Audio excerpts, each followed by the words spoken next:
Ayo, the time is here. The time is now.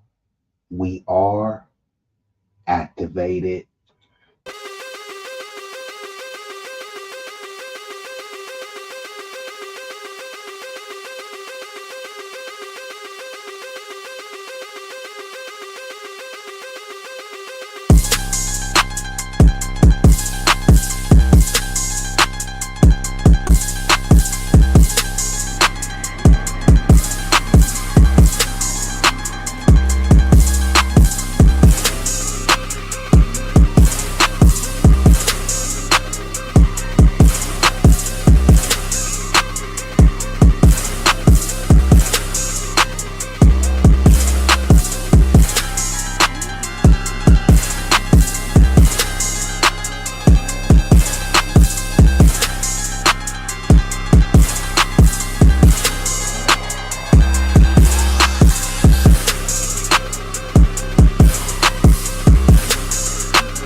Salute to everybody in the building. Assura, what it do, man? And let me know if y'all can hear me clearly. This is gonna be an impromptu stream. Hold on, let me take this up out of here.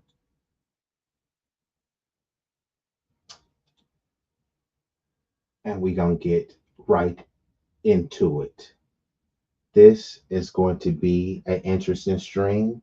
Today we got a media review with that dude reacting to content from none other than the Honorable Tariq Nasheed. This is a controversy, him going back and forth with Amru Fudil, aka Myron Gaines. So we gonna get right into it. But if you in the chat, announce yourself, let me know who's here. And if you want to come up and discuss, let me know. I'll drop that link. But we ain't gonna be here for a long time, but we will be here and have a great time.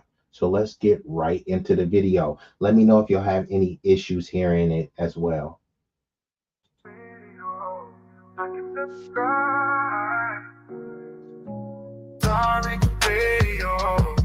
Subscribe. Darling radio, like and subscribe. Some bitch ass said, why'd you flee your homeland? I was born here, bitch. Get the fuck out of my chat. I can tell you're definitely FBA. Yo, I will never understand. Bro, real talk. All you FBA that come over here, why do you guys watch my content? Why are you guys here? Why the fuck are you here, bro? I don't want you monkeys over here. That ass. This is a clan rally. All right? We don't want you here. Get the out of here, bro. What the f? It's like you fucking idiots. Like you guys are like gnats. Can't avoid. I just be like smacking myself and shit. Why do you come over here? Oh, I know why. I know why. Because your Lord and Savior, Tariq Nasheed, is Doesn't add no value. Doesn't teach you dumbass nothing. Okay, cool. So let me pull the video. Ashura says he can hear it clean. And Ashura says, why is he using monkey noises? Well, he's trying to disparage foundational Black American freedmen. And that's the trope. Hey, you guys look like monkeys, act like monkeys, stop chimping out. But Myron's family is from the Sudan, right? I'm a foundational Black American freedman. We don't have monkeys here. There's no state that you can go to in America where you can see monkeys outside of the zoo. Meanwhile, in his homeland, in the Sudan, hey, it's not far-fetched to see a monkey or other exotic animals. So when he's doing this chimping sounds and these monkey sounds, he's really projecting himself. And that is like a white supremacist trope. Hey, dude, bro, stop chimping out. You guys are like monkeys and all this other stuff. But if you look at the lips of a monkey and look at the lips of a white person and see which one more closely resembles a monkey? Now, I'm not with all the monkey talk, but hey, if it's fair game and we're going to call each other monkeys, then, I'm just going to reverse it to you because there are white monkeys, right? So, hey, let's just go back and forth calling each other monkeys. If that sounds very juvenile and petty, then yeah, maybe we should start looking at it a different way. But for all of those that just came in, this is me reacting to Tariq Nasheed responding to Myron Tether Gaines. And Myron Gaines, his real name is Amru Fudil. That's what his name is, Amru Fudil. So which one sounds more like a Black American name? Myron Gaines or Amru Fudil? The dude is an Arab. That's what he is. Maybe he has a sprinkle or a drop of African, air quote, Black ancestry. That doesn't really make him Black. He's more Arab than anything. But okay, let's just say that he is Black. Okay, you're a different Black. You're not like us. You're from a different lineage. Doesn't mean automatically that my lineage is better just because I'm a foundational Black American, but it does mean that it's different. He acknowledges the differences. So he doesn't have an issue with the differences. The only issue that he has is that when we draw the line and say, hey, look, you're a tether. You need to hold your own nuts, your own community, right? Uplift your own community because he segregates. He hates Black people. He said he doesn't want to be around them. Fine. Talk about the prominent Sudanese community that he's building up. Oh, he's not. Where is the backing of the Sudanese community at all? Oh, yeah, he doesn't have any. All of the support that he's got is from Americans, mainly non-Black Americans, and the Black Americans that have supported him. He's cosplayed, he's tethered onto them. The lineage that he's emulating, this is not Sudanese culture that he's emulating. So he's emulating Black American culture while at the same time crapping on us. You niggas don't got no culture. It's like, yeah, bro, you're practicing in our culture that you claim that we don't have. What is Sudanese culture? He's used to wearing turbans, head wraps, hijabs, dressing like an Arab. And there's nothing wrong with it. They have a beautiful, rich culture. That's not my culture. So for him to try to tether onto it and act like we're the same just because I'm African like you, no, you're not. But let's get back into the video. I'm going to try to pull the video up. Just give me one moment. I'm going to redo this. He says Klan rally. He's good with Israel, but he's pro censorship. Yeah, many people are pro censorship when it comes to the issues that they care about. So let me get back to this. Okay, so there we go. All right, so I'll play the video again. Let me rewind it a little bit. Here, bro. I don't want you monkeys over here. That ass. This is a Klan rally. All right? We don't want you here. Get the out of here, bro.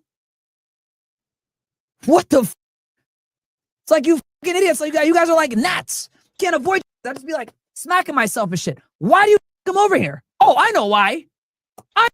So here he is and saying, well, why do you ends come over here? Well, why do you keep constantly talking about us? Imagine this, right? Some people are saying, well, you guys are in last place, right? You guys are at the bottom. Okay, I can't hold you. Why are you talking about the last place team that's at the bottom? Why aren't you praising and glazing the team that's at the top? He wishes he was white. Myron Ambrofudil Tether wishes he was white. So why is he not bigging up and praising and glazing the white community? Instead, he's punching down and talking about how pathetic the FBA community is, even though it was my lineage, my ancestors who fought, bled, and died for people like this to come over. Does he have any type of gratitude? No. Does he show any type of respect? No, because he's an entitled, pompous tether. That's all he is. He's not smart. Most of what he says is just extremely basic on a rudimentary level, similar to Charlie Kirk, where they go around trying to debate ill-prepared people, but as soon as they come up against someone that even has a modicum of intellect, they get absolutely obliterated. Let's commence. I know why. Because your Lord and Savior, Jurik Nixid, is doesn't add no value, doesn't teach you dumbass. So here he is railing against Tariq, right? And he's calling him Jurik Nixid. And did you know that Myron Gaines allegedly has a Jewish manager? So he has a white Jewish manager that's putting a battery in his back, setting up all of the gigs and some of the events that he does. But he's always saying, it's the Jews, it's the Jews. But here he is taking orders and being puppeteered by a white Jewish person. You cannot make this up. Let's commence. Nothing.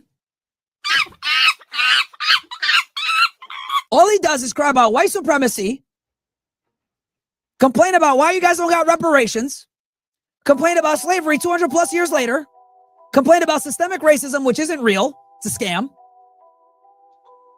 So here he goes again to please his white zaddy.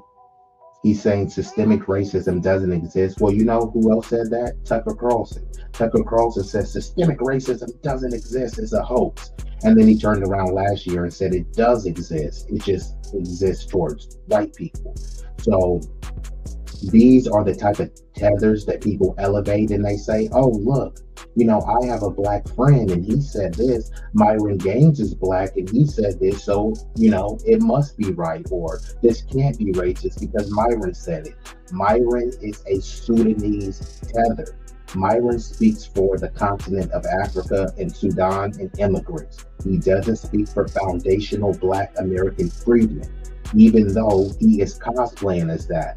Myron is more Arab, more welcome to 7-Eleven, and nothing against that because, hey, shit, I would love to own a bunch of 7-Elevens, but he's closer to that than a yo from the hood, you know what I mean? So it's just like lean into your lineage. Don't cosplay and tether onto mine. That's why. Why are you dumbass over here? None of us go watch Tariq Nasheed. Why are you coming over here? Get the fuck out of here, bro. Holy man. So if he doesn't watch Tariq Nasheed, why is he constantly whining and crying about him? And if somebody is speaking on you, so imagine there's a channel and they're saying all sorts of vile stuff about you. This person is a rat. This person is a lowlife. This person is that. Of course, I'm going to go over there or have someone within my organization go over there to actually contest what you're saying. What if you were saying some defamatory stuff and then you said, well, why are y'all over here? No, why are you lying? Why are you even talking about us? His audience is mainly non-black, but most of his rhetoric is railing against black people. Once again, we're at the bottom. We're these low IQ monkeys, which is why he keeps making chimp noises, right? Why would you spend so much of your platform, your energy, and your time railing, whining, and crying about low IQ savage monkeys? Does that make any sense to you? Right? He has all of these other communities to praise and glaze and say how much better they are than us, but he spends all of his time talking about us. Imagine there's these critically acclaimed movies, right, that are winning Oscars and Emmys and Tonys, But you're talking about the movies that flopped, the movies that barely sell. Does that make any sense to you? There's a movie that's thriving in the theater. Let's not talk about that. Let's talk about the movie that didn't even make it to the theater. That's what he's doing. Hey, these minorities are so much better than the blacks. So instead of talking about their superior alleged culture, you want to talk about our alleged inferior culture, even though you say that you're not from this community. Does that make any sense to you? Why would anyone take this goofball serious? All he is just a goofy, failed, buck broken, white worshiping, boot licking tether. Let's commence. No, you guys are like, fuck cats, bro. Come in here saying some dumb shit about why'd you run from your homeland. When I was born in the United States, I got one passport. And honestly, real talk, for all you FBA, right? You're a foundationally black American. How does it feel to know your family been here for what? 7 generations? You could trace yourself to a slave, but you got $7 in your bank account, nigga. Explain that to me. How you been here for 7 generations and you got $7 in your account and you got this tether, as you would say, that's way more successful than you, speaks your language better than you, still can speak Arabic, got a college degree, immigrant parents, they fled their country, right? Still doing better than you. Embarrassing. Better than who? Who is he even comparing himself to? I'm doing better than you. Okay. How are people in your homeland doing? And if he's doing so much better, why is he not trying to fix the Sudan? He's Sudanese and he never talks about the Sudan. Does that make any sense to you? So he's proud that he's Arabic. He's proud that he's Sudanese. However, he's doing nothing to uplift the people there. He's doing nothing to empower and enrich the conditions there. But here he is saying, I have more money than FBAs. And yeah, my family fled. Why did your family have to flee? They were fleeing famine, folly, failure, feudalism. And then you want to come over here and pop your collar and say, hey, we're doing better than you. Based on what metrics? Based on whose metrics? Doing better how? Because you have a podcast and you got a bunch of non-black people that flock to your anti-black rhetoric? You consider that doing better? And if he was so smart and his parents were just so astute and had all of this acumen, why couldn't they get it popping in the Sudan? Why did they have to flee? Flee and just never look back. See, here we've been facing systemic oppression since day one. And guess what? We fight. We don't flee. Hey, some people need to flee. I get it, right? The thing is, you don't flee and then start wagging your fingers, right? I get it, right? Some people say, hey, if you can't take the heat, get out the kitchen. Some people can't take the heat, so they got out of the kitchen. I'm not trying to denigrate or disparage you for that. But if you couldn't take the heat and you got out of the kitchen and now you're crying to me and saying, hey, well, why are you complaining? I was able to make it. No, you were able to run and come to a place that was already built. You didn't build anything. You came to the comfort of people who had already built and paved a way for you. And now you want to wag your fingers at those same people? You didn't pave a way for anything. You came and enjoyed the benefits off of other people's back-breaking labor and blood and sweat.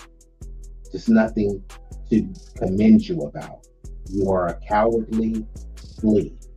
Let's commence. Embarrassing. You're dumb monkey ass over here donating to Tariq Nasheed. As he's grifting, you stupid ass.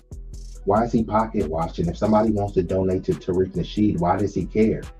He's always asking people to donate. Hey, you want to learn how to get hot girls? Donate to Myron. Sign up to my Patreon. Hey, you want to go on a yacht cruise with a bunch of hot chicks that we paid a bunch of them to come? Pay me so I can pay these hot chicks because I really don't have game. I bought a bunch of books. I soaked up the game and didn't get game till I was damn near 30. Hey, pay me for it. Like, come on, man. He's over here talking about Tariq is getting money. Like Tariq said, where did Tariq get all that cash? All of these little sassy, goofy niggas saying, hey, why are you paying them? Just like somebody goes to Starbucks, right? There's no gun to their head forcing them to buy a Frappuccino. So if somebody buys a Frappuccino, you don't go on a tirade about why do you guys want to support this company and this company was complicit with a genocide or this company exploits their workers. People don't give no F's about that. They like, hey, I'm gonna still get my Frappuccino. It's the same way. Many people believe that Tariq is doing great work. He's on code. He's waking people up. He's dropping gems, giving them game. Hey, the game is to be sold, not told. So if people want to donate and make a contribution to Tariq so that he can continue to uplift the community, what's the issue? This dude is over here begging from donation from incels. And what value does he have? All he has is some recycled, regurgitated pickup artist stuff that probably worked in 1997. Let's commence. Telling that you guys are victims, that you should be going to a historically black college. By the way, you ain't gonna get a job after that shit. FYI. Telling you that everyone's a suspected white supremacist, that they're all out to get you, that systemic racism is a problem, and that you're selling cocaine because the CIA. Yeah, that makes perfect sense. And all you idiots fall for it. Like a bunch of hey man, you gotta understand. And even if you just look at him, dude, does he look like a black American or does he look more Arabic? Does he look like more Punjabi?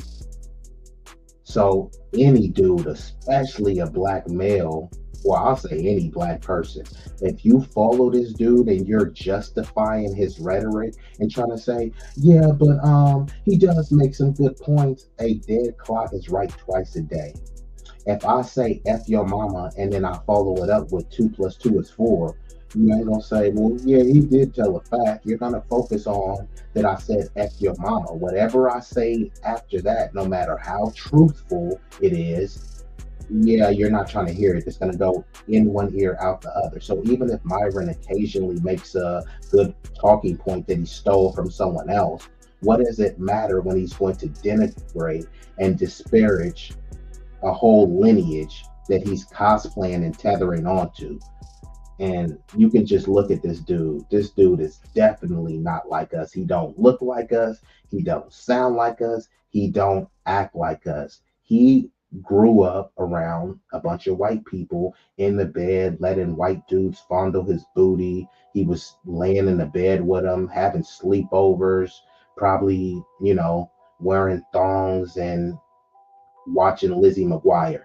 That's what Amu Fudil. That's who he really is. He's not this tough guy. He's not this hood nigga. He's not no real nigga. All he is a stand nigga. Let's commence. Dad, I'm a product of my environment. I sold the crack. Because it's a product of my environment. Get the out of here, bro. And bro, you're not even funny. If you're gonna do some racial and racist tropes, at least be funny. See, one thing about FBA, we know how to roast, and we're funny when we roast because we grew up being called stuff like monkey, stop chipping out, and all sorts of other stuff. So him playing monkey noises, that's light work. Do you really think he could last even 2 minutes in a roast battle with an FBA? Come on, man. Myron Tether Games, this is despicable and you are detestable. Let's commence. You guys never want to take accountability, man. You guys are worse than women.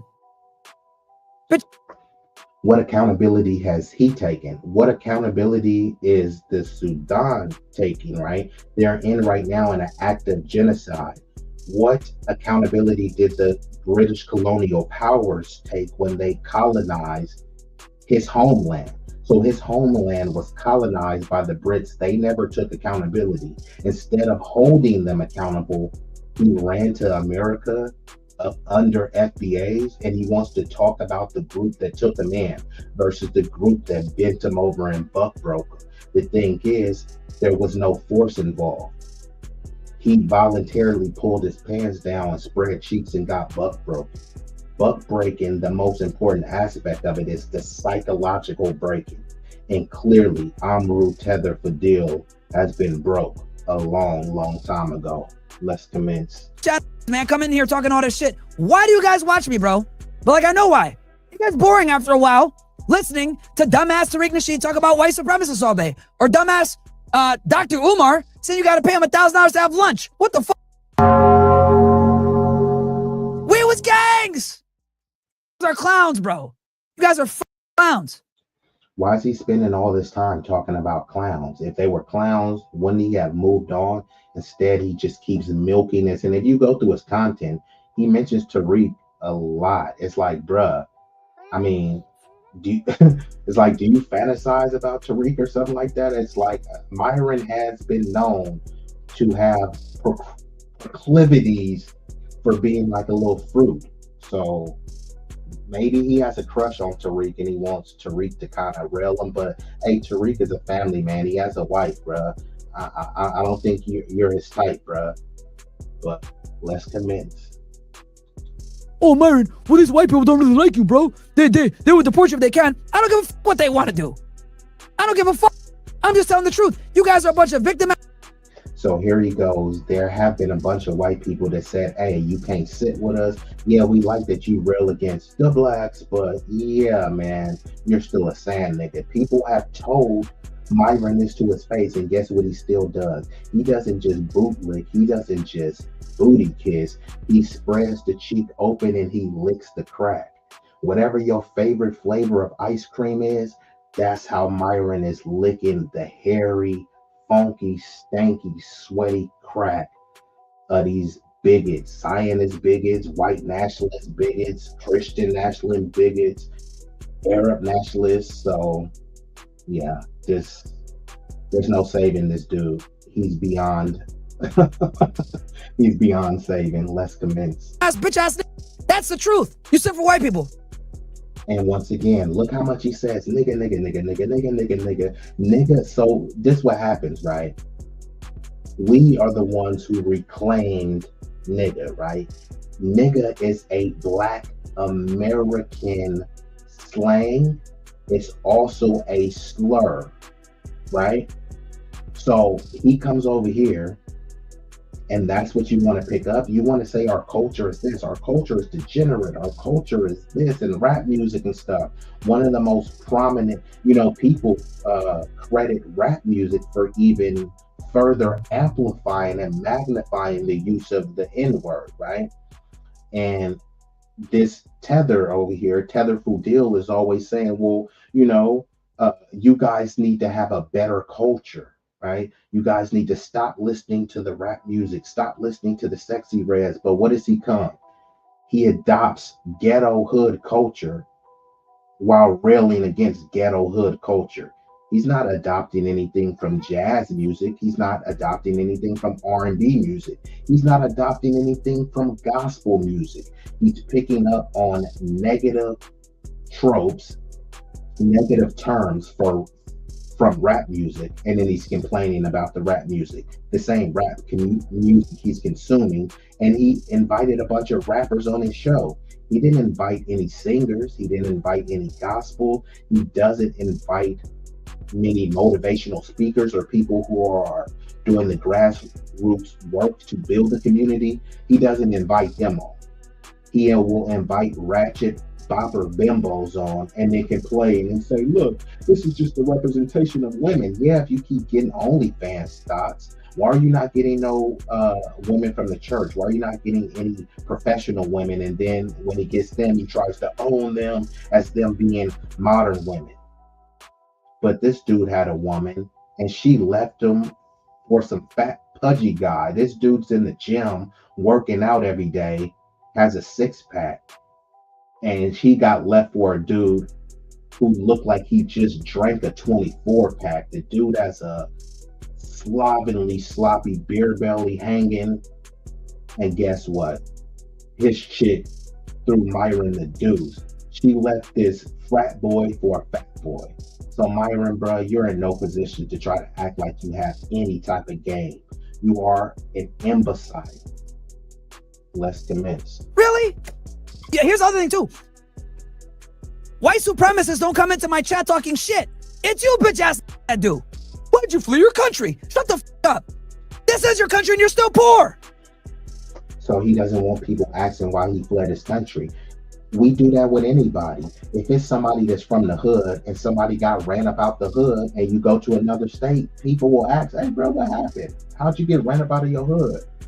People will press you about that. They may politely ask you or they might press you about it. So him fleeing his country because he's talking about how smart he is, how he worked so much harder. Okay, why weren't you working hard in the Sudan? Right? Oh, I do all of this so great. Why didn't you produce anything great in the Sudan? Okay, it's cool that you're here now. Why don't you plan on going back? And this really gets them triggered. But it's a simple question. Why didn't you build anything in your homeland? You're not in a position to be wagging your fingers at some people who come from a lineage of fighters. You come from a lineage of cowardly fleers. We're not the same. We don't need to be the same. So stop trying to pretend that we are. Let's commence. But before, it looks like we are joined by some illustrious guests in the chat. None other than Sunlight. Hey, and let me know if y'all want to come up. I will drop the link for my peeps. Um, but yeah, my bad. I missed a lot of the chat. But Trey Dion in building salute. John Sinatra says with his American flags in the background. That's what I'm saying. He fled here from the Sudan and he has these American flags. He's trying to lean into the lineage, bro. You're a Sudanese American. You're not a foundational Black American freedman. So you don't have the same lineage in this kind of. This is what makes them mad is because we start delineating before, because he even told Mark Lamont Hill, who I call Moist Lamont Shill, he told him, I'm more African American than you. And this is why we dropped that term African American. We should have dropped it decades ago. Many of us didn't, we didn't know the detriment and the damage that it was doing. We just thought it was a way to pay homage to our African ancestry, recognizing that we are American by lineage, but we did honor and acknowledge our African genetics, right?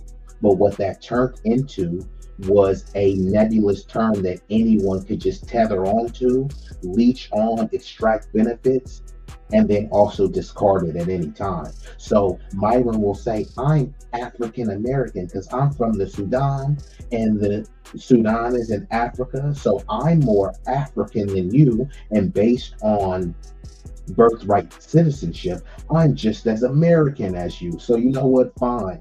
You want to be African American? Fine. I'm not that. So even when you say Black American, he'll say, hey, well, I was born here. I'm American and I'm Black. So I'm Black American. So you like, okay, I'm foundational Black American freedman. Oh, you niggas are being divisive. See, when they can't tether onto it, they get annoyed. If Myron was to do a crime right now, it will fall under Black stats. And see, that's Black degeneracy and Black crime. No, what we're saying is if he does a crime, that should fall under Sudanese American.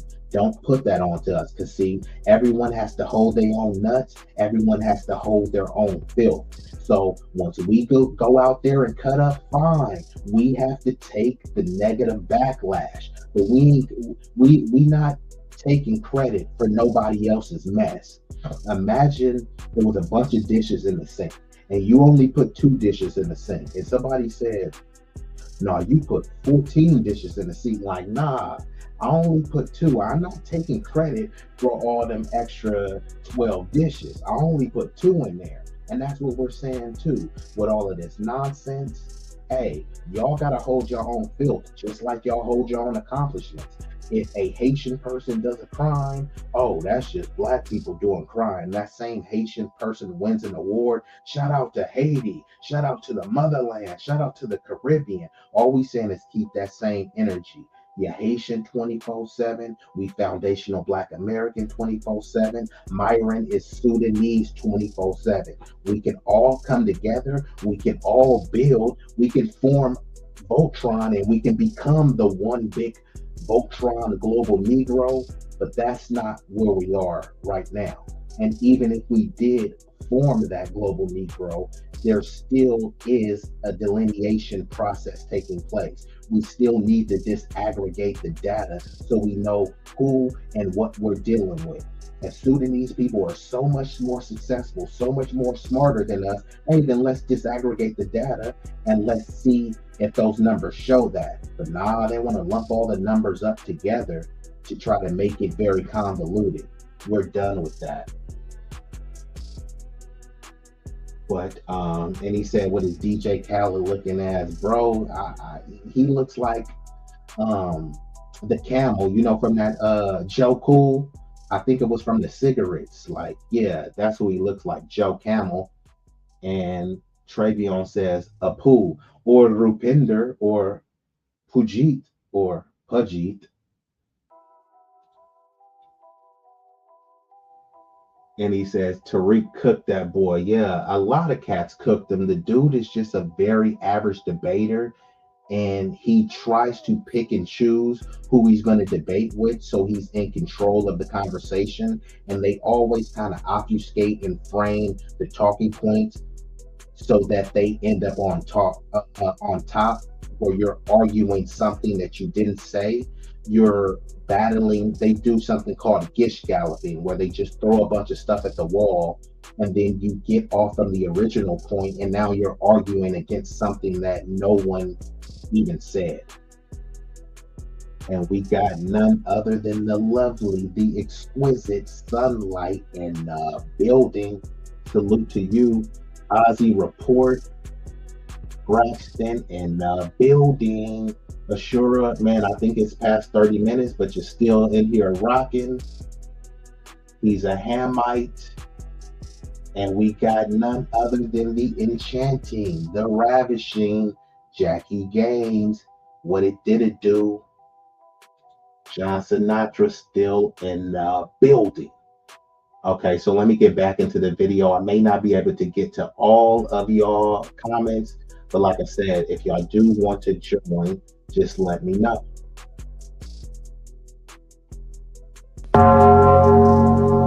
The fuck out of here, man. You watermelon felon, you fucking welfare warriors coming in here talking. I mean, look at these corny tropes. You're a watermelon felon. Watermelon is delicious, bro. Y'all gotta stop letting people get off of that trope. Watermelon is delicious. And then what was the other goofy thing that he said? Hold on, let me rewind. Shit to me, talking about you didn't build this country up. We built this country up. White supremacists don't come into my chat talking shit. It's you bitch ass that do. Why'd you flee your country? Shut the fuck up. This is your country and you're still poor. Why would he be mad if somebody is coming in his chat talking shit? He's talking shit about them, and then he's saying, well, white supremacists don't come in my chat talking shit. Yeah, because you booty lick them. That's why they ain't gonna come. If you're currently licking a booty, why would they come in and talk shit about you? You're shitting on FBAs. They come in to say, hey, bro, we won't smoke with you. And you're like, why are you in my chat? Stop whining like a little hoe. The fuck out of here, man. You watermelon felon, you fucking welfare warriors coming. Most people that are welfare recipients are white, and here they come. But per capita, no, most welfare recipients are white. But he won't call them welfare warriors, right? Once again, this shows you how psychologically butt broken this dude is. He really wishes he was white, but they already let him know, hey, he's a sand nigga. Access denied. In here talking shit to me, talking about you didn't build this country up. We built this country up. Well, let's ask a real question, America. Was the cotton really worth it? I don't think so. Here he goes again. Oh, you guys just picked cotton. Anybody can just do a simple Google search. Don't take my word for it. Type in what other industries. Y'all can type this in. Use ChatGPT, use Grok, Copilot, Google Gemini, whatever one you want. Type in as follows. What other industries were built from U.S. chattel slavery? That's all you got to put. You can add in other extra qualifiers to get even more details. You can ask follow-up questions, but just type that in and see what you find. You'll find that there were a lot more than cotton. And let's just say that, okay, we only built cotton. That's a lot more than he built in the Sudan. And I ain't trying to disparage the Sudanese people. I'm sure they come from a very rich culture. I know many of the Sudanese people are extremely beautiful people, but what is Sudan known for? See, you can say, oh, well, you guys are known for this and baby mama and rap music and all this other stuff. Nah, it's a lot of other stuff. I can give you a litany of inventions that we're known for, that I can give you a plethora of global icons that we're known for. Who is the Sudanese civil rights leader? Who is the Sudanese global icon? What is Sudan known for inventing? And once again, this is not to disparage or denigrate the people. I'm just asking questions, just like he is doing. He's saying, well, we didn't build anything. Well, there's verifiable evidence of us building things. But once I turn to his parents, his homeland, his lineage, what did you build? Right? Because if it's a fair question to ask us, well, you niggas didn't build anything. Okay, cool. What did you build? You built a podcast. You built a podcast cosplaying and tethering as us. When he built that podcast, he wasn't dressed as an Arab with a turban. He wasn't speaking Arabic because the Arabs don't rock with him like that. And if they do rock with him, they only rock with his anti-blackness. That's about it. So anyone in the chat, please let me know, what did Myron, Tether, Amru Fudil build? Don't worry, I'll wait. I don't think so. Every major city in America cooked. Because you Sudanese. Shut the He said every major city in America is cooked. But guess where he's reporting live and direct from? America. How many cities in the Sudan is cooked? See, he gets extremely triggered when you talk about this, but bruh, this is your homeland. This is your lineage. Why are you trying to run away from your lineage? What cities in Sudan is not cooked? Because if you think, what about Chicago or Oakland or Baltimore is so violent? Okay, cool. Let's go to the Sudan. Do y'all know that right now, not yesterday, right now, there is a current genocide going on? Did y'all know that last year that they were reporting millions of people, not hundreds, not thousands, millions of people will be dying in the Sudan due to famine? Has anyone seen Myron, Tether, Fudil talk about this? These are his people. His people are starving to death. And guess what he's talking about? You SBA niggas is watermelon felons. People in the Sudan will probably literally kill for some watermelon right now. And that's the irony. Let's commence. You don't even know where Sudan is on a map, dumbass. First generation, speak your language better than you. First generation, still speak another language. First generation, multimillionaire. You, 7th generation, $7 in the account. All right, what's good, Uncle Tariq? I'm good, man. How are you, sir? I'm good, man. Good to hear you. Good to hear from you. Okay, so that was Tether Fudil going on his tirade, and now this is Tariq hosting his call-in show, so people will call in and we'll react to it. You again. I got I got 2 points that I want to run across. Go ahead. I was at work with this dude, and we working or whatever, and he gets in the sand. He like, yeah, man, I feel like if you ain't Jamaican, you shouldn't be wearing dreads. Really? And yeah, it was. I was like, oh, I was like, so how I felt. I was like, if you ain't FBA, he was like, what's FBA? I'm like, if you ain't a foundational Black American, I don't feel like you should be saying nigga.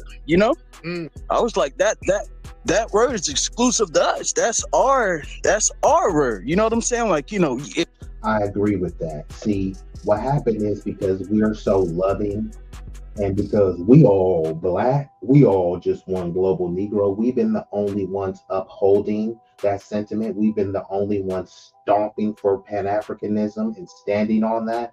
So what happens is when we create anything over here, we all owe it to the motherland in Africa. Okay, so is the Caribbean Africa? No. But you owe it to them too, because they are an extension of Africa. So somehow whatever you create, it gets owed to Africa. So, and mind you, we create a lot of slang. We create a lot of culture. Most of it is terrific. Some people could say some of it is toxic, right? All of it, people love to indulge in, right? So people talk about rap music being degenerate, right? They talk about, man, y'all saying nigga this and nigga culture is so toxic. But what's the first thing that these people want to come over here and say? They don't want to come over here and say reparations. They don't want to come over here and say liberation. They don't want to come over here and say black power. They don't want to come over here and say group economics. They don't want to come over here and say pool your resources. They don't want to come over here and say white supremacy. But what they do want to say is nigga, nigga, nigga, nigga, nigga, nigga, nigga, nigga, nigga, nigga, nigga, nigga. That's the only thing that they want to say, while also distancing themselves from nigga. Like the late great Paul Mooney said, everybody wants to be a nigga, but nobody wants to be a nigga. So what they do is FBA say nigga, I'm black, I'm from Senegal, so I can say nigga too. But when I say nigga, it sounds like nigga because that's not your tongue. That's not how you really say it. People like 21 Savage and Idris Alba, Cheerio, Pip, would you like a spot of tea? And now they come over here and saying nigga, nigga, nigga. I mean, it just don't sound the same. Some Irish person saying nigga, some black UK person saying nigga. It's like, yeah, I'm from the UK, but that's why I'm saying nigga. Okay, it's like, bruh, I don't know how to do a UK accent, but bruh, come on now. We don't look to the UK and say, what slangs are you guys saying over there? And let's adopt it over here because, hey, you guys are black and you immigrated from Africa to the UK. But since we're all black, we should be able to adopt that term too. It's like, nah, the way we grew up, for instance, if we was in the Bay, it would be certain things that we say in Pittsburgh or Oakland, Antioch, Vallejo, and people will be like, man, are you from Vallejo? People will ask where you from based on your slang. Now, we got to a place where we all adopted each other's slang, but there's certain things that people know come from somewhere. Like, for instance, man, so-and-so is a J-Cat. Yeah, I knew it's a lot of Frisco cats that saying that. I grew up in Pittsburgh, we say bro a lot. When I was in Oakland and Richmond, people were saying cuz and blood a lot. They wouldn't say bro a lot, you know what I mean? Even in Pittsburgh, we'll say brody, you know what I mean? Not every place says that. So we do have very distinct slang. And then when we do use them, we give homage to the place that it's from. When it comes to the N word, it's just like, well, I'm black. And then even if I have one drizzle of black, then I can say nigga. Like, why is that the only word that you want to say? You talk about, how, debaucherous, this word is, but that's the only word that you cling to. Is quite weird. It's just very interesting how we have people that just. What happened to you? And we're joined by Fire, Phoenix Fire. She's flaming. Salute to her. All right, let's get back into it, brother. I don't know. You got yourself muted. I don't know what happened, but yeah, dreads are not, or locks. That's not exclusive to Jamaica. You had people in Florida with locks. Some of the Seminoles had locks. And see, they're trying to gatekeep locks and saying, man, y'all can't wear locks. You're not Jamaican or Caribbean. You're not Rastafarian. Okay, nothing about Rastafarian culture is saying nigga. You see what I'm saying? So they want to indulge in all of FBA culture, but they want their culture to be exclusive. See, there's no FBA parade, but there is a Caribbean parade where it's exclusively Caribbean. But then when we have Juneteenth, which is about celebrating emancipation, liberation here for America, suddenly that turns into the African Union, Pan-African Essence Fest. But when all of these other groups have the Puerto Rican Fest, they're not praising Afro-Latinas. They're praising Puerto Ricans, who most of them identify as racially white. When there's a Caribbean Fest, you won't see an American flag in sight. But suddenly when it has something to do with FBA, you see all sorts of Jamaican flags, Trini flag. I'm like, hold on. Where are all these flags coming from? Oh, we all black, man. Stop being divisive. So we're not supposed to have anything that uniquely represents us as American. We have to give it all to the motherland that you've never been, the motherland that never came to get you, the motherland that sold you away into captivity. I'm just saying, let's commence. Yeah, that's not exclusive to Jamaica. So some of these folks just be saying anything. You know, let's get Showtime. Let's get Showtime in the building. Showtime. Hello, you hear me, Tariq? Hey, what's up, Showtime? Tariq, what up? What up? So I was reading your book. First of all, I live in New York City. Respect. We got none other than Big Rig in the building. Yo to the yo, yo, yo, yo, yo. What it did it do? I want to let you know that. And being FBA in New York City is hard. Oh yeah. Oh yeah. Oh man, I got to go through the craziest stuff. But listen, I was reading your book on the Max. I just wanted to let you know I'll be having this debate: Keith Sweat versus R. Kelly. Who you taking as a Mac? My R. Kelly. Probably R. Kelly. R. Kelly? Oh man. But that's good, man. I watch you every day. Keith Sweat versus R. Kelly. I like Keith Sweat. Keith Sweat is known for crying. He's known for whining on track. But Keith Sweat is a legend. But R. Kelly, come on now. What are we talking about here? Yeah, people want to talk about, I want to pee on you.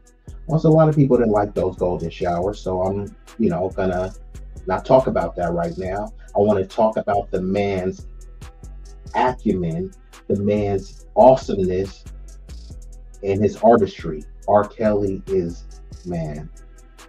Some say that he is the GOAT of R&B. Like at one point, he had an era where it was unequivocal, but now a lot of people want to say, because of his things outside of the studio, because he couldn't keep his Johnson in his pants and he couldn't keep his bodily fluids in the toilet. People are saying that just automatically disqualifies him.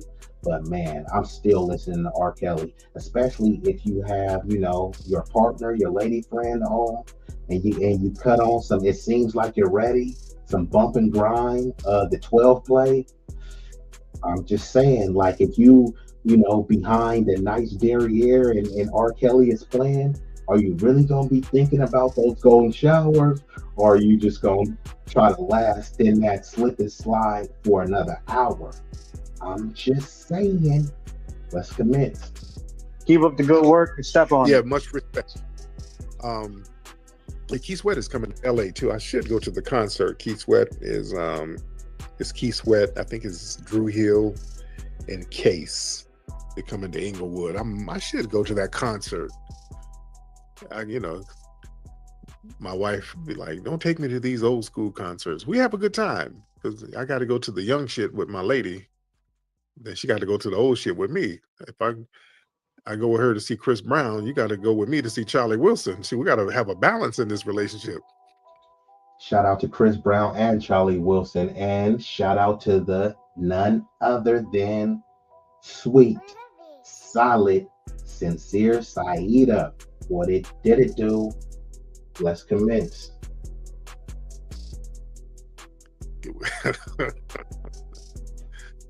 Yeah, she want to see Brandy and Monica. That's kind of in the middle. Yeah. And I want to go. Hey, Big Rig, yeah, that might be we might have to discuss that and get Malik involved. Actually, I don't know, because Malik he kind of has some crazy takes, but like you said, bro is made for content. That would be a doozy. Who is the GOAT of all singers? Like, don't count R. Kelly out of the mix. R. Kelly is a monster. And then even with Chris Brown, there's a debate between, has Chris Brown surpassed Usher? I can't say that definitively. Usher, man. Usher Raymond, or shall I say Usher? Man, bro is a giant out there. But Chris Breezy, See, Breezy is doing his thing. He taking it to another level. So you got to throw See Breezy in the mix. Usher, Trey Songz, he had his run, but bruh, I don't think you could be in the mix for the upper echelon, the top of the top, the Rushmore. But don't sleep on Barry White though. Marvin Gaye, Al Green, James Brown. Now, some of these people you may say they have different genres. I'm just talking about the overall talent. But Michael Jackson, I never watched any of those documentaries. Don't believe any of them. I mean, did any of them surpass Mike Jack? That would be an interesting stream. John says R. Kelly can't be top. I would edge Mike Jackson over R. Kelly just because his total body of work and just Mike Jackson as a performer, as an icon. I, I can't see anyone being higher than him. So I just put Mike on that supreme. But in terms of the GOAT of R&B, yeah, it's kind of hard. All of those names that I said that I loved, whether it be the Barry Whites and the Marvin Gayes, and you can throw some random names out there, the Tevin Campbells, the Peebo Brysons, just the randomest names, the Ron Isleys. Man, and Isley is a hard one, right? I I love Isley, but are they really topping Kales? Man, that may be a heated debate. Stay tuned for that. Big Rig, whenever you're ready, just let me know. We'll get on in on that. Me, you, John, Malik, and whoever else. Whoever could talk about however. But okay, and John, he's saying drop the link. Oh, okay, John, ready today. That's what I'm ready. I'm like, where you been at, John? So just give me uno momento. And I'm gonna drop that link while I'm playing this. I'm gonna drop the link for y'all. Go see Gladys Knight and Patti LaBelle. So shit, we got to compromise in this. That's what it's about. Hey, but if we do it for the fellas, we gonna have to do it for the ladies too. Cause just like he said, Gladys Knight, Patti LaBelle. Don't sleep on Mariah Carey. I love Mariah Carey. Whitney Houston, is Erykah Badu in the mix? Angie Stone, the late great. Nina Simone, is Beyonce in the mix? Jennifer Hudson, man, that stream would be a doozy. Yeah. She want to see Summer Walker and all these people. I want to see Evelyn Champagne King. So we got to come to a damn agreement. Yeah, I'm Team Mariah as well. Mariah is still fine, but not only that, her vocals, she usually hit levels that many people cannot hit. And that Just Like Honey that I think she had the remix with Jadakiss, that was so fire. And also My All. I Give My All. That's an all-time favorite of mine. Yeah. And how could I forget? I didn't forget. I will be remiss without mentioning Sade. Are you kidding me? All you gotta listen to that Diamond Life album in 1984 was when it dropped. Killing the game. Yo Love is King. Cherish the Day. Smooth Operator. Sweetest Taboo. Sade. Yeah, she's, for me personally, it's hard for me to not put Sade on that Mount Rushmore. She is fine. But not only that, the vocals is just impeccable. I want to hear Love come down. I want to get my groove on a little bit. That's what it is. All right, let me get some more folks in here. All right, let me get some more people in here. Let's get Jakara. Yo, What up with it, John? How you doing, bro?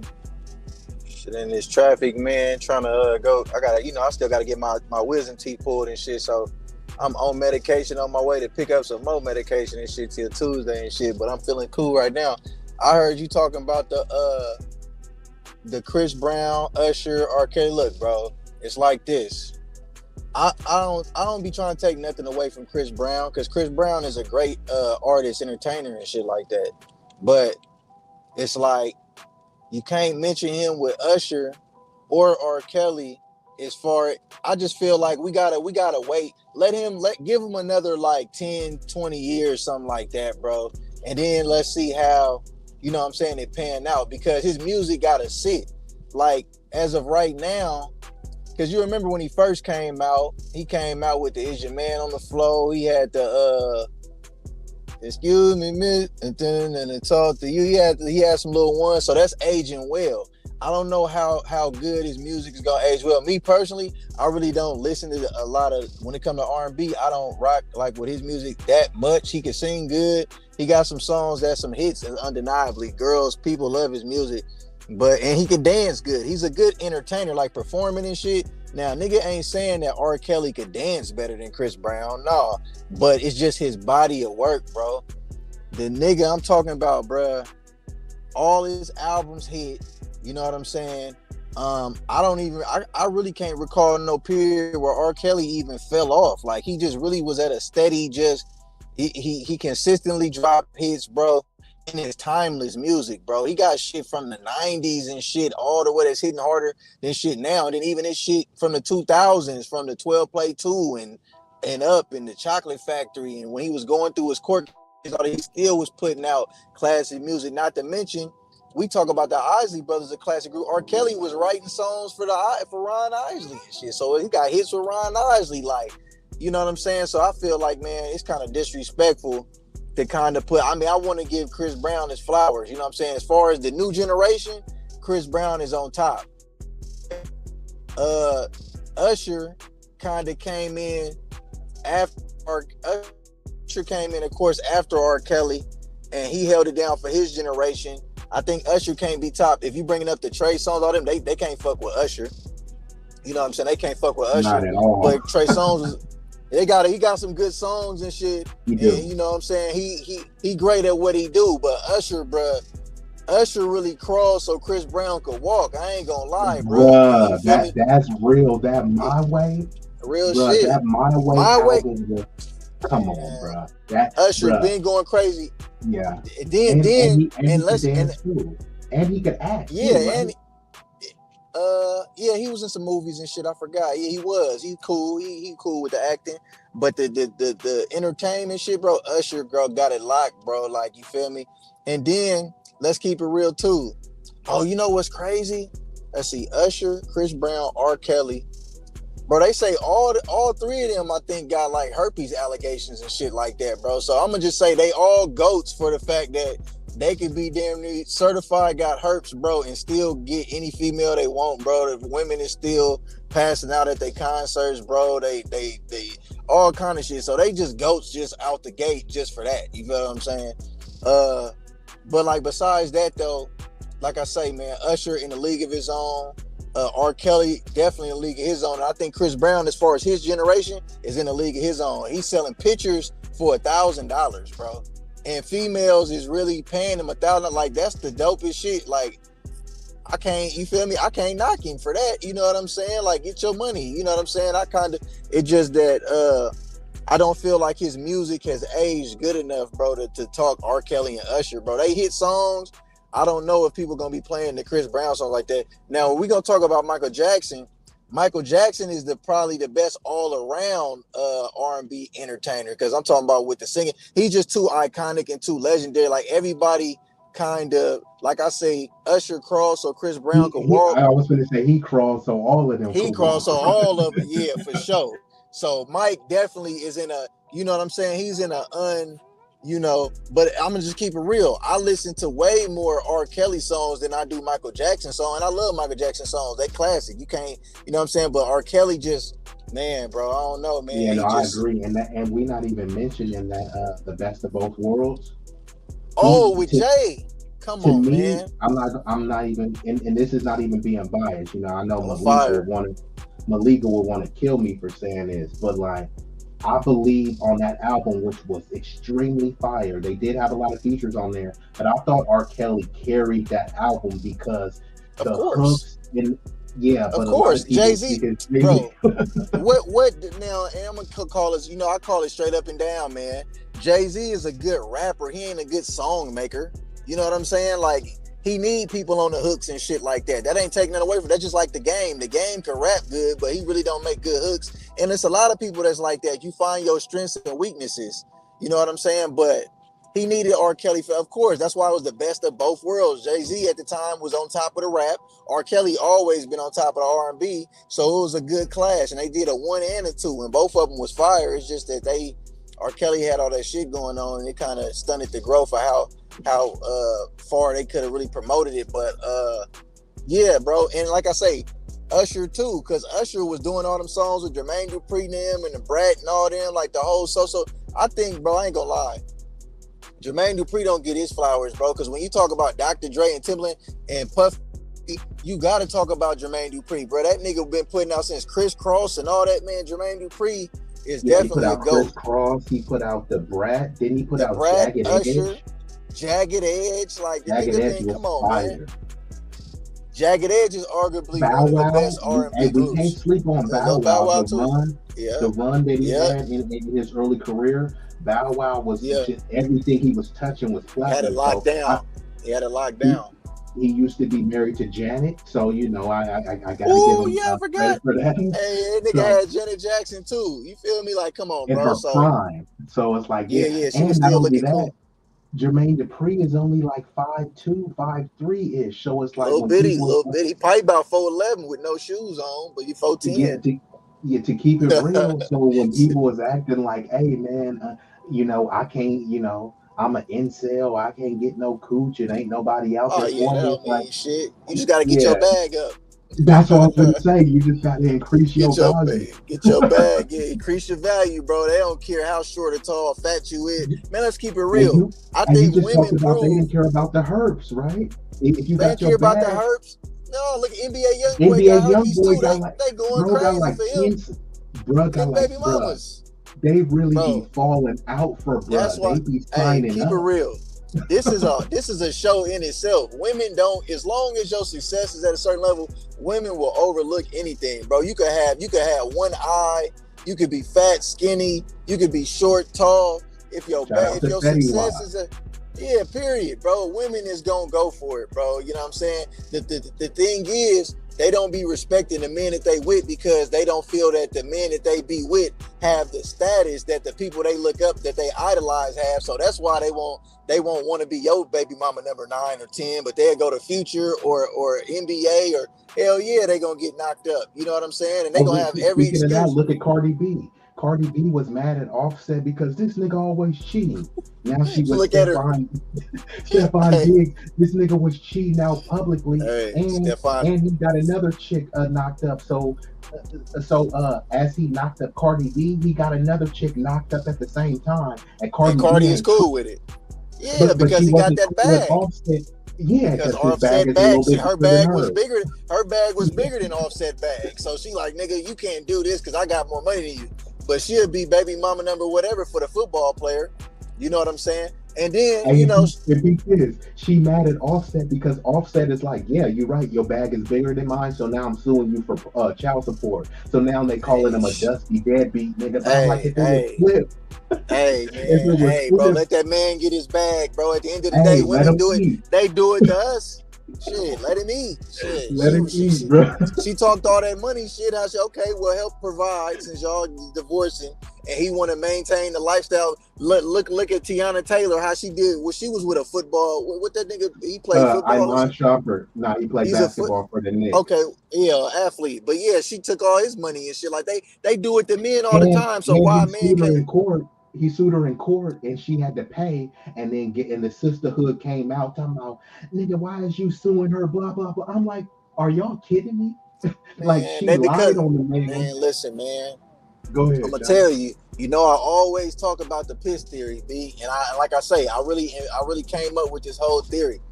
When you talk about the so-called black man in America and all this, bro, it all boils down to the piss theory. Now, the people who sit at the top, we're not gonna name whatever nationality or whatever, but you know, those people, they set up a system to where everybody has another race that they can shit on to uphold this whole format on top of the so-called black male. Because the so-called black male is at the bottom of the totem pole, so he has nobody to really to piss and shit on.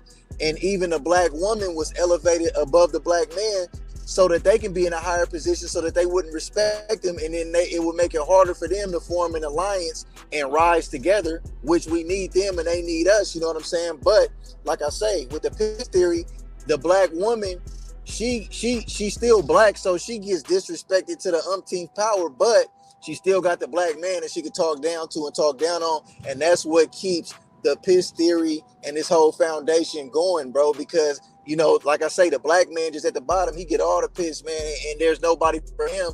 You know, he just pissed off, you know, at the end of the day. So, you know, with the and I wasn't trying to bring it up with the Offset Cardi B, because she basically claiming Afro Latino right now, but in the beginning she wasn't even with her, don't even deal with black women and all this. So if she identified as a black woman, she wouldn't even said that. She would have been like, but I'm black, you know what I'm saying? She would have been standing up for it. So we know where she really stand at. But I'm just saying, like, at the end of the day, they okay with Tiana Taylor taking money from a rich black man. They okay with Dame Dash, or if Beyonce and Jay-Z split, they'll want, even though she got more money than Jay-Z, but they'll want her to take all Jay-Z money. It's always okay to break down a black man, because that's how the system is designed, man. And that's why I say it's the piss theory. Everybody has somebody else to piss on except the black male. So, you know what I'm saying? Without the black male being there, there would be, you know, there would be nobody else for everybody else do the jobs that don't nobody else want to do, you know what I'm saying, to fill up all the jail cells for you know, unidentified reasons, or unnatural, just the sentences that they give is be doubled and tripled and all this. Like, the black male really makes it so that everybody else can live their best life. Let's just keep it real, because like I say, if we wasn't filling up all these jail cells, you know what I'm saying, if we wasn't getting racially profiled, denied for hella job positions that we really qualified for, but they don't let you get it because you're so-called black, and they giving it to somebody else, then that means if we disappeared, that they would still have to have oppression, they would still have to have racism, but it would just have to be evenly spread out, and then, you know, everybody, it just wouldn't be so one-sided, you know what I'm saying? They wouldn't be able to that's why they love it to be us, because facts. Everyone gets on code with that. Yeah, facts. And like you said, if the hate and the discrimination had to be evenly dispersed, it would kind of fall apart, because they'd have to give equal parts to immigrants, equal parts to white women, equal parts to right. trans. But no, right. If they want to crap on black people, which I call us, unfortunately, society's doormat, where you walking in the grass and somebody steps in dog poo, oh, let's go to the black doormat and wipe your shoes off on it, but everyone else is doormat. Correct. Everyone else doormat. Everybody else cool. Right. Yeah, so that's how it is. Everyone dumps their trash over here. So it's just back to Cardi B, right? Cardi B is a big old pregnant chick going around twerking, doing all sorts of thought behavior, and that falls on her being, when she's doing that, they focus on the afro, and she's black and blah, blah, blah. Now she's Hispanic, so when she's doing all of this debauchery, degenerate stuff, that should fall on Hispanic culture, right? But no, they try to equate her to rap music, rap people, black people being at the bottom. So dump your trash with the black people, but when she does something good, it goes to her Latina side. When she's raising her daughters, she's not raising her daughters as mixed babies. She's raising her daughters as Latino kids. You see what I'm saying? So they get to preserve their culture, and then you dump all the trash on us. You know what I mean? Or in your theory, but she preferably, and she not the cut. No, you good. And she preferably keep choosing black. She preferably keeps choosing black men though to have babies with though. Keep that. And because I believe that for one, she actually is attracted to him, but she knows she got leverage on a black man. See, if she go get with a white man, she can't pull the stuff like she could pull on Offset and the Stephon Diggs dude. Because all she got to pull with them and say, you know what, they're abusive. They treated me bad, and everybody's gonna still have sympathy for her, and she'll be able to, you know, and even if she don't marry the where she still can get the child support for like crazy numbers and stuff and live off of that if she want to. So you know what I'm saying? But it'll be harder for her to do that with so-called, other nationalities, you know what I mean? So, like I say, she preferably chooses so-called black men to procreate children with, even though she sits back initially like, oh yeah, but the black dudes that deal with me, they say they don't like black women, and you know what I'm saying, and this is that, which shows But she doesn't even hold see on real quick, herself as a John. black woman. And this goes back to that flat blackness. And this is what one of the other callers on Tariq's panel was saying. He's saying it's hard being an FBA in New York. She is from the BX, right? Over there, it's a bunch of like, see, Right. and this is where the delineation comes in, which people are not used to. When she says black, what kind of black? See, before, which is we all black.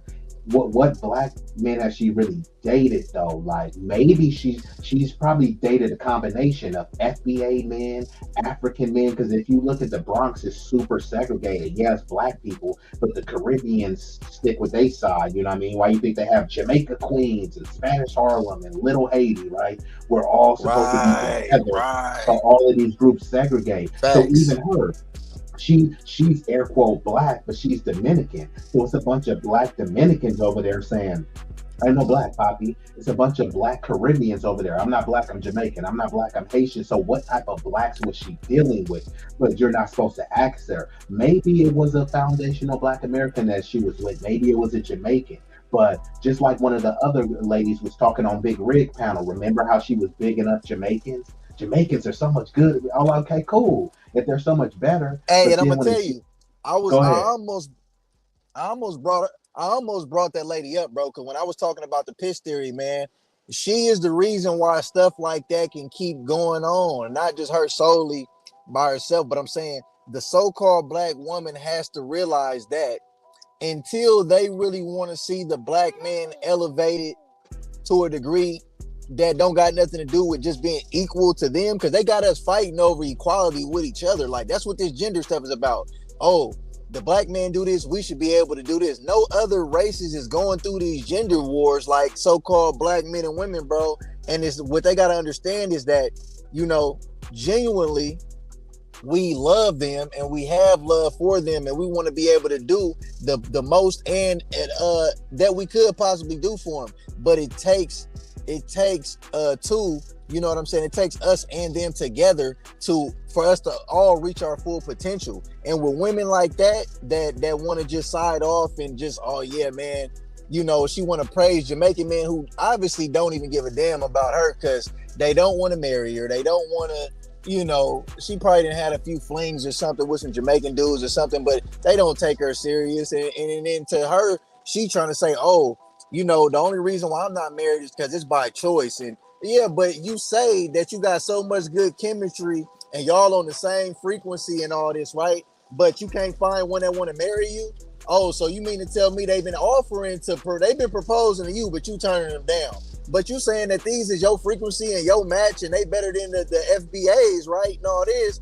But for some reason, they still ain't being. No, they don't want you neither. You know what I'm saying? At the end of the day, and like I say, bro, there's this delusion that there's something wrong with everybody else, not me. And I'm not saying that there's nothing wrong with the so-called black man and that there's only something wrong with the black woman. We But have we all issues got that we got to issues. work out from the jump. Yeah, we got issues that we got to work out, period. But the thing is, we have to be able to identify that this is by design. So we got to stop kind of, because like with me being a so-called black man and being raised by a black woman, and I have sisters and female cousins, and so I understand black women, man, and I see like what they be like, their influences and how they get misguided and how they get, what type of mentality do they have. So I have sympathy and I empathize for them because I understand it. They lost just like we lost. You know what I'm saying?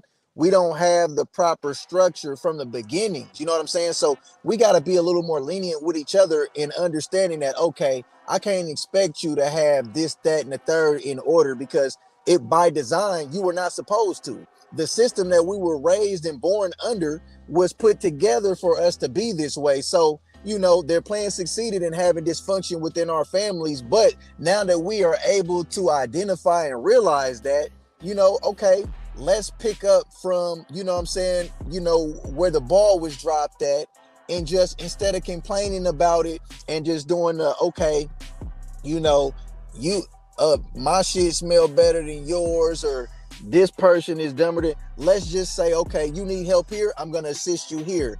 They need help there, I'm gonna assist them there. And let's not stop the pointing the fingers. We don't gotta point the fingers, because just how I've been breaking down the piss theory and all that, which is facts, you know what I'm saying, because it's from a lifelong of just studies of myself. I'm not reading some chart with people trying to stay statistics. This is what I know from me just being who I am as a man, you know what I'm saying. Me being able to look at it like that, bro, it's like somebody want to come in right now and say, oh no, I want to dispute that, because if black men didn't do this, and well, I'm not trying to point no fingers. Like I say, it's by design. We didn't choose to be, held captive and enslaved and identity stripped from us, and nobody signed up and said, oh yeah, I want that to be me. It just happened. So we're not trying to, like that dude Myron he talking about, oh, y'all just victims and all this. Bro, we're not trying to claim the victim role. We are what we are under the circumstances, but we're not trying to hang on to that and beg for nothing, bro. Yeah, some people are, that's lost still, and they want to hand up, but bro, it's not even that. We willing to put the work in, and we willing to stand. The problem is we so deep down the rabbit. Oh damn, you was cooking. You kind of, I think you froze up. But yeah, in terms of, let me pick it up from right there. Maybe you got to drop down and come back up because you kind of froze. But there's a difference between being a victim, being victimized, and having a victim mentality. So think about like this: a woman that gets sexually assaulted, right, and someone forcibly penetrates her, right? She is a victim of that assault. When did she stop being a victim? Year 10, year 20, year 30. So after 30 years, she can no longer say that she was a victim of this sexual assault? Or is she a victim of that for life? It doesn't mean that she's not going to have a job. It doesn't mean that she's not going to be able to function through society, but she still is a victim of this atrocity. Just like if someone, is in a fight or something and they have to get one of their limbs amputated, right? And then 30 years later, don't call yourself a victim? No, yeah, I am a victim of this heinous crime, but I don't have a victim mindset because I'm going to continue living my life. Yes, we are victims of an unjust system. If we have been systemically targeted, right, that means that we were the targeted victim. Doesn't mean that you need to have a victim mindset when you're approaching it, but you do need to acknowledge that you're in a subjugated position that allows you to be victimized. So just being victimized and having the victim mindset don't necessarily have to be one and the same. For instance, Martin Luther King was getting dog sicked on him, was getting hosed. He was being victimized. But guess what he did? He kept fighting for civil rights. He didn't have a victim mentality, despite him being a victim of white supremacy. So unfortunately, we're the only group that like to say that, man, stop with the victim mindset and all this other type of stuff, but no other group does that. If you look at Jewish people all the time, they're constantly crying about anti-Semitism, saying that they're victims of anti-Semitism. If you looked at when Joe Biden got into office, what were the Asian people doing? Stop Asian hate. We're victims of hate crimes. And then they got millions of dollars donated to them. They got specific legislation in the COVID-19, the COVID-19 Act. They denounced anti-Asian hate specifically 14 times. So all of these other groups, they claim to be victims. You hear me? Yeah, I can hear you now. You back. You kind of froze up. Could you hear me?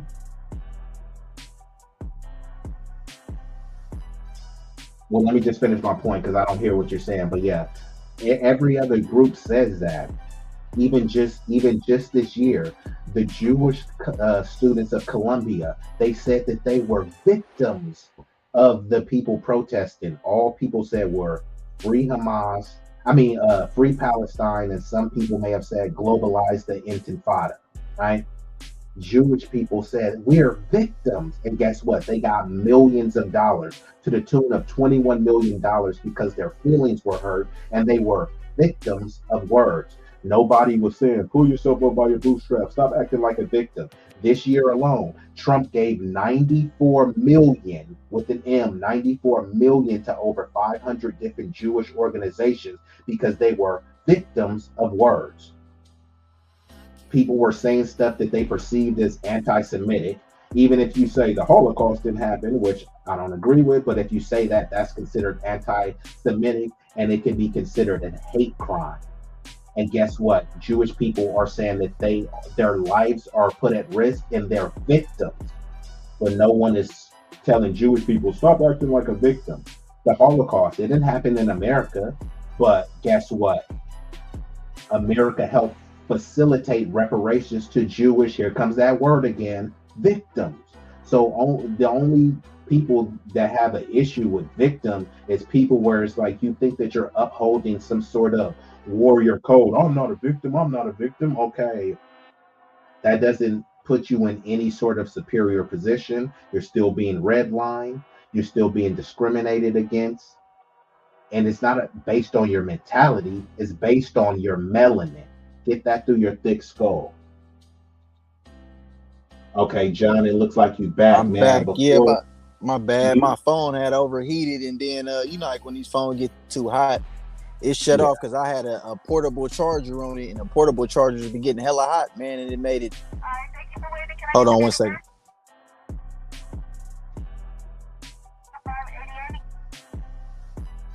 Where you at? Wingstop? I'm picking up I'm getting this medication from CVS right now for my tooth. All right. Okay. Yeah, no, I'm good. I'm good. They about to get to me right now, but no, man, I was cooking too, man. I'm mad. You Bro, was cooking and then you turned into a fuzzy wuzzy. You started looking blurry. I couldn't see, bro. Go ahead. Hey, it had me hot, man. But I was just saying, like, bro, it's like both genders, the males and the females, bro. We gotta come together, man. That's the only way that everything is gonna work out the way they're supposed to. We gotta fight and stop fighting amongst ourselves. That's by design too. People don't realize, but have you noticed on social media, like they only post things to get people to like click? They basically bait us Yeah. to gas. It's actually called rage bait. So that they Right. purposely do that. And not only that, this is another thing too. This is why the delineation movement. Now, of course, us as Black Americans, we all have our own issues. Like males have a bunch of issues. The women have a bunch of issues, but it's not just our community. All these other communities have issues as well. So these other communities, the original gender warring is with the Black and white community. That's where they have the whole feminism stuff. But everything gets magnified with us because, unfortunately, many of us like to get on. We like to get on panels, and we like to Big talk Rig's about. trying to roast in the comments. Oh, okay, I'm gonna have to get to the comments, but see, I seen Big Rig unfortunately, talking about I refuse to wipe the lens. My bad. I ain't try. I just had looked and seen that though, because I was talking to you. I wasn't seeing the comments, so I look in there. He talking about John, you just refused to wipe the lens, huh, bro? I noticed it was a little foggy, so I had wiped it down. But go ahead, B. I didn't mean to. okay, cool, yeah. I didn't even see that comment about wiping the lens, but Big Rig got funny. So I kind of lost my train of thought on what I was actually gonna say with that. Let me see what he said. He said he laughing now. He said respectfully, John. Hold on, I see Jackie Gaines still in here. Sincere Sade. FYR Firepower. Which comment was you replying to? All right, thank you. No, I was replying to Big Riggs because I seen him talking about my lens was foggy, man, and I was saying I had noticed that myself. On top of that, because I'm about to get another iPhone and shit, probably like next month or something, I'm gonna get another one. But my screen is actually cracked a little bit right there with a front facing camera, so it gives like an extra little glare. And Oh then yeah, I know what you're saying. It you know, got I'll be that having screen burn. right, so it got like that slight little blur, but I should be. I'm looking like I'm clear enough right now though. Yeah, But you nah, bro, ain't, you like ain't fuzzy. Hold on, now I they remember what I was gonna say. Thanks to Sincere, because she said feminism was a white female construct, and that's what I was saying. For us, all of our grievances are aired out in real time, and it's entertaining for many people. But all of these other groups, they're going through the same thing or similar things. It's just they're not being aired out. For instance, I always say, who is the Latino Hispanic version of Charleston White? Who is the white version of Jesse Lee Peterson? You see what I'm saying? We'll got a bunch of goofy niggas that will hop on, what about black on black crime and all this other stuff? They're not doing anything to combat it. And crime is just crime. It doesn't have a color. Find me one video.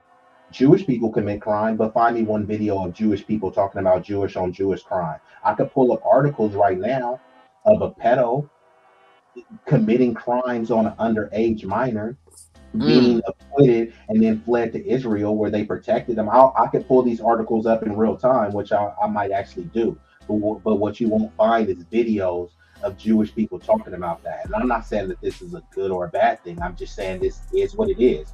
You already know, John, you grew up in the streets.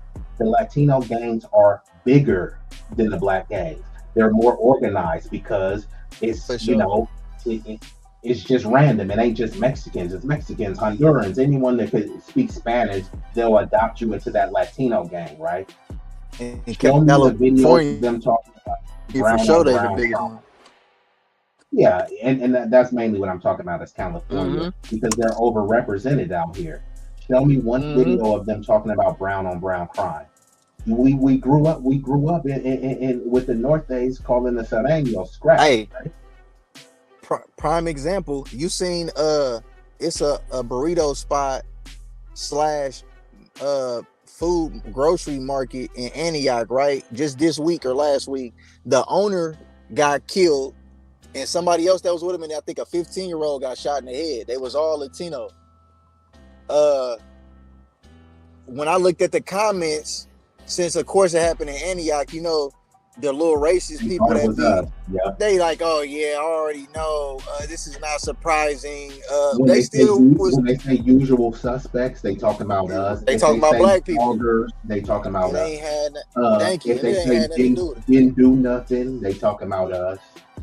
And it ain't had nothing to do with black people, bro. This was something that just was some Mexican stuff, but they still wanted to, you know. But they do that no matter what. Cause that's just like the Charlie Kirk thing. How does this turn into a conversation about what black people was doing, bro? If They a start white man killed threatening to another, blow up black colleges. bro, a white man kill another white man. I see Stacey Dash with her little confused ass man talking about black people need to what she say, they need to stop making a mockery and being celebrating. Bro, who is celebrating? I ain't seen nobody throw a party because this dude died, bro. Let's just be real. Ain't no celebration. Now people Nobody. be It's just because people don't care now. Because I got to the bottom of it. I you know my position on it. I said I'm not celebrating or mourning. But since if you say you just don't care, they consider that celebrating because you're not mourning and reading scriptures and saying we need to forgive and forget. And he had a family. If you ain't doing that, they consider that you're mocking him. It's getting out of hand, bro. And I know a lot of people, especially you, is like, man, just don't talk and just let it die. They're not letting it die. They gave him a day. In Oklahoma, they're trying to make it mandatory to teach what he was saying, which now, was that wait. Oklahoma is a historic black man, you know all the history yeah, of us in Oklahoma. So now you telling me this is not by design. They want to make his celebration day on George Floyd's birthday. Then y'all want to talk about Oklahoma schools got to teach. Man, y'all are attacking just like he was doing. He was attacking so-called black and, Americans. and peep this, John. Most people don't know that the most founded black towns were in Oklahoma. Like they Yeah. really try to accept, because and there were many black indigenous, like, tribes there, but they kind of erased them, and they whitewashed the tribes. They expelled the black people from the tribes, and now they got literally white people claiming they're Native American. So this is where, yes, many of us came from Africa and many of us didn't, and then we all had an ethnogenesis, because people that were dark indigenous, they all got classified as Negro. So not everybody Hmm. came from Africa. People came from Africa. People came from the Caribbean. It was people that was already here. And if your skin was too dark, you got all lumped in as just one Negro. So they just completely erased their indigenous ancestry. So they don't, many of them don't get access to those tribal benefits. But how could we've had all these black founded towns in history in Oklahoma if we just all came from Africa? It just the math ain't even mathing. You know what I mean? Yeah, facts, bro. It's just it's a bunch of the bull, bro. But it's like like I say, that piss theory shit always shows and prevails to be a fact, because look at what everything keeps resorting back to. A white dude kills a white dude, somehow foundational black Americans getting brought into this conversation. Uh a Hispanic kills a Hispanic, somehow the usual suspects are black people, even though it's been proven that they didn't have nothing to do with it. Like, bro, everybody is standing on the backs of the so-called black males, man. And you know what I'm saying? And it's not no somebody like the dude Myron you was playing. He went, oh man, y'all want to play the victim and y'all complaining, bro. It's not complaining, stating the fact. You know what I'm saying? If you're and, standing and, on and top, and that's what they want you to do. They want you to get it's just like police brutality, right? Like, in order, if the police is treating you unjustly, you need to complain. You need to discuss what happened. Man, I was handcuffed, and the police was beating my ass. Man, stop complaining. That's what he's saying. Like, hey, we're being redlined out of neighborhoods. Man, stop complaining. Like, all the stuff that they say is stop complaining, it's still currently happening, right? People are being facts. mistreated in prisons. People are being redlined out of neighborhoods. People are being denied loans based on their skin tone and lineage. But when you acknowledge that, hey, this is happening, no one is saying put your head in the sand and be a helpless victim. But in order for us, so it's just like a pothole in the road. Now, I can speed straight through and act like it's not a pothole, or I can say there's a pothole and then I adjust my speed and how I'm gonna maneuver around the pothole. Is that being a victim for me acknowledging that the pothole is there? Because most people are just calling out the stuff. They're saying, look, this system is racist. This system is prejudice. It doesn't mean, hey, just sit on your hands and cry about it and write in your diary, but we do need to Yeah. acknowledge what's going on. How can we combat it if we're unwilling to acknowledge it? Right, we got to point it out, and that's what I was saying too. This is all by design, but until we at least identify that it is by design, you know what I'm saying, and keep on trying to play that, acting like stuff ain't what it is, bro. It's gonna continue to go on. So by us blowing the whistle, saying, hey, this is brought to you by this system that was put into place to oppress this particular demographic of people or whatever, you know what I'm saying, and just and we can't move forward, you know what I'm saying. And like I say, we just really be talking in circles, because you got these brainwashed people who will still try to argue us down, and then some of them be our own people, you know what I'm saying, that want to argue us down about like, oh nah, don't complain, don't play the victim, just take responsibility and stop trying to what they call it, you're just when they say not projecting, but basically they say that you're not trying to take accountability, you just trying to like push, you're trying to spin the narrative and all this. Man, listen, bro, it is what it is, and history proves the facts of what the facts are, so much to the point to where they're trying to change history. You notice they want to take slavery out the history books. They want to say that it was just what they call as voluntarily immigrants or Yeah, yeah, some involuntary crazy immigrants. But see, at the what. time, they were proud of it. See, this is why, and shout out to Tariq, because people be like, why y'all say white supremacy? They ain't supreme over me. Saying white supremacy doesn't mean that these white people are better than them. First of all, they are in a supreme position. You trying to acknowledge that I mean, you not acknowledging that doesn't change the situation. You know that they Uh-huh. have white privilege and everything. So saying white supremacy is what they call this is their system, right? Facts. And at the inception of the country, that's what they used to talk about: white supremacy, white supremacy, white supremacy. But now that as the years progressed, they saw how deplorable and degenerate it was. So now they framed it as black inferiority. No, man, it's not white supremacy. It's just culture. And you guys are growing up without fathers in the home. But all you got to do to debunk that is just look at Jim Crow, right? We were married at a higher rate than them. And guess what was still happening? Fire bombings, Yeah. lynchings. Tulsa, Oklahoma. There was a bunch of black people married in Tulsa, Oklahoma. And what did they do? They had a race riot. Why? Because the black people were doing better than the poor whites. That's the only reason why. Yeah. So I don't want to hear about who has a history, a lineage of evil, or a culture of violence, because and then many of us fall into that black on black crime and all this shit. If you combine Chicago, think of the most notorious black cities. We didn't commit all the murders in there, but hey, give us all the credit for those. If you combine all of those murders for the last 20, 30 years, it won't even be a drop in the bucket to what they did towards slavery. So Mm-hmm. so Facts. so so they convince you they slaughtered, bruh. They slaughtered millions of Native Americans, slaughtered many of indigenous blacks and enslaved, formerly enslaved Africans, slaughtered to the tune of millions, millions. What? There's never been a time, bruh. If you combine the 30 years of your life, man, double it and go 60 years. Take all of the murders combined in Chicago, Oakland, St. Louis, it ain't gonna equal up to a million. So who is Right. really more violent? They have millions, plural, multiple millions of trails of bodies.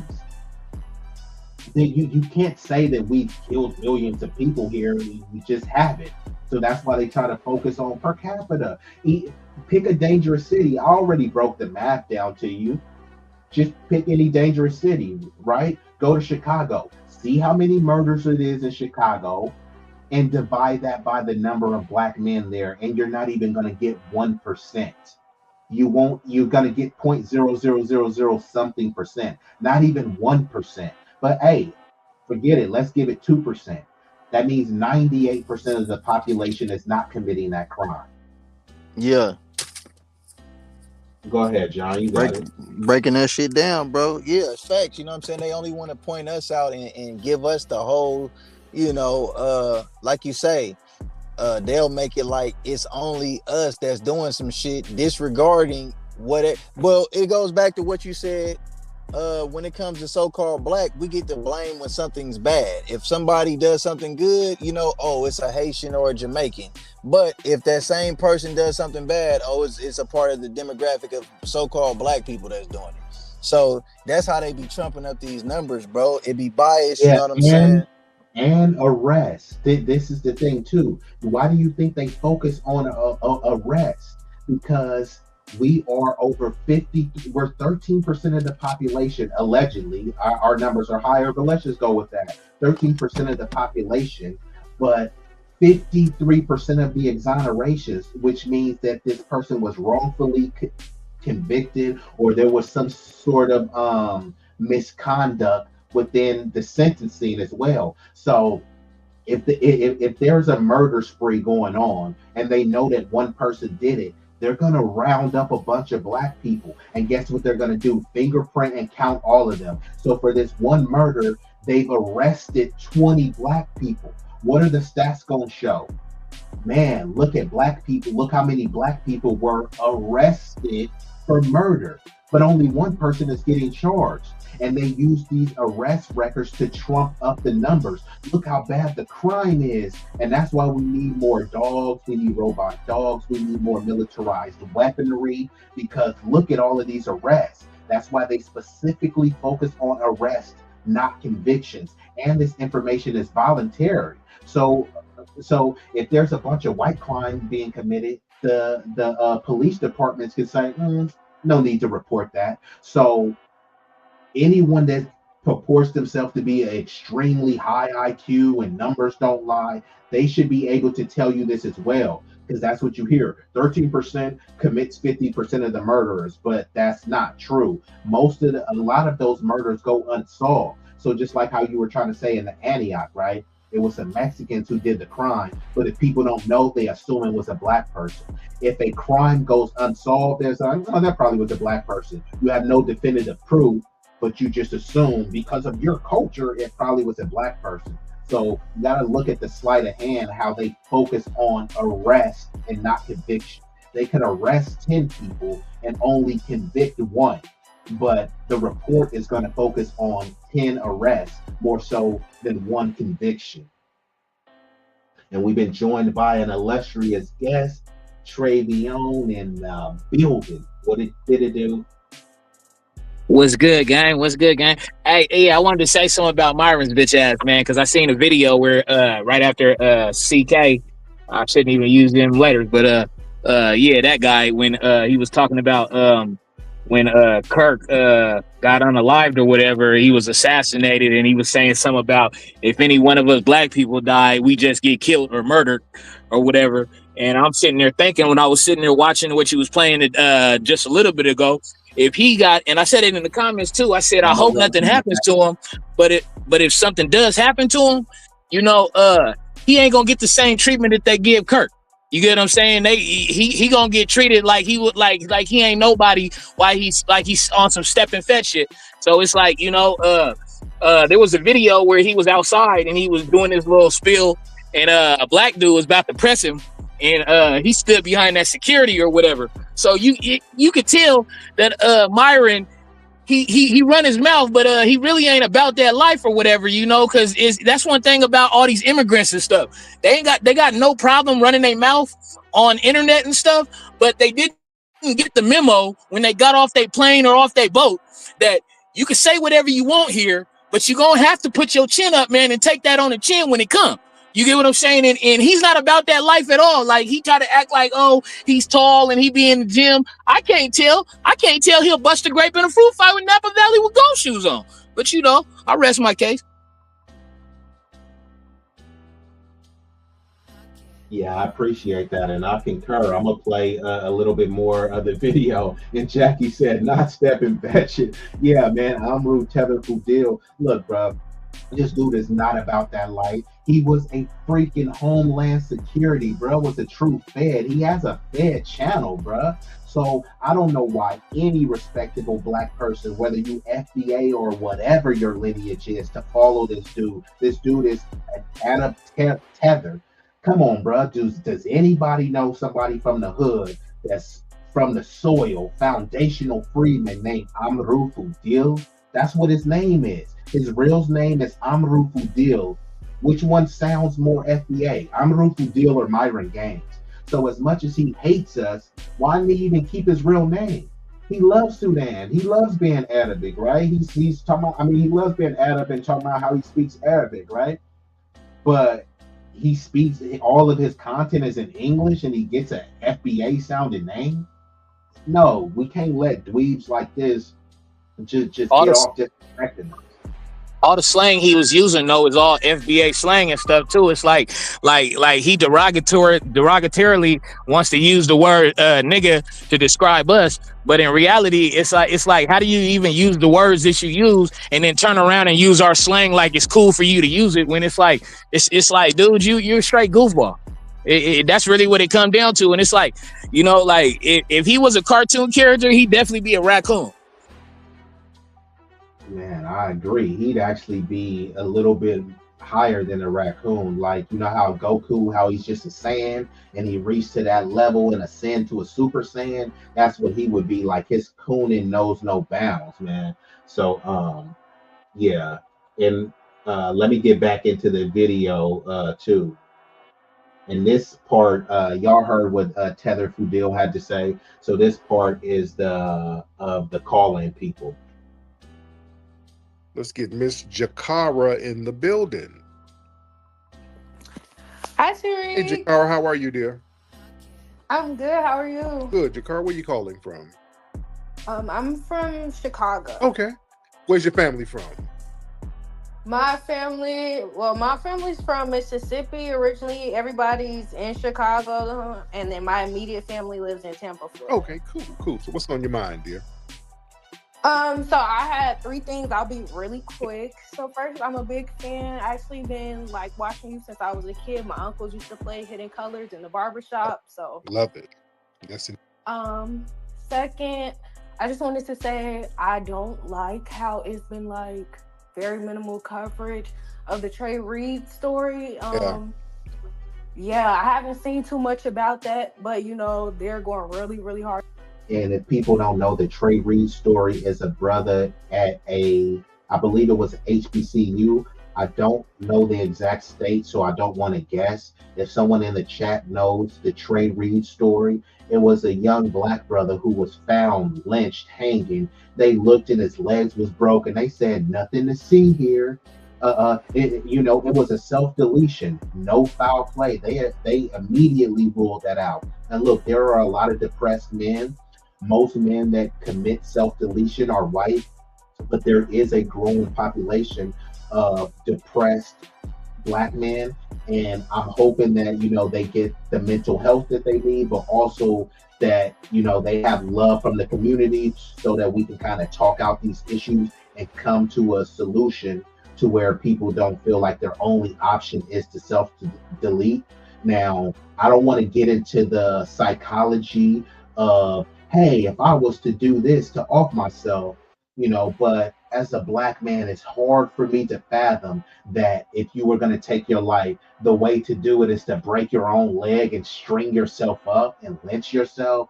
It just don't sound. I mean, it would be easier to just find a firearm, one trigger, and you're gone. You know what I mean? I just don't know.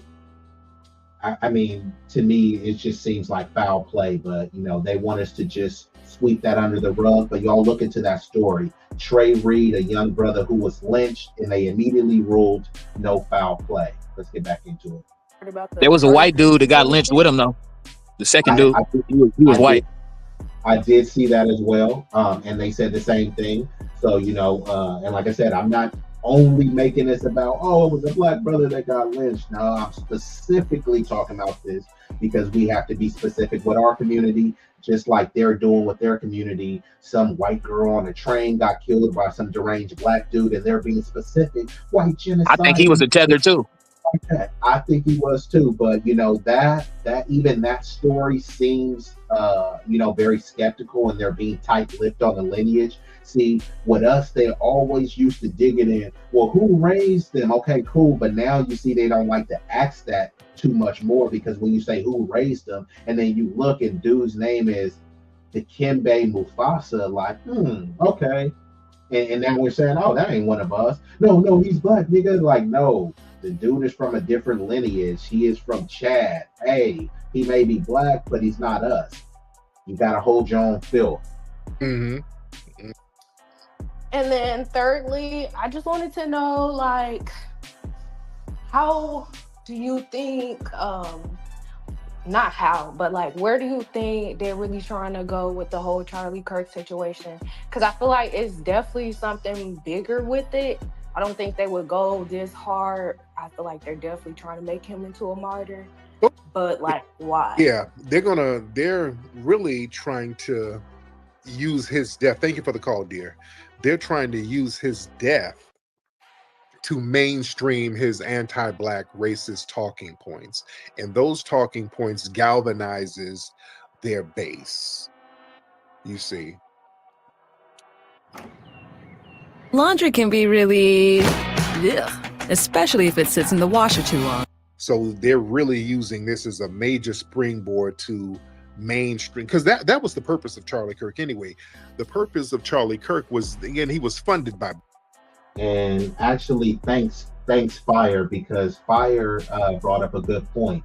They told the family that Trey was deceased and found deceased in his dorm room, but he was found lynched with his legs broken, and they're still like, nothing to see here, no foul play. Even if that was true, that's foul on part of the campus security and on part of the investigation team. Why are you lying to people's family and being insensitive, right? That's extremely disrespectful. But hey, because it was a black guy, no one cares. Let's get back into it. Big money. He's funded by big right wing money. Their job was to slowly get him to mainstream all of those anti-black talking points, to normalize it. So now that they got him, he got popped. Now this is an opportunity for them to just really springboard it and just really get it in there real fast now, because they're using the death. If anybody goes against any policy that supports making him a martyr, they're going to be like, oh, well, damn it, you're insensitive. Oh God, well, you should be canceled. And they're making examples out of people. They're playing a real heavy-handed chess game right now. So it's very interesting. But the thing is, the Republicans, when that pendulum swings the other way, you won't be able to cry foul. You won't be able to yell all that freedom of speech talk that you're used to doing if that pendulum swings the other way. If the Democrats ever get back in a good position to get their lick back, oh, it's a bad thing. But the Democrats, see, they're struggling right now because the Democrats, they still have not won over their base, which is the black vote. They have not won enough of us over yet. So it's going to be very interesting in the next elections. All right. Let me get our brother Great Black Shark in the building. Great Black Shark in the building. Mr. Great Black Shark, hop on in. Let me fast forward it a little bit. When one of the legal protections their melanin, they've been trying to, well, I'm denigrating Kirk. You understand? Yeah, we've been neutralizing their narratives though, which is good, because they've been trying to use their melanin. They've been trying to, well, I'm black and I say Charlie Kirk ain't racist. No. You are not FBA. No. The Tethers, they're desperately trying to get back in good graces with the white supremacists. Boy, they're campaigning hard. Speaking of campaigning Tethers, did y'all see Myron Gaines? He made another video denigrating foundational black Americans. He made a video ranting. F them FDA niggas. Why y'all always, because everybody's clowning them. Myron Gaines and those guys, they're still upset with me. And he keeps my name in his mouth too. I embarrassed them so bad when I went in there and had that impromptu debate with them.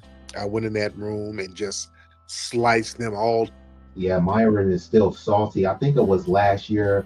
Tariq went in this white supremacist space. It was Amru, Tether, Fudil in there. It was Sneeko, who I call Sneeko, who is just some Asian mixed with Haitian dude who tries to act like he's black. I'll pull up the photo and y'all can tell me. Anyways, Tariq went in there. It was like a 5v1 and he was just slaying him. And he wasn't even, a lot of it was light work, bruh. These dudes, if they get around anyone that's intellectual and reputable, they get destroyed and obliterated. They're used to like crack licking, boot licking Tethers and people that kind of bow down to them that just want to get some shine on their podcast. But people that stand on lineage business, yeah, like Myron Gaines is light work, bruh. To pieces by myself. Yes, sir. Is Myron, is that the same dude?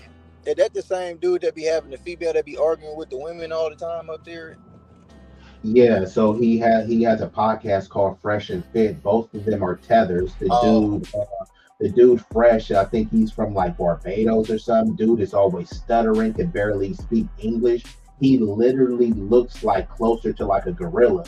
But he was clowning on George Floyd. Oh, I can't breathe, and he was calling us monkeys.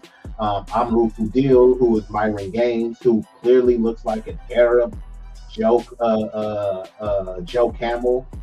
So yeah, and then mind you, why are they always barking on females? Like the brother Travion said, when an FBA brother pressed him, this dude went to go get his white security, and mind you, he is security. This dude is a Fed. He used to work for Homeland Security.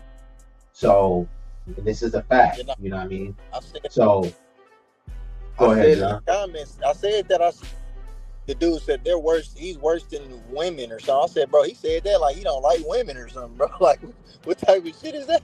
He said, yeah, you guys are worse than women.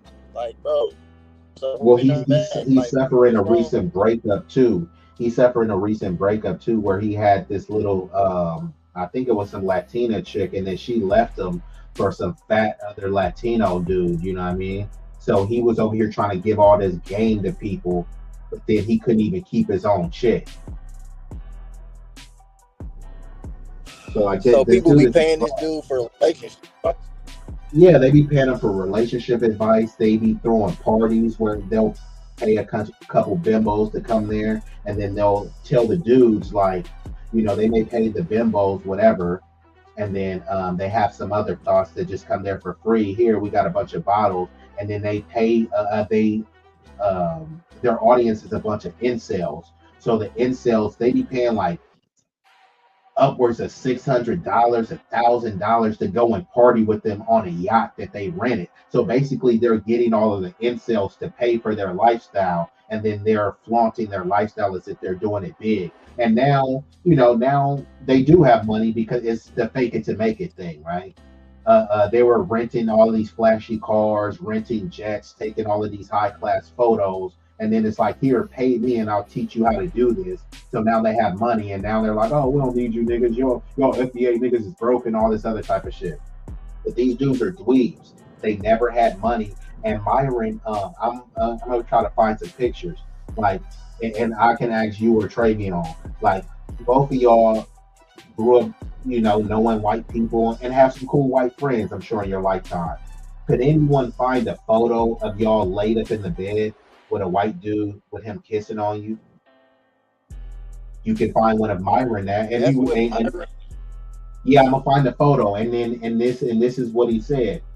Oh man, we're doing stupid frat stuff. Boys will be boys. What? And he got Oh, he's a fraternity dude. yeah, he's laid up in the bed with a white dude. Then he has one where the white dude is kissing him on the cheek. I think there was a photo where he was sitting on somebody's lap, but he was saying like, "Man, we're bros, man." He with the he's a Yeah, fun boy. Looking like a so goddamn capucci monkey. but then when you say that, then he goes off, man, F you FBA niggas, y'all broke and all this stuff. Okay, you can call me broke, but you're buck broke. Like there's no one can find any videos or any footage of me sitting on anyone's lap. I never even sat on no Santa Claus lap. And this dude is sitting on his frat bro's lap and saying boys will be boys. See, that's what he said. Boys will be boys. He said something to the line of that. I'm paraphrasing, but he did say, man, we were just frat. He was like, guys just do stupid shit when they're in frats. He was like saying like, they were just joking and trolling each other. I'll find the photos. Your chick ran off with a fat boy. He got to stop. I said it earlier. He was with the frat boys. His chick ran off with a fat boy. I'm talking about dude is an easy 300 plus. And shout out to all the fat Animal House. Yeah, bro was out there looking like the Blob, and then but the thing is, it got to be in you, not on you. The fat boy, he just his mouthpiece was sharper and crisp. Nobody really wants the tether, and this is the other thing too. Once you show that you have disdain for your community and your race, and then you go over the fence with another race, yeah, they'll tolerate you, but they'll tolerate you because they already know that you're broken. They seen you as just an infantile imbecile. That's why they wanted you, not because they seen him as some strong masculine man. Like, even for real, if I was swirling and I wanted a snow bunny, I don't want no snow bunny that's saying white men are shit and blah blah blah, hate the white community and all this other stuff like your daddy is white. You was kind of cutting in and out, John. Go ahead. Oh, my bad, big rig over there. My bad, big rig. I didn't even realize that. I didn't call you fat rig slaps or nothing like that. So I was like, but like I said, big niggas matter. You feel me? So shout out to all the big niggas out there, bro. Like, yeah, no disrespect to the big niggas. We was just talking about that one in particular that took Myron's chick. That's all it was. This wasn't a bash big Hey, nigga. Go ahead. hey, was that dude girl? She was like a celebrity or something, or what? No, she was a regular. I'll try to find the picture. She was like hella regular, but I think he said this was his first girlfriend. And mind you, the dude is in his 30s, so he had his first girlfriend in his Oh, 30s. Yeah, he said he was he was knocking chicks. experienced. Yeah, he said he was knocking chicks down and shit. But mind you, he was a dweeb. So it's kind of one of those things where, he was a dork all of his life. He started hitting the gym, got a little muscles on him, start soaking up some game for some real FBAs. And then he tried to outshine the master, right? He thought he was Daniel's son and thought he was harder than Mr. Miyagi. It's like, bro, you can't step to Mr. Miyagi. I taught you everything you know. But that's where he's at now. Right. He thinks he surpassed everyone. But Goddamn Somalian. when he gets around like real people with that ism, he just can't compete.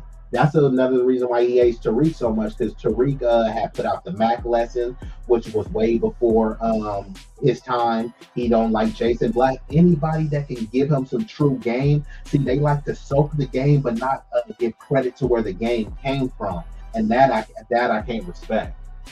Like I said, name me the Sudanese public figure. Name me the Sudanese icon. Name me the Sudanese invention. This ain't to shit on the Sudan. I'm just saying, I'm waiting. Manute Bol and Bol Bol. And Manu Bol, wasn't he lying about his No, I'm age? saying that's it. That's it. That's it. Some really tall, dark ass, black ass, basketball playing ass Africans. That's it. That's where the bus stop. When you think Sudanese, you think Manute Bol and Bol Bol. And now Myron Gang. And to be honest, unfortunately, and this is no laughing matter, there's a current genocide going on in the Sudan, and he's over here talking about Chicago. So it's slaughter. People are dying to the tune of hundreds to thousands daily. That's not happening in Chicago. But he's focused on Chicago, bigging up his homeland, but he won't big up all the filth that's going there. I want the Congo, Sudan, any of these places that are being colonized, that is facing the famine, facing these genocidal conditions. We should be helping them versus giving money to Israel and all of these other foreign entities. If we're going to help some foreign nations, then let's help the ones that really need the help. Myron is not pushing that. So that I just can't respect. Imagine you were over here touting your bloodline, I'm a Johnson, you feel me? I'm a Miles, I'm a Smith, but you don't care about the Smith bloodline. How can I respect you? Imagine Leonidas being a Spartan. This is Sparta. But he don't care about the other Spartans. He's Sudanese and he don't give a damn about the other Sudanese people. But he does give a damn about FBA. He says, I'm not FBA. F you niggas. Man, y'all are broke. You start worrying about our pockets, the average FBA has more than his entire village. So it's like, do we really need to get in these roasted matches? Because, bro, you won't be able to hang. You won't be able to last one round. So just stop with the tethering, bro. And focus on, your, white supremacist bootlicking. Let's get back into the video. It was a room full of like 10 of them. And I just went in there slicing them, cutting down their arguments and embarrassing the hell out of them. And they weren't prepared for it. And then it went viral and then everybody started clowning them. So they're still very salty because of that. But Myron was saying some very interesting things. Myron said all foundational Black Americans do is complain about systematic racism that's not even real. All racism, systematic racism isn't real. He claims, well, he was born here and his parents are the immigrants, but the thing is they anchored you here. Myron, your parents anchored you here. And you can't denigrate foundational Black Americans. The reason why they were able to anchor you here is because of the 14th Amendment. And the 14th Amendment came out of a Black grassroots movement led by foundational Black Americans. This is why we need to know history to let these people know what's up. You can't talk greasy. You can't, like the Ethiopian girl who called up. You can't talk greasy to us at all. I want foundational Black Americans to understand. Don't ever let nobody who fled here say anything negative about you or any other foundational Black American. There should be a zero tolerance for that. They would not be over here if it were not for foundational Black Americans in multiple waves helping them get over. That disrespect is completely unacceptable for us to allow. And this the new way. Before, many of our elders and olders and parents, we was just allowing the disrespect. We all Black, man. Oh, those are our distant cousins, bruh. If your cousin is coming at you foul, you ain't gonna check your cousin. People be checking their own mama. So if people would check their own mama or people that are blood related to them, why the hell you think I ain't gonna check a flea and Tether? Like, what are we talking about here? We allowed too much disrespect, decades of disrespect. And now we're recorrecting it. And now people, you guys are being divisive and you're only doing this because you listen to Tariq Nasheed. No, I agree with most of what Tariq said. I don't agree with everything he says. Just like when I talk, nobody agrees 100% with what I'm saying. That's irrelevant to try to say, oh man, do you agree with Travion or John 100%? No, that's irrelevant. Nobody agrees with me 100% of the time. So let's focus on the majority. We agree on the majority of the time. And the majority of times, we just allowed people to disrespect us. We allowed people to just make us this generic global African. If John creates an exclusive, elusive company, you owe that to the motherland.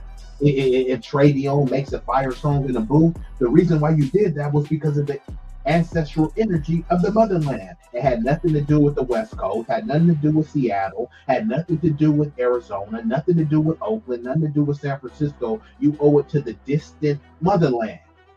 Huh? Why? So no, we're done just giving up our accomplishments. We're done just letting Let them cook. anybody respect us. Nah, bro, it's been going on for too long, bro, and we just tired of the disrespect. So now, yeah, maybe some people was heavy-handed with the overcorrect, but this is years of being called a B, a kata, Jareer, being called Yankee in a derogatory, pejorative manner. So, hey, look, man, y'all know what y'all been saying, and I might have to pull up a video of people saying that their family members used to tell them to stay away from FBA. I never grew up in a household that said stay away from the Africans, and they keep going back to, you guys called us African booty scratchers. Yeah, I got called that too, and I ain't African, so y'all gotta come with some new talking points, bro. The disrespect is over, bro. We shouldn't even let them fix The their funny face thing and say no shit. oh, go ahead. Go ahead. Go ahead, Trey. Yeah, okay, yeah. I was about to say the funny thing is, everybody's like, since CK died, you know, everybody's like, we're about to turn up and all this shit.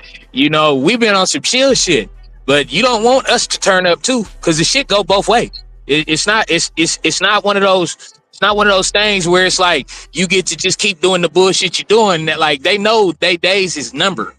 And I don't even mean in the sense of us physically doing something to them. Like it's gonna happen because of the powers that that be in this realm is about to make it happen. It's going that way already. It just is what it is. But yeah. And even with the whole birth rates, that's why all these people are getting adopted into whiteness. You know, they're kind of actively recruiting groups into whiteness, but they're also consolidating whiteness as well, because Latino, Hispanic is not a race. But in 2030, they're going to put it into like this amalgamated racial ethnic category. There's Black Latinos, white Latinos, Asian Latinos. So many Latinos have just been skating by saying, I'm Latino. Yeah, It you're just mean immigrant. That's all it means. It's just another way of saying you ain't from here. correct. But this is why the Democrats, both parties push it, but they use the Democrats as the crash test dummy. That's why they try to keep saying, uh, we're a nation of immigrants. This country was built by immigrants, which is extremely disrespectful because it was built by enslaved labor. Everyone else came after it contributed, but it was started here. So now you got to get credit. Yeah, yeah, there were colonial settlers here building stuff too. So it was three predominant groups. Unless you want to disrespect all these groups, the indigenous people, right? Unless you're saying that they were just idiotic people who didn't do anything, they're not immigrants, right? So clearly they built something. So they're not immigrants. So that takes out one. There's no way in the word that you can frame someone being forcibly brought to a land. That's not immigration. If you go to China right now, find a little cute Chinese girl, bring her over here, you sexually assault her, she has kids, you sexually assault those kids, and then when they grow up, and hey, how'd you guys get here? They immigrated here. People will be like, man, hell no. But isn't that what they're trying to do? They kidnapped and took hostages from distant lands in Africa and the Caribbean. They brought them here and now they're trying to frame them as immigrants. That's not immigration by any stretch of the word. So we already have the indigenous people who they don't consider immigrants, right? They were building. They have the enslaved people who are not immigrants. They were building. And people coming over here as colonizers to settle the land. That's not immigration as well. So those are the three primary groups responsible for the building and the foundation of the nation. None of those groups could truly be considered immigrants, but they want to frame it that way so that when they have all these open borders and they displace your neighborhood and turn phone you. about to die, B. This phone about to die. I'm gonna have to charge this shit up and get back on, bro. This shit about to die. I'm down the street though. I'm gonna charge it up in a minute. Okay, I'll still be on, and you got the link. If not, just let me know in the chat, and I'll drop the link. All right. Yeah, so it's like just letting people get that all. We're a nation of immigrants. Yeah, now, and okay, you can say we're a nation of immigrants, but to say it was built by immigrants, no. Imagine that you built a car, whatever your favorite car, a Chevelle, a Mustang, a Capri. You built it from the ground up, and then some other people came and then they added speakers to the car. Well, you already had speakers, but they may have upgraded the speakers. You already had rims, but they helped upgrade the rims. You wouldn't say they built the car. They contributed to making the car even greater, even flashier, even more desirable to drive around and look at. But to say that they built the car would be extremely obnoxious to say, but that's what they're doing now. Even this, bro. And a lot of black people don't even know this, bro. And don't take my word for it. Look this up. So when people talk about the railroads, a lot of people say this. Well, the Chinese built the railroad. Actually, they didn't. Did you know that the Chinese people built the least? Yeah. Let me say that again. They built the least amount of railroad. But guess what they get? The most credit. Guess who did build the most amount of railroad?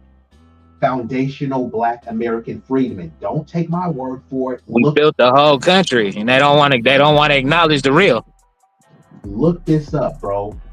Black American freedmen were responsible for over 9,000 miles of railroad. The Chinese immigrants were responsible for about 600 miles, and I'm rounding up here for them. So we were responsible for 9,000 miles of railroad. They were responsible for 600 miles. And guess who gets the credit for building the railroads? And not only that, there were indentured servants that built about 1,100 miles. So once again, Chinese people built the least amount of railroad. And I'm not saying that that they didn't contribute and that they should be denigrated for their contribution.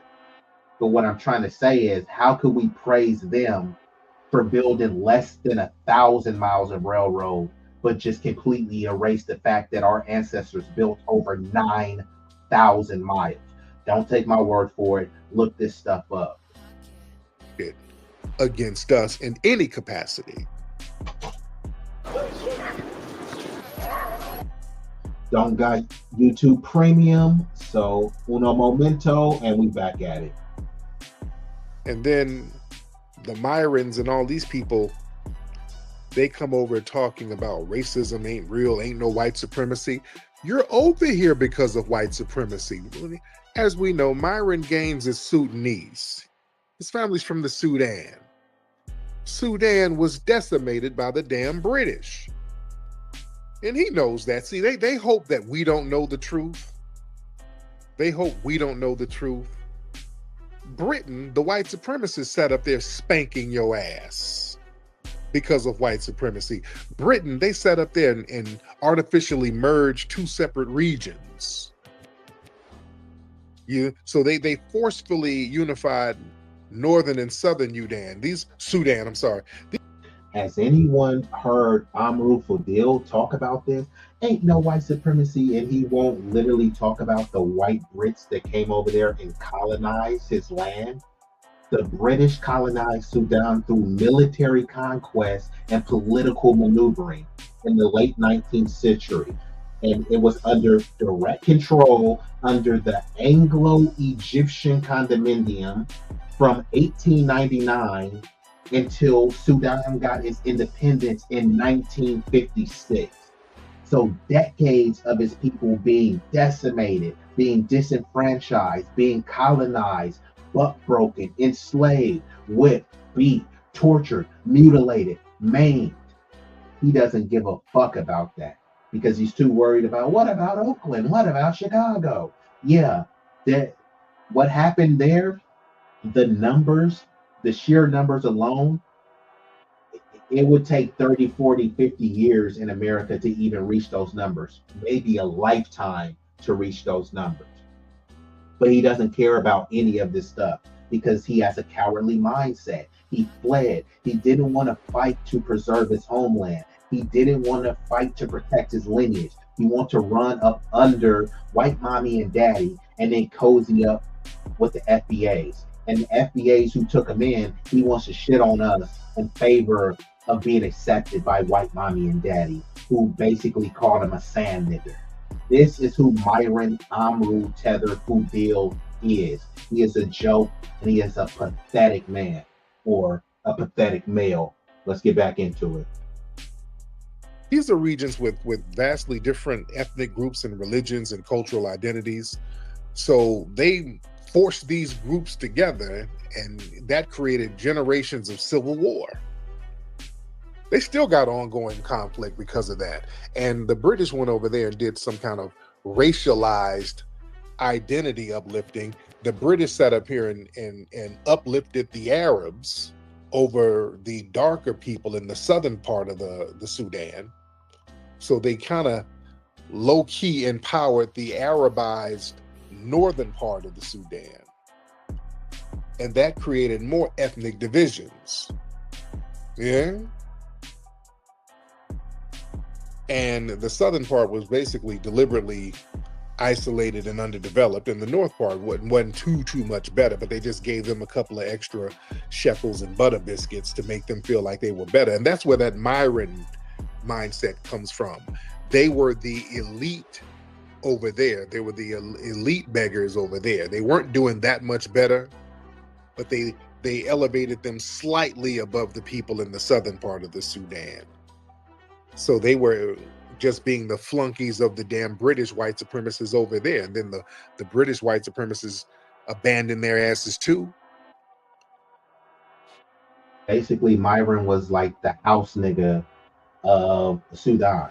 Like, he saw all of the atrocities going on, and instead of saying, nah, we need to come together, we need to put our high IQs together and build and enfranchise and enrich Sudan.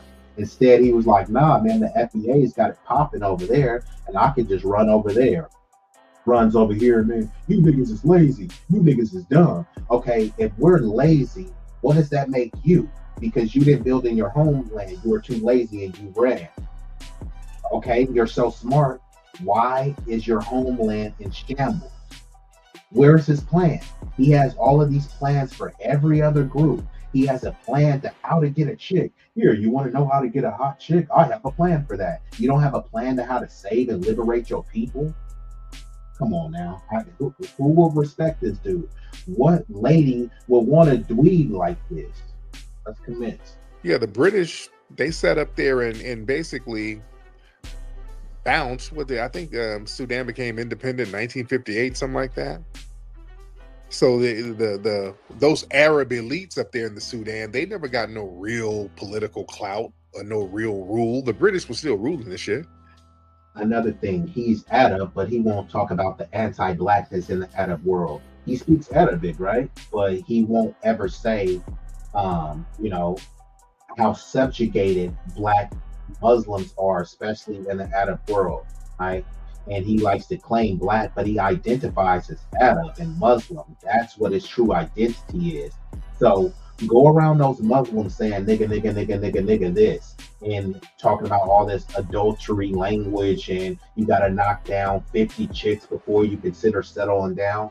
What is Muslim about that? Where in the Quran does that say that? So people are following this dude, acting like he's some sort of Muslim zealot, but all he is a pathetic, low IQ tether. That's all he is.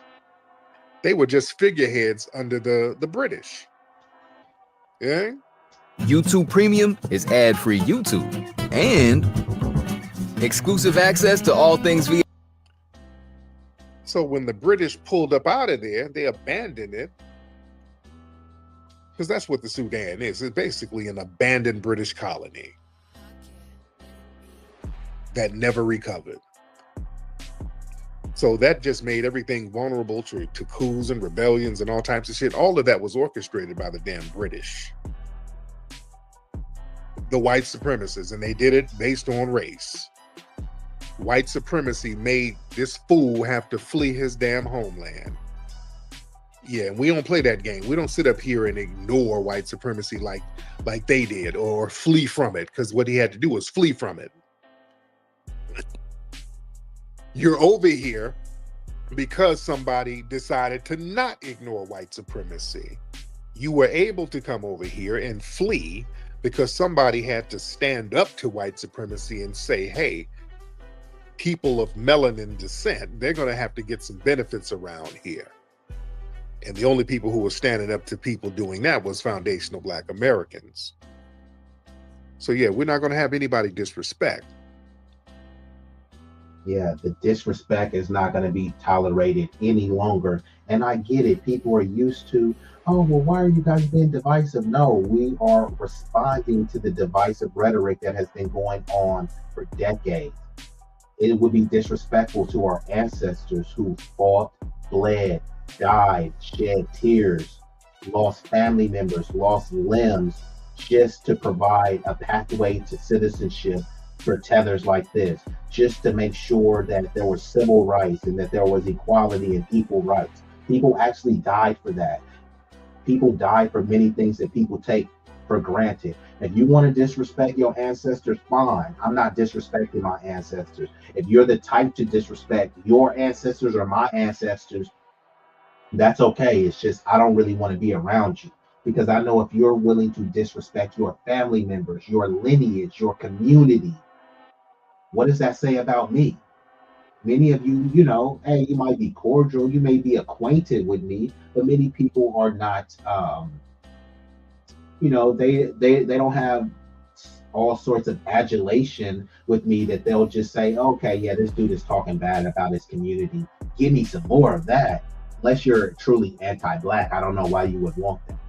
If I was with a Latina chick, I don't want some chick that hates Latinas, right? This dude is purports to be Black, but he hates Black people. And he wants to cosplay as Black people, but that's all he wants to talk about is Black people. If you hate it so much, stop talking about it. But it just shows you the obsession, it shows you the grip. And too many people hate us, so anything you say about us, you know, it's always going to get the clicks. But yeah, the days of disrespect is over.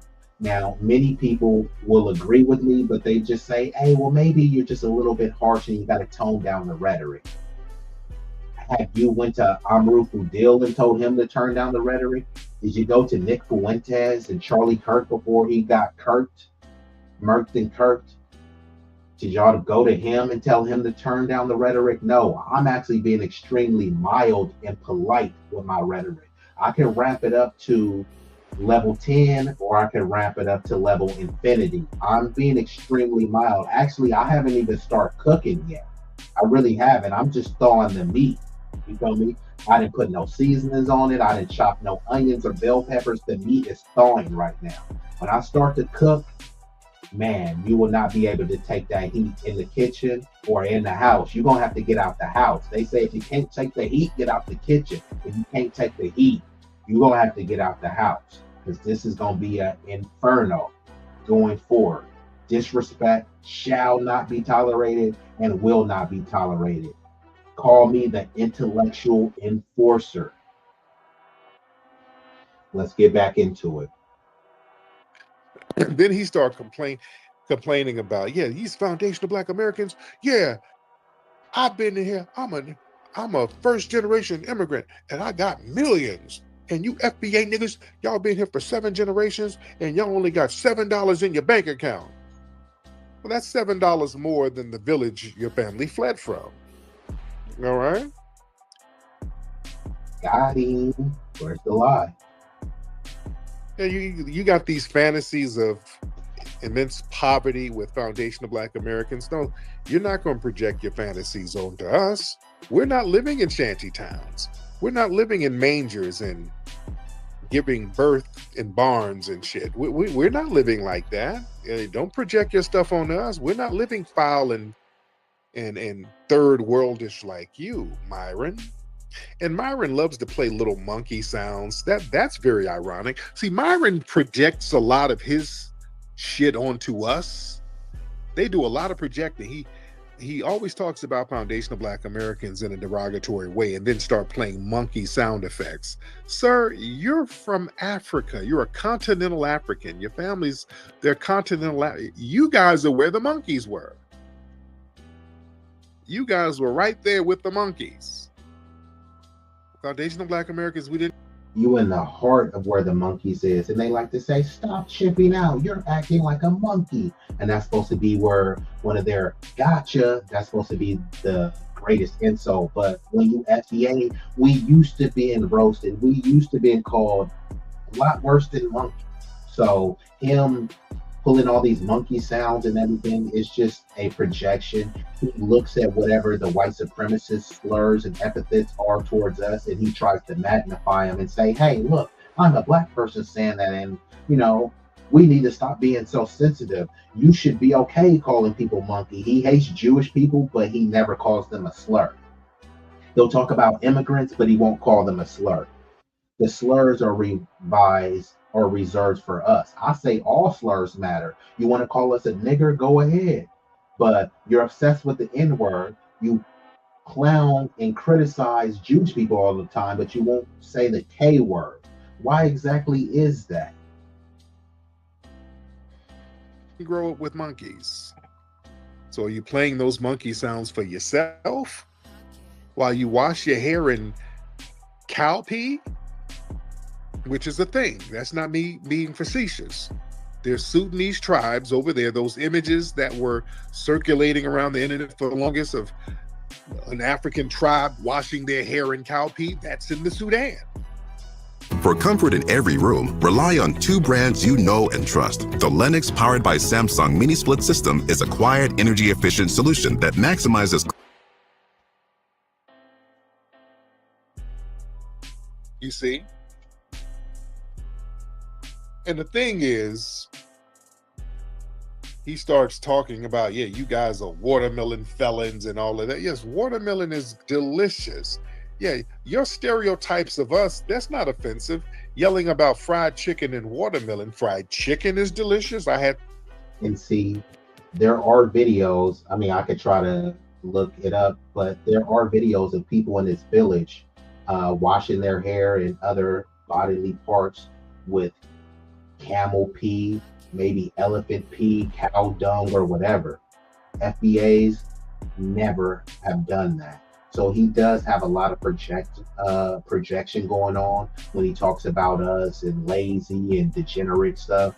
It's like, dude, what I always say, people's kryptonite is a mirror. They can say all this stuff, and what shuts them down is you just holding a mirror to their face. And this is why he keeps saying, you fled your homeland and blah, blah, blah. Yeah, well, if you want to talk about us that we didn't build anything and that we're just these violent miscreants of America, those shots were fired.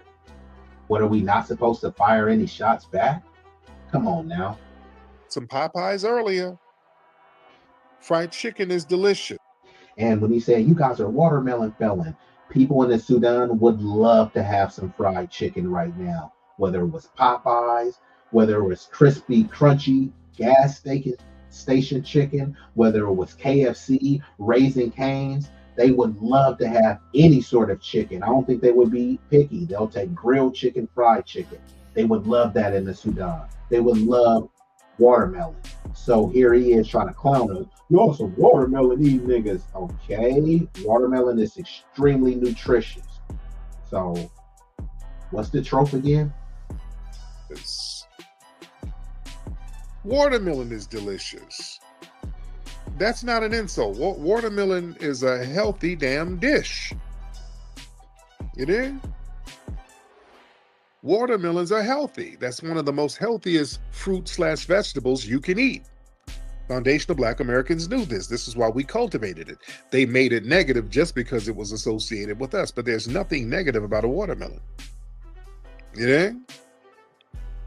Oh, I got Myron's manager in here. Oh, got Myron's manager Max in here. So Tariq is about to go back and forth with Myron's manager. Myron is always saying, it's the Jews, blaming the Jews for everything. And here he is being managed by a white Jewish person. You can't make this up. Let's commence. Max, what's up, Max? What's going on, Max? Mute your microphone and don't start talking crazy. I mean, I never do, but you just start muting my mic and then start insulting me. I never can have a conversation with you, but I mean, that's how you run things. This is your space. Yeah. It is what it is, right? Just don't let, white supremacists come and run amok. So but I'm Jewish, sir. You keep calling me a white supremacist, but I'm Jewish. They hate me more than they hate you. You have the assumption of whiteness. Here they go again. You keep calling me a white supremacist, but I'm Jewish. According to the Pew Research and any other research that you find, 92% of American Jews identify as white. The lowest number that you will find is 85% identifying as white. But the most solid number that I come up with is 92% of them identify as racially white. There's no delineation movement going on. Ashkenazi. Yeah, well, there's a delineation amongst Jews where there's Ashkenazi, Mizrahi, Sephardic, and everything, but they're not delineating from whiteness because Jewish is not a race, which is why Israelis come over here, and Israelis, they can say that they're white, or now they have a new box, MENA, Middle Eastern North African. So they can choose whichever one that they want. Most of them choose white. When you look at the Middle Eastern people, they try to say, well, they're part of the Asian Mongoloid race. But when Israelis come over here, do they identify as Asian? No, they don't identify as Asian. When you say someone is Jewish, and you say, yeah, but what race are you? See, usually people just say, well, I'm Jewish, and then you just leave it at that. But once you dig into it, what race are you? And some people will say, my race is Jewish.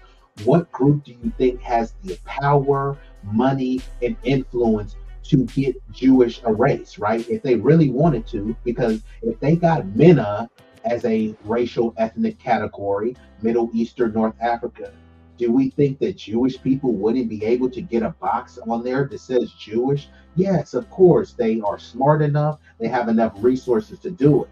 So why don't they do it? Because they don't want to, because Jewish is not a race. So then we have to say, what is their race? Many of those Ashkenazis descend from Europe. European is predominantly what? White. So how are we trying to act like, well, yeah, they descend from Europe, but they went and settled in Palestine. So now they're what? People of color? And some people say that too, which I don't use that goofy term. I implore people to retire that term.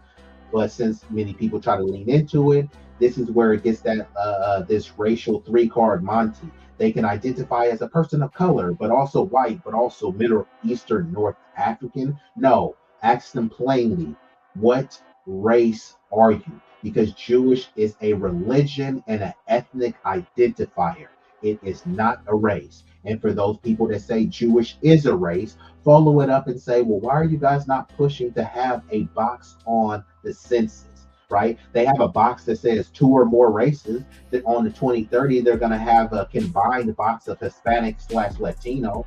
Why don't people want a Jewish box? Because they want to be labeled as white. So this dude is trying to say, that's anti-Semitic. I'm Jewish. You can't call me white. Well, why are you checking a white box? If you're not white, why don't you check other? They have a box that says other. So when you say, hey, I'm Jewish, I'm not white, well, why don't you check the other box? You can't say I'm not white while you're legally classified and socially identified as white. Go ahead, Trey. You're totally right. Jewish is not a race. Israelite is a race. That's the difference. But I digress. Let's see what he has to say. Doesn't matter. Assumption of whiteness gives you the same benefits, sir. It doesn't matter. So what's on your mind? Well, what's on my mind is very clear.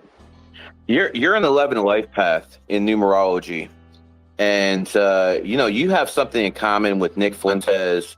You have something in common with Andrew Tate. You have something in common with Alex Jones. You're born 1974, the year of the tiger. And people who are tigers, they like to fight, man. They're also very charismatic. But you know what the thing is? America was, and this is not racism, so don't start, man. America was founded 1776, the year of the monkey. And the monkey and tiger are enemy signs. So what I'm basically trying to tell you is whatever you're pushing here ain't going to work, bro. Because people who are... What the hell is this dude babbling about? America was founded in 1776, and that was the year of the monkey. You're a tiger sign, and we like, bruh, this is what you call male babble, babbling aimlessly and incoherently. Like this had nothing to do with the discussion. He thinks that he just cooked and he just dropped a gem. But what the hell is he talking about? Let me just rewind that back a little bit. But these are the high IQs. Yeah. Right. In common with Andrew Tate. You have something in common with Alex Jones. You're born 1974, the year of the tiger. And people who are tigers, they like to fight, man. They're also very charismatic. But you know what the thing is? America was, and this is not racism, so don't start, man. America was founded 1776, the year of the monkey. And the monkey and tiger are enemy signs. Hold on, before I proceed, Travion, it looks like Ashura gave you a little bit of disagreement. Israelite isn't a race. It was people living there at the time when the kingdom fell. Could you give a brief response to that before I get back to the video? Yeah, Israelite is a race because if you're Israelite, you descend from one person, which is Jacob. That's what makes a person an Israelite, or what people would say a Jew, not Jewish. But carry on. That was nice and succinct. Let's get back into it.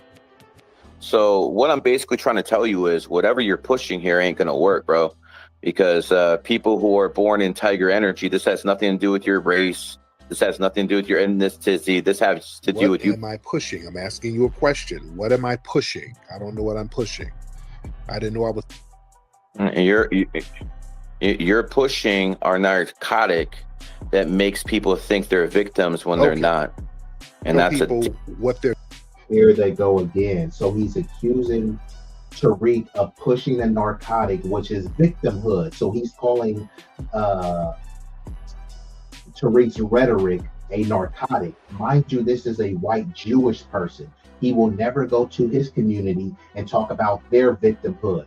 Do I have to repeat this again? Please do not take my word for it. Look this up. Jewish students at Columbia University, who owned slaves, by the way, they didn't pay any reparations to those slaves, but guess who did get reparations?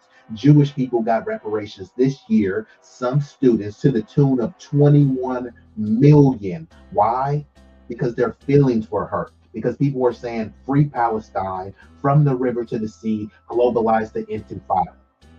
That means that Jewish people were victimized and they were scared on campus and they got paid reparations for that. Also, Trump, again, this year, 2025, the Jewish people who don't act like victims, they were paid 94 million to over 500 different Jewish organizations to combat anti-Semitism.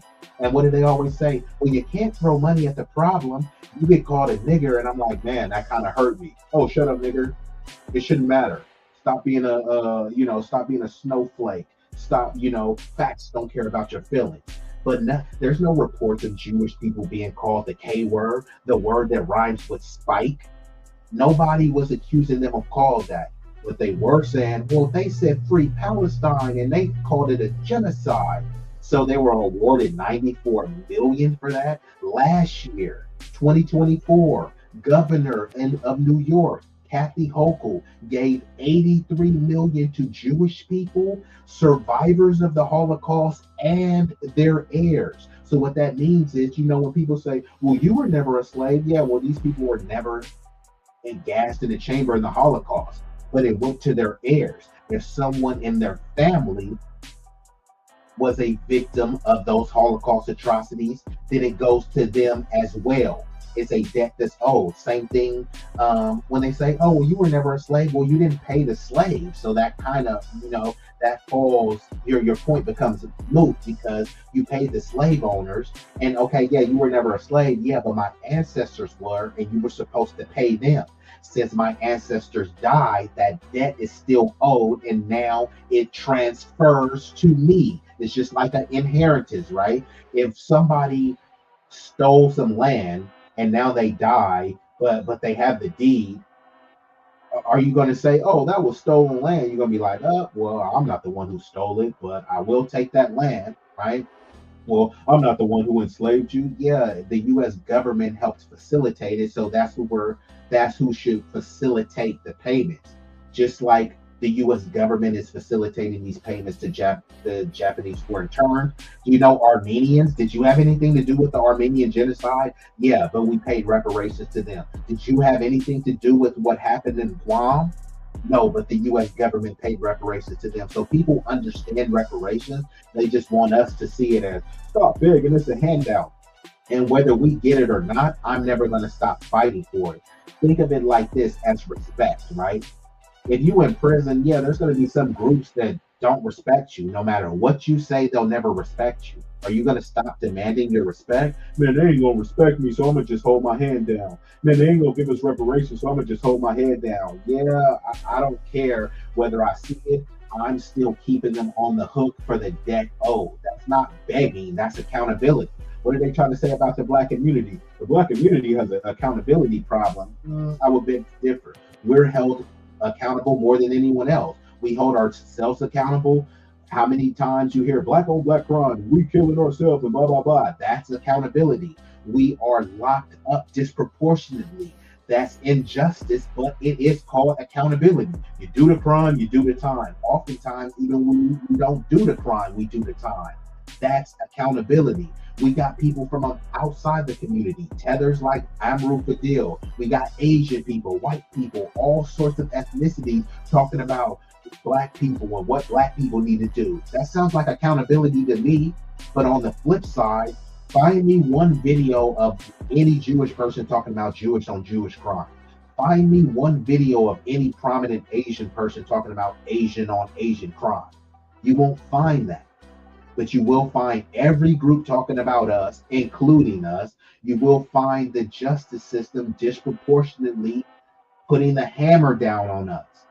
I mean, that's as accountable as it gets. So many of these talking points and tropes are extremely goofy, and I implore people to retire them. You have something to add, Trey, before I play? Yeah, everything that you was just saying about what's being done to us, you can actually find that in Deuteronomy 28:68.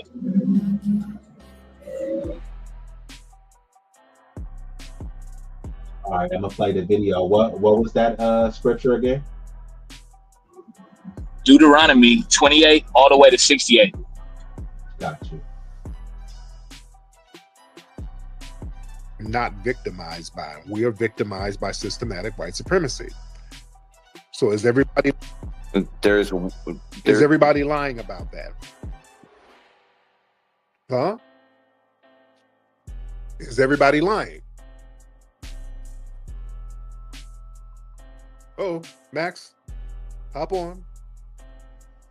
Max, there was a double mute. There's a double mute. There's 1.8 million Black Americans who are millionaires in this country, and that would not happen if there were victim mindsets. There were millionaire Jewish people in Nazi Germany, and they were still put in concentration camps, sir. So what's your point? These are these tired arguments.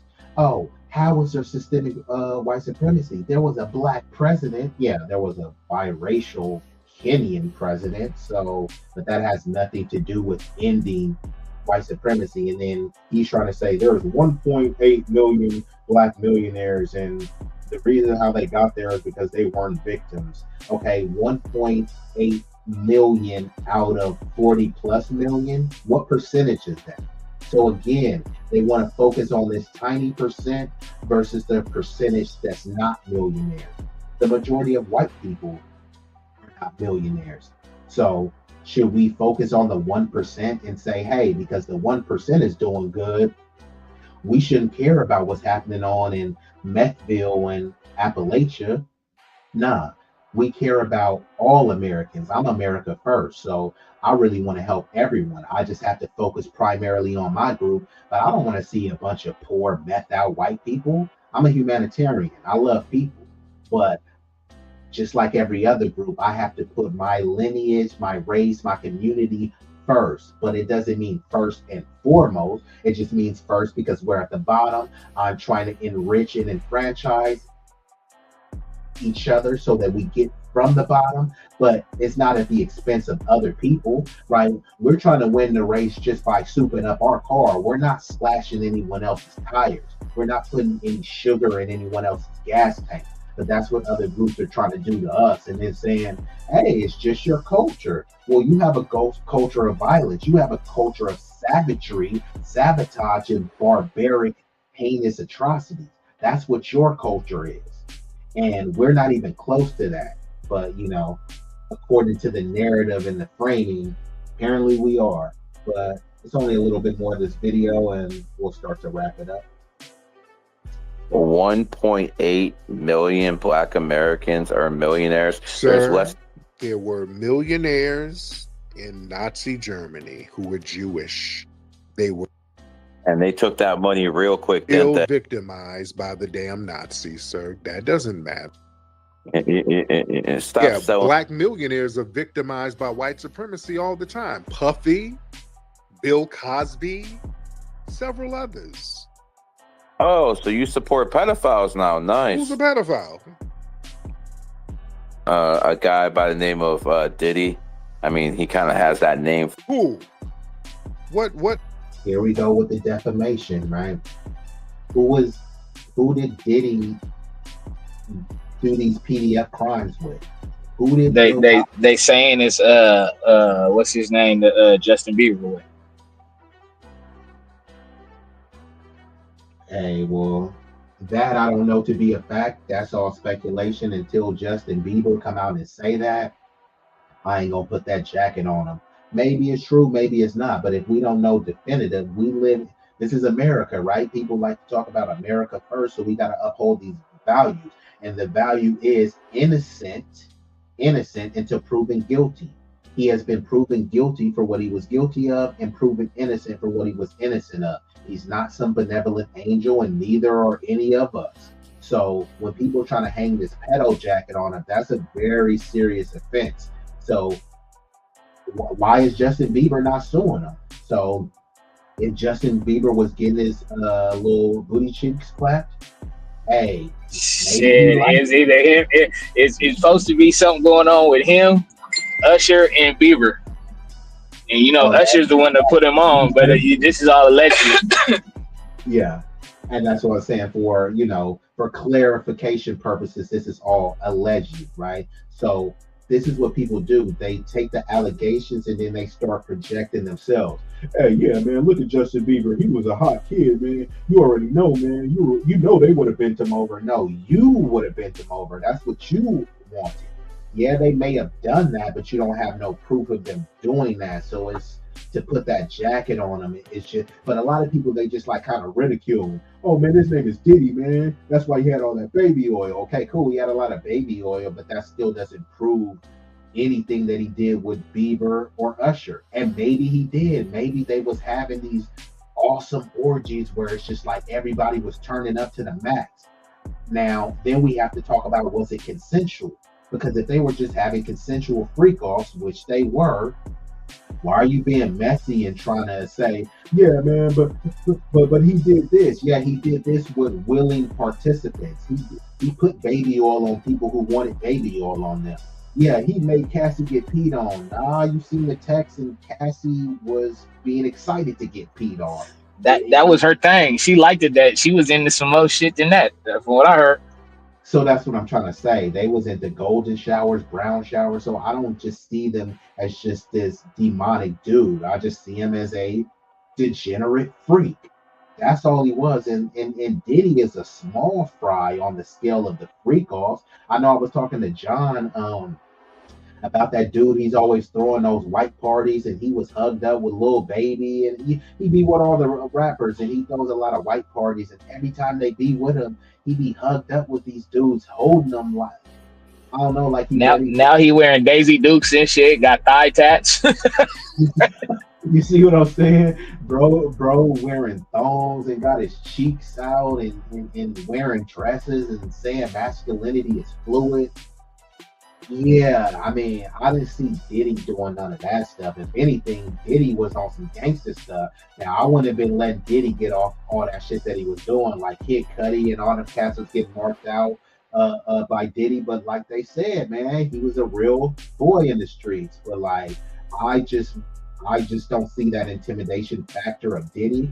But a lot of stuff that he was doing was consensual. And if he was a pedo, then let's hear the pedo stories. Let's hear him being convicted of pedo crimes. Otherwise, I think people need to chill with that. But him, and this is rich for a Jewish person to say that, because Israel, and no one has to take my word for it. Look it up, because some people think, oh man, he don't know what he's talking about. Cool, man. What they do with circumcisions on the little boys is enough. That's all somebody got to bring up is what the Jewish rabbis do to the little boys. With the foreskin like that. Come on now, like you can't even argue your way out of that because we know it to be true. And might I add, that's a Jewish tradition, not an Israelite tradition. No, and just you saying that, you're anti-Semitic. So now I'll just say, is it true or not? Could you just answer my question directly? Was what I said true or not? Yeah, but I don't want to hear no buts. Was it true or was it not? And then don't take my word for it. Look up the Times of Israel, Hadiths, and other Jewish publications that talk about Israel being a safe haven for pedos. That's not anti-Semitic. Use ChatGPT, Grok, Google, Copilot, whatever you need to do, and look that up. Just look at the last name Epstein. Weinstein. I'm just saying. All them Steens, Berenstein Bears, all them Steens. Hey, hold on, bro. I can't let you. The Berenstein Bears, I grew up on that. Now that I think about, were they Jewish bears? I did too, but come on now, Berenstein. Come on now, that ain't Jewish. I don't know what is. Was it Steen or Stein though? Same shit, depending on what coast you on. I got you on that because I always gotta ask, because some is Steen and some is Stein. You know what I mean? Like Norm Finkelstein, and then they got Jill Stein. Like, which one is it? Is it Jill Steen, Jill Stein? They all spelled the same. Jill Stein says she Native American. That's why Trump called her Pocahontas. No, that was Elizabeth Warren. Jill Stein is Jewish. But Elizabeth Warren, she claimed she was Native American. That's why he was calling her Pocahontas. She had .000000000000000 something of Native American. So it's like, come on, bruh. But mind you, she was going through life getting benefits as Pocahontas. So she is just a Native American tether. She tethered onto indigenous ancestry and lineage, $5 Indian, and she got benefits from that. But that's that privilege, that Mayo privilege. Underage woman was he with?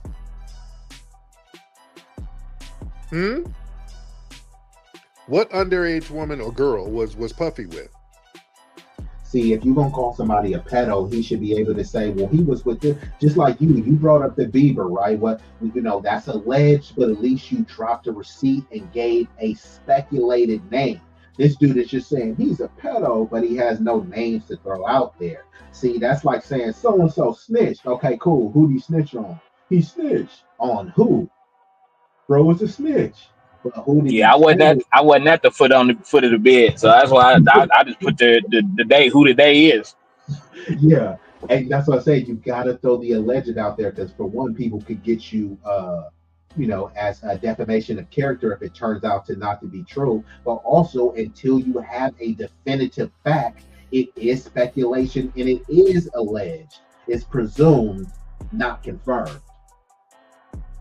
You got quiet. See, that I'm white and I say so stuff doesn't work here. So thank you very much. No, you. Yeah. Now you're doing I'm white and I say so. We don't do that. No. We don't do that. We don't do that at all. So yeah, I think that's enough of that one. He had to get him up out of there.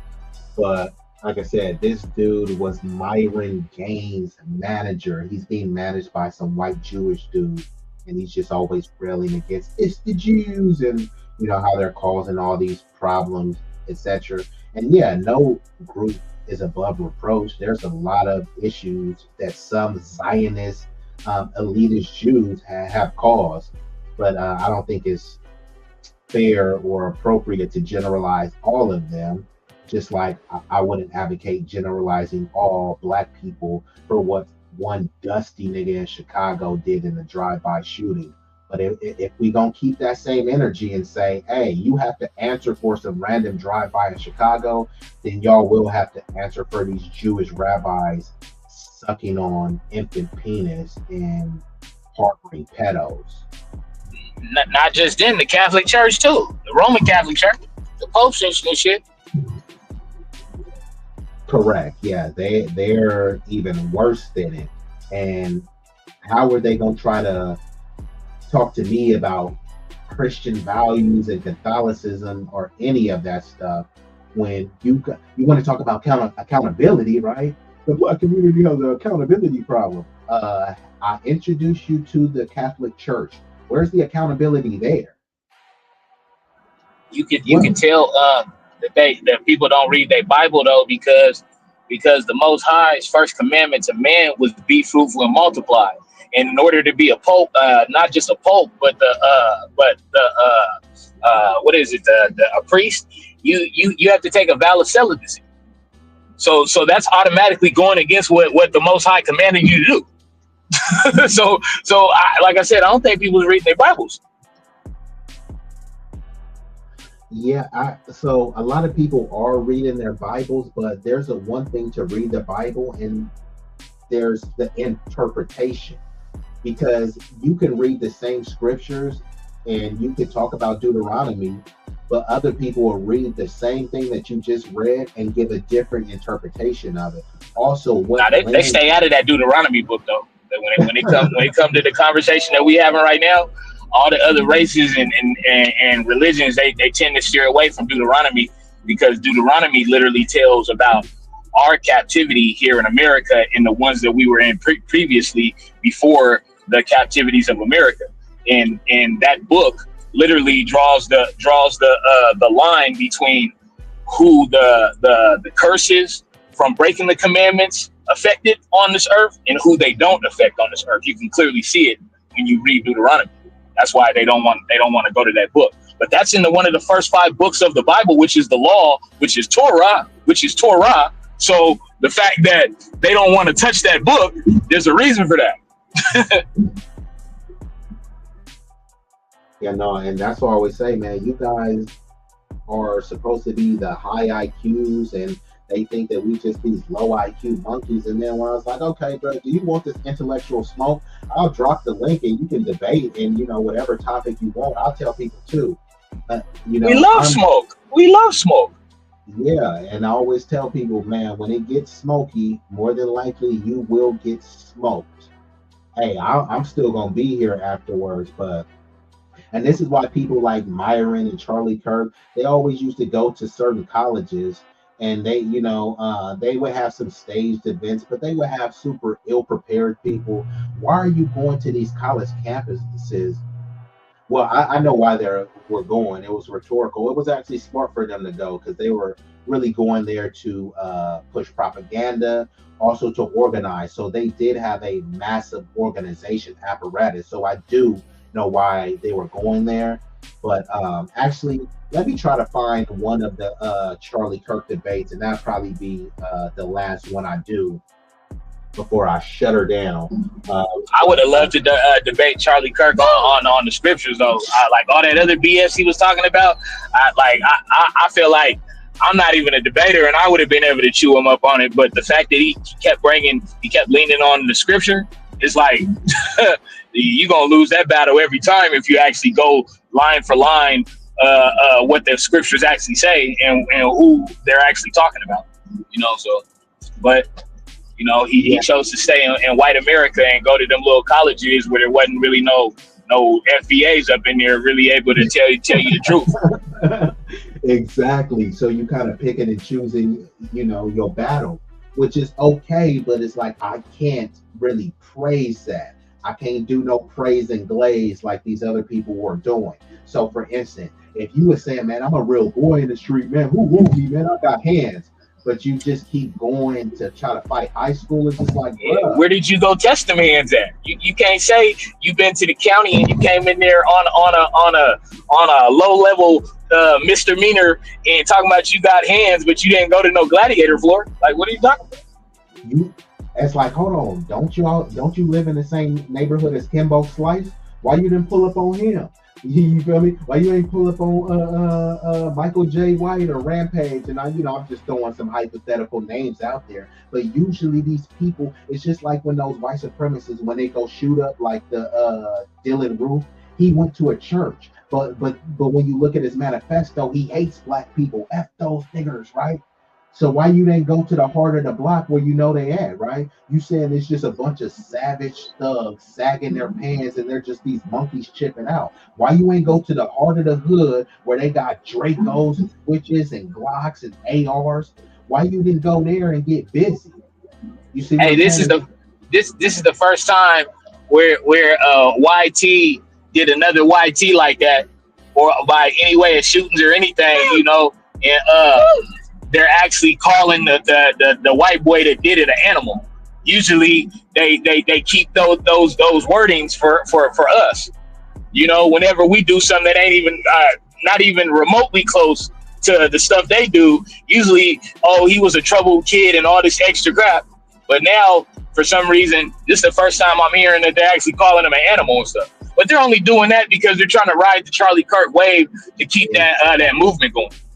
And they're also saying they forgive them because when it's us, they don't be pushing that forgiveness stuff. Oh yeah, it's because he's white. You can't really see if it had been an immigrant, it had been one of us.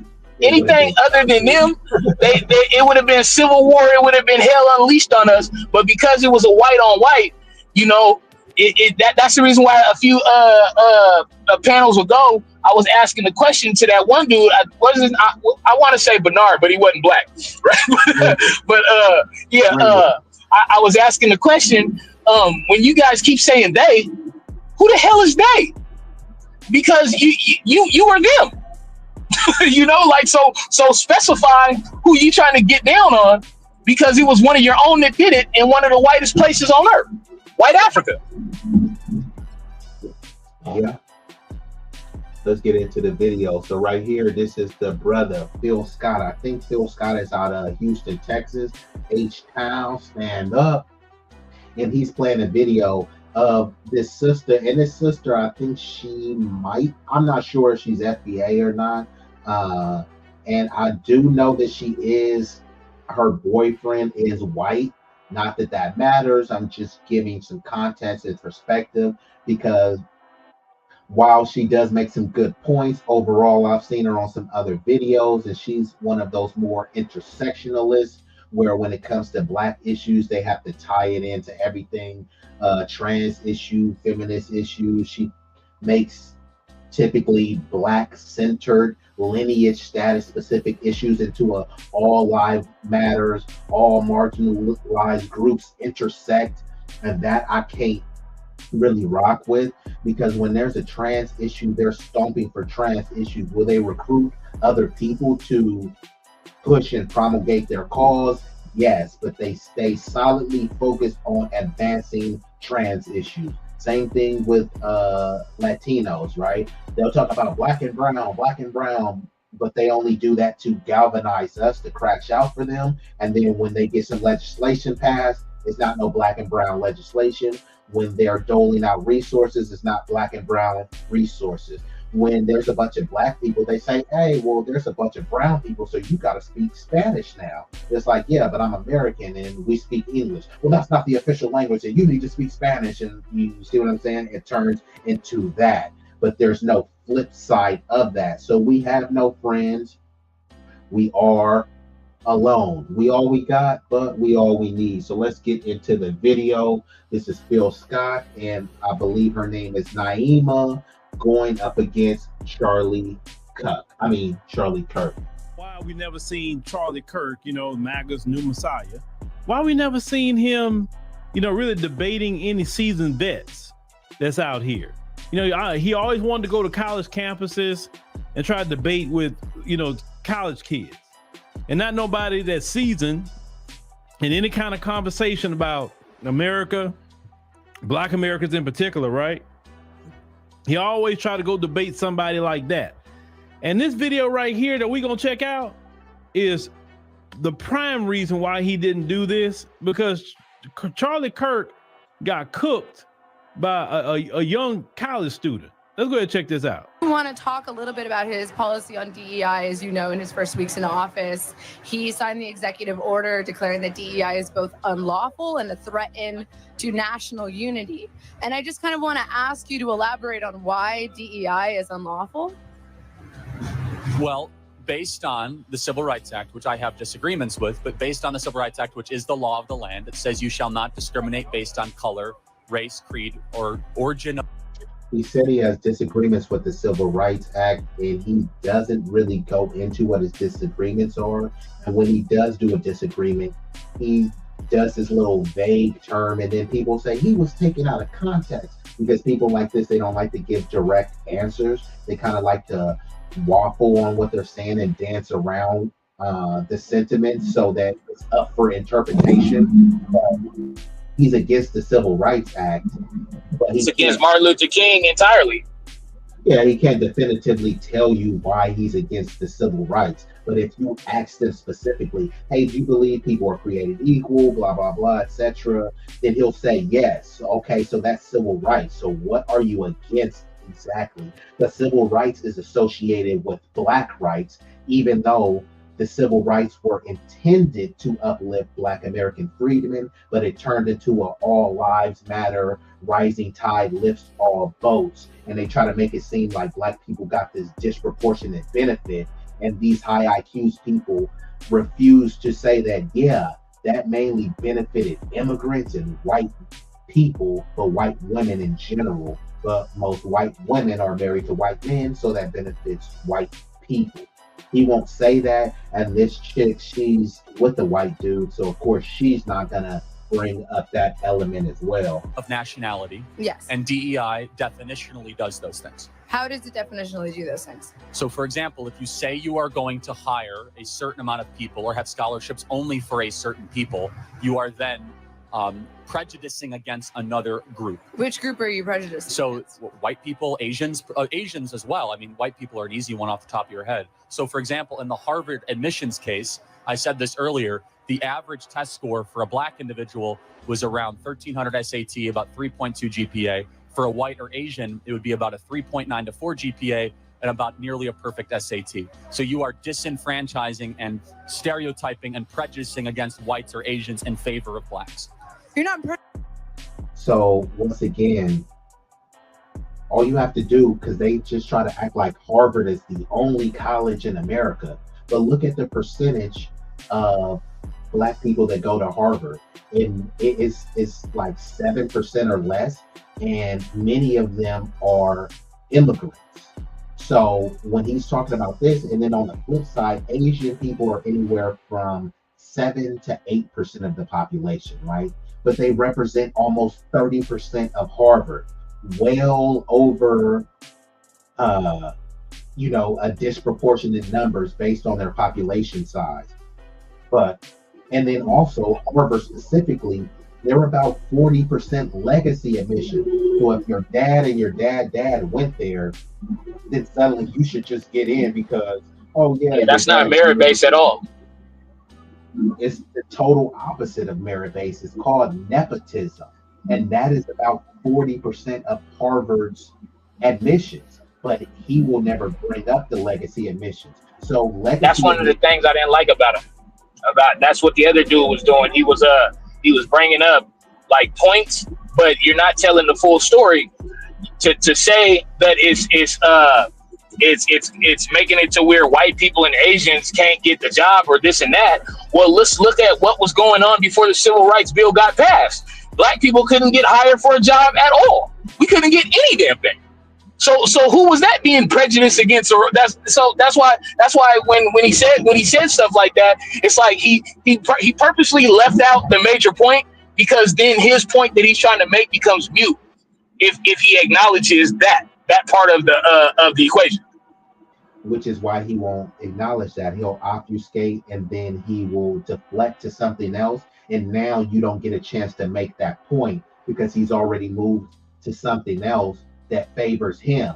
And then he's going to get like a own, like, oh, he owns you. But it's like, bruh, I wasn't even talking about that. I was trying to stay here with it. And then he took it to a different place. So he understands prejudice, right? He understands discrimination because he's bringing up the Harvard case, right? And notice, why do they always have all of our stats memorized? When you say, oh, this percentage of blacks grew up without a father. This percentage of blacks have this health outcome. This percentage of blacks did this. But then, all right, what percentage of Hispanics? Oh, I don't know. What percentage of immigrants? I don't know. Like, why are you memorizing all of the black stats and you hate us? Because we're always society's doormat where everybody likes to just wipe their trash on and say, hey man, it's the blacks. Everyone gets on board with it. But he's trying to act like, hey, whites were being discriminated too. Okay, cool. You say the Asians are model minorities. Well, Harvard should basically be all Asian, right? So he would have an issue with that. But what they do is they get the Asians on board to galvanize and say, hey, look, Asian, there would be more of you in here. The reason why there's not more is because of those blacks. Mind you, why is he not mentioning Hispanics, right? I think Hispanics might have a higher rate at Harvard than us, but he's not mentioning them. We have the lowest rate, but he's attacking us. The fact is, if we actually went off a merit base like he was preaching, white people on as far as a big percentage wise would not even be qualified for the jobs, just because for the longest amount of time they've all been getting not all of them, but a big majority of them have been getting jobs because their relative or somebody that they know or whatever is in a position to hire them. It never was, oh, you're really qualified for the job. It's, oh, I'm here because somebody put me here that I know or I'm related to. Yeah, nepotism. Let's get back into it. Prejudicing against whites or Asians, though, because DEI is not on a race basis. And stereotyping and prejudicing against whites or Asians in favor of blacks. You're not prejudicing against whites or Asians, though, because DEI is not on a race basis. DEI stands for diversity, equity, and inclusion of all people. Affirmative action is what is intended to address racial inequality, but DEI isn't on the basis of race. Well, so DEI is a project of the affirmative action movement. So one comes before the other. He signed an executive. Now he's moving the goalposts. She just owned him right there. He lost that point. He's rambling about DEI and he's conflating that with affirmative action. No, DEI, and this is what I always tell people, look this up. Black people were the least beneficiaries of DEI. Only about 4% of the benefits, and that's the jobs, private equity, etc., went to Black people. So when they talk about DEI, it's a more just an all lives matter, minority, marginalized group thing. When they say DEI, that means legal immigrants. That means undocumented immigrant. If there was a white person who was straight and he says, you know what, I'm trans now they're part of the DEI thing and they're a minority. If there's a white person who's in a car accident and he breaks his leg and he's permanently disabled, guess what? He's now a minority and part of a protected class that falls under DEI. When you look at the hierarchy of DEI, is white women, is gay white people, is trans people, is immigrants, Hispanic, Asians, Native American, and then it's us at the bottom. DEI doesn't benefit us at all. And even if it does benefit us, we benefit the least from it. So Charlie Kirk knows this. Either he's dumb or he's high IQ and plain dumb. So he knows that his community benefits most from DEI, but yet he's railing against it because it's framed as disproportionately helping the Blacks, even though it clearly documented helps his community more. What do they say? Like, bite off your nose to spite your face. Like, bruh, you are winning. DEI is helping uplift your community. But just because it gives a crumb to Black people, it's like, no, they don't deserve anything. Your community is getting the entree with sides and a dessert. We're getting crumbs left over and no dessert, no napkin, no drink. And it's like, yeah, but you guys shouldn't even have got that crumb. You only got that crumb because of your race. But you got a whole steak in a 6-course entree because of your race, but you don't want to talk about that. You could play countless video of Charlie Kirk, and there anybody that listens to even 10 minutes of him speaking, he can't go 10 whole minutes without bringing up Black people. And the biggest thing is, if you're really trying, see, he could never be Martin Luther King because Martin Luther King was trying to make everything equal and make everything good for everybody. He wanted to make his people good and keep us down. You get what I'm saying? So the only thing that him and Charlie Kirk have in common is they both got murdered by a white person. Literally.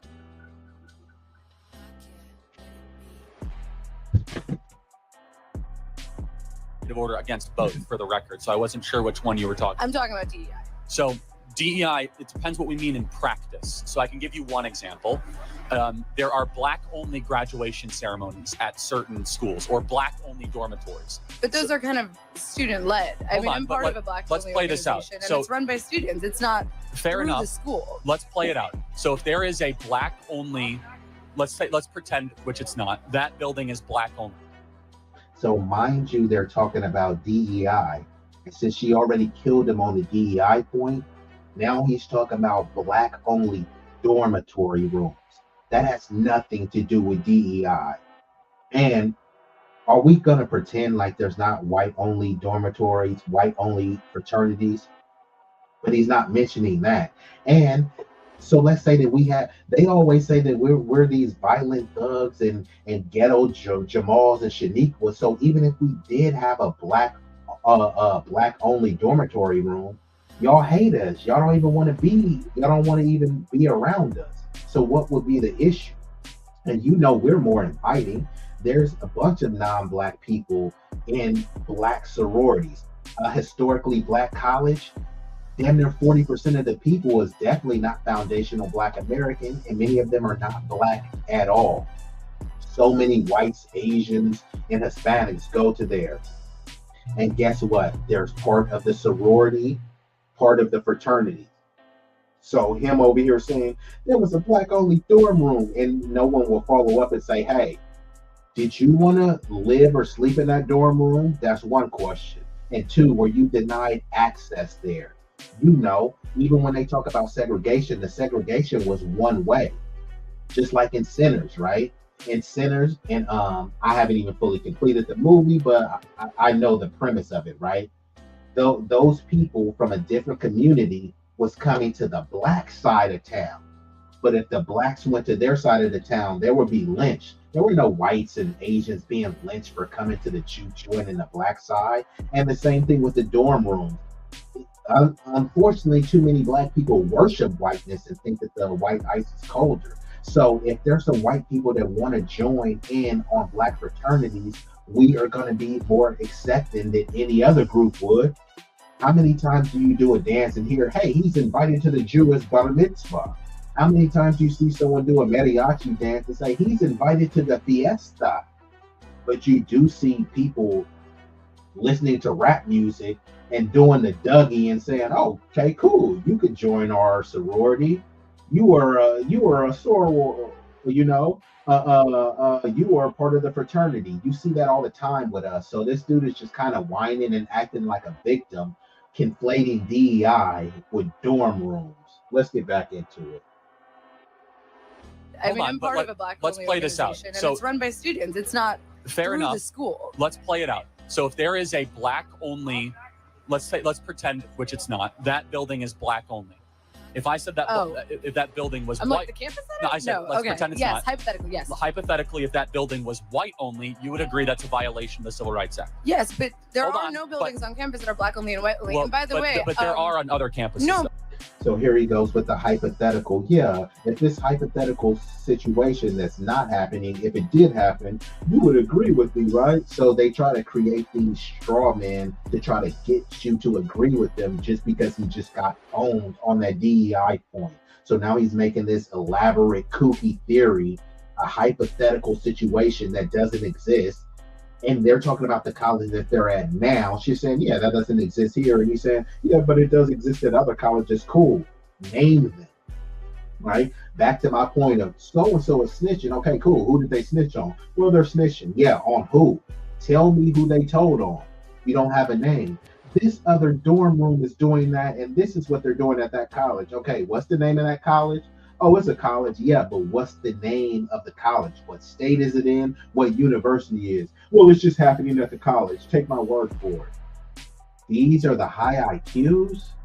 Give me a break. But in those dormitories that are like culturally specific, you don't have to be that culture to live there. They're not going to not allow you to be black, to live in a black dormitory. You would no, be Ujima at Stanford. Wait.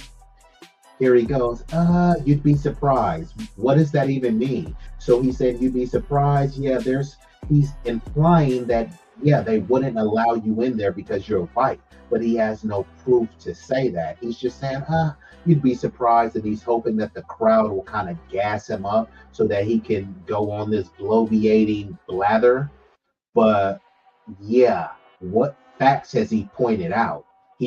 She gave him facts. He gave her a hypothetical, fantastical scenario. We call that illogical fallacy. People do live at Ujima. That's not. I don't know about that specific example, but if it says black only dormitory. But it doesn't say black only. But okay, how about this? How about if.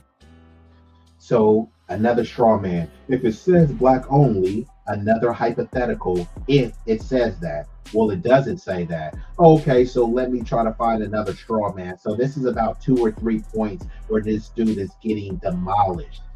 Is this your king? We have, but it does. It doesn't. Where does it say that? Just to be clear, well, in the title. But let's pretend it says. Oh, it says that in the title. What title? Where? The title of what? The title on a post? The title on a door? What title is he referring to? And yes, she doesn't push him to elaborate, and he's still getting bodied. Again, bodied before he got bodied. Let's commence. Like what school? Where does it say black only building? Eastern Washington University, Portland State University, just off the top of my head, San Jose State University. They say black only dormitory? And if a white person were to apply to live there? It's a black affinity cultural space of. Here he goes. Stuttering Stanley. So he actually did. Okay, fine. He named some university, and then when she does nail him down for clarity and specificity, okay, does it say black only? Oh, well, it's a black affinity space. Okay, how many white affinity spaces do they have? How many Latino affinity spaces do they have? You know how many Latino only organizations they have out here? And they have Latino and Asian organizations. So they talk about people of color, but then when it's time to get resources, it's like every ethnic group is for themselves. And when they do click up, they exclude us. There was a lawsuit, a Google lawsuit, that said, hey, look, yeah, we were discriminating on people. Guess who was discriminated the most? Black people. Guess who was purposely left out of the lawsuit? Black people. It said you can add anyone, immigrants, people from Native American background, Asians, Hispanic, but you better not add those black people. And guess what? The people of color, they got on board with it and accepted a settlement from Google for discrimination as long as it excluded the black people. Where's the solidarity in that? Which only black individuals are accepted and governed for black individuals. But can we have white affinity cultural spaces? You can have a white affinity cultural space. The activity. What the hell is he whining about? Okay, there's a black affinity space and it's governed and led by black people, but anyone else could come in. What is the issue with that? And once again, this is not DEI. Mind you, this is a DEI conversation, and he framed it into be, well, there's black only dormitory rooms, and because it's a black affinity space, that somehow prejudices against him. Did you want to join the space or not? No one rejected him from joining that space. I'm from Washington State, and when he brought Washington State up, that's the wrong state to use to try to prove your argument, because it's so diverse there, and what he's speaking of just isn't you're not going to find that in any of the colleges. You're just not going to find that at all in Washington State. Oh, and let me reply to Sunlight. Actually, bigoted Brendan, and shout out to Fire, because Fire, he still calls you the crazy cat lady. He's been hitting me up on Twitter. He wants he wants some more smoke, you know what I mean? He wants to say, tell him to bring it, and tell him to study that book first before he gets to speaking on it this time.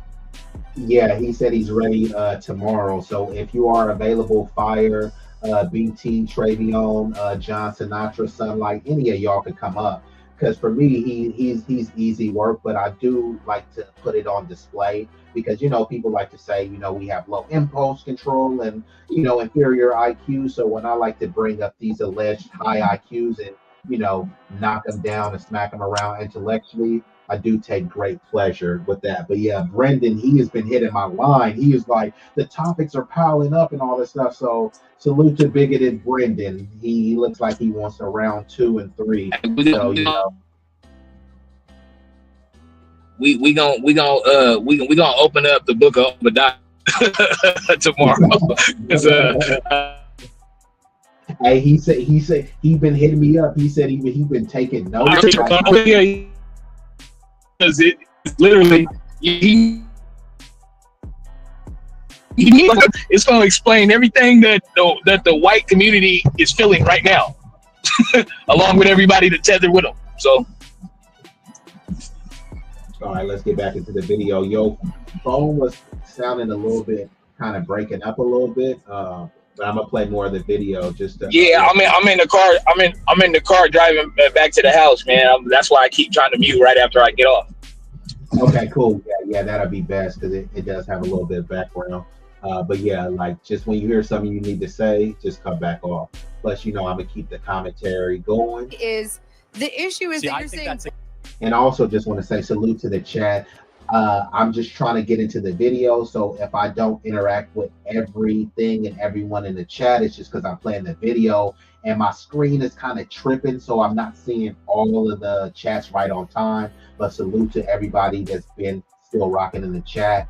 Fire, Ashura, Travion, John Sinatra, Braxton, Sunlight, Sincere, Jackie. Appreciate all of y'all. Let's get back into it. Oh, of course, Big Rig Slaps. black the Civil Rights only. Act. It's not black only. It's a black affinity cultural space, but anyone is invited if they would like to participate. I would, first of all, You cannot legislatively. Here he goes. I remember he was stuttering. I beatboxing. It's like, bruh, what the heck? Is this your king? This is a pathetic showing for the high IQs. Let me rewind it a little bit back. If they would like to participate. I would, first of all, you cannot legislatively not allow agree. someone of any race to participate in no, something that doesn't exist. We agree. That's the spirit of the diversity, equity, inclusion order, is that DEI in practice, again, we have to go through example after example. So now he's back to the DEI when he just derailed the conversation to talk about black only dorm room. She's just dismantling and debunking all of his points. She proved that no, you can't legislatively do that. And then if someone would do it, just like he is saying, that would be unconstitutional. If it was unconstitutional, they would have no issue smacking it down. What they're doing is constitutional because no one is being omitted from it. Yeah, we have a black affinity space to uphold and uplift black culture, but anyone could join. Charlie could have joined, but he didn't want to join. So it's almost like, hey, look, man, I got a restaurant. It's a black-owned restaurant. Oh, that means black only. No, it means black-owned. That means you can come too. Well, I don't want to come there. So why are you complaining about a black-owned restaurant that you don't even want to go to? Why are you complaining about black-led and black-organized affinity groups that you want nothing to do with? So, and then they say, well, see, this is why we have our groups. Yeah, but y'all had y'all white-only groups before that. So don't try to act like this was some monkey see, monkey do situation. So here he is acting like he's a victim. Well, they have black only groups that I don't even want to join. Okay, make your white only group and then let's have separate but equal. Isn't that what your ancestors were pushing? And then when you say, all right, let's fine have separate but equal, then they say, you want segregation. Okay, fine, I don't want segregation. Let me go live in your neighborhood. No, I'm a NIMBY, not in my backyard, redlining. So it just goes back and forth. This dude hates black people, doesn't want anything to do with them, and didn't want to be in the black filled dormitory. So this is just bloviating blather and a straw man of the lowest order. Of the diversity, equity, inclusion order is that DEI in practice, again, we have to go through example after example, is discrimination, prejudice, and segregation. Let's talk about DEI in practice. Let's talk about DEI programs in the workforce, because DEI programs in the workforce happen to benefit veterans. They benefit people with disabilities. They benefit people at an economic desperate. They benefit lots of people that is not just on the basis of race. And to me, it feels like you're conflating DEI with pro-blackness or black only, which is not the definition of DEI. So let's take a high-profile DEI example. Is that cool? Just maybe one we can play around with. Okay. Which I got me in a lot of viral trouble, which I don't care. Which is pilots. I got in a lot of viral trouble too. I was debating this guy. I know. And you kept interrupting you. You did. I know, right? Which is this? Which is that. And this shows that these people were kind of picked out. She was on a debate with Jubilee, who is an anti-black network, is run by some Asian dude who's always cooking up black issues, gender war. What is a black MAGA versus a black Democrat? But he doesn't do any. Well, he may do some on Asians, but it's like very vague and very minimal. But this chick, she's been on Jubilee. She's debated Charlie at least like 1 or 2 times. So this chick specifically is just not some random person. They do have some sort of rapport. I don't know if they know each other or if they're cool or not, but they have had multiple interactions with each other. But let's get back to it. Let's say DEI. A project of DEI at United Airlines was that we want to get 40% of our pilots to be black or women of color, or women or people of color. So there he goes again, right? He said black, and then here he goes, because this is the whole minority All Lives Matter coalition. He said black, and then he starts stumbling and bumbling people, women, and people of color. Okay, so why is he only focused on the black people, right? because they just said that they want to get more women. But when he said he sees a black pilot, he wonders if they were there for DEI. But he just laid out that DEI doesn't only benefit black people, it benefits white trans people, white disabled people, immigrants, illegal immigrants. It benefits all of them. But guess where his focus is on? Black people. Rewind. I'm gonna rewind that back for y'all, right? Because he just tells on himself right there. Oh well, yeah, because of the DEI policy. That's why I was unsure if the black women or black pilots are unqualified. But when he sees white women there, or white trans people, or illegal immigrants there, you know, he doesn't think twice. He just automatically assumes that they're qualified. This dude is pathetic. At United Airlines was that we want to get 40% of our pilots to be black or women of color, or women or people of color. 40%. 50. I'm sorry, to get up to. This is why y'all gotta stop using that goofy term "people of color" because it literally means everybody else. We were the only group in America labeled as colored. Other groups fought not to be labeled color. I know Black Poppy, but now people want to say, I'm a person of color. Okay, cool. Ask them what color they are. Asian people are considered people of color. Okay, so what color are they? Are they yellow? Are they brown? Are they white? Many Asians have the same complexion as Charlie Kirk. So what color are they? Jewish people, many Jewish people have the same complexion as Charlie Kirk. What color are they? A bunch of Indians that are brown, they don't go around identifying themselves as brown, but they'll say, yeah, I am brown. I have brown skin. So do I. I have brown skin. I identify as black. My skin is not black. So just as well as Asians, and you call them yellow, many of their skins are not yellow. Many of the red Indians, red Native Americans, some of their skin actually was red. And now many of them are professing to be Native Americans, and they look like Elizabeth Warren. So what color is that? So when people just say, oh, I'm a person of color, you always got to ask them what color. $5 Indian. Yeah, look at AOC, Alexandria Ocasio-Cortez. She's a person of color, and she's the same color as Charlie Kirk. AOC isn't brown, but she's a brown Latina who isn't even brown. So please, I implore people, retire that term person of color. However, if you're not going to retire it and you want to keep using it and lumping us all together, right? People of color, that means that I have to call white people people of no color, people who lack color, people devoid of color. 50. They do have color. If you slap them, they turn red. If you beat them up, they turn all different type of colors. They get sick, they turn purple, green, all type of shit. Well, that's why that makes the term even more goofy, because they'll say, don't call yourself black. That's just a color in a crayon box. Guess what other color is in that crayon box? White, pink, purple, yellow. So that is, please stop with the goofy talking points. Man, that's just a crayon color. And white isn't a crayon color. There's no country called black. Show me the country called white. And like you said, and white got created a few hundred years back. It, like the term white didn't even exist because everybody was different shades of brown at one point in time. You know, so and the whole world already knew that too. That's why the whole social construct of white, nobody else in the world uses the construct that is used over here in America.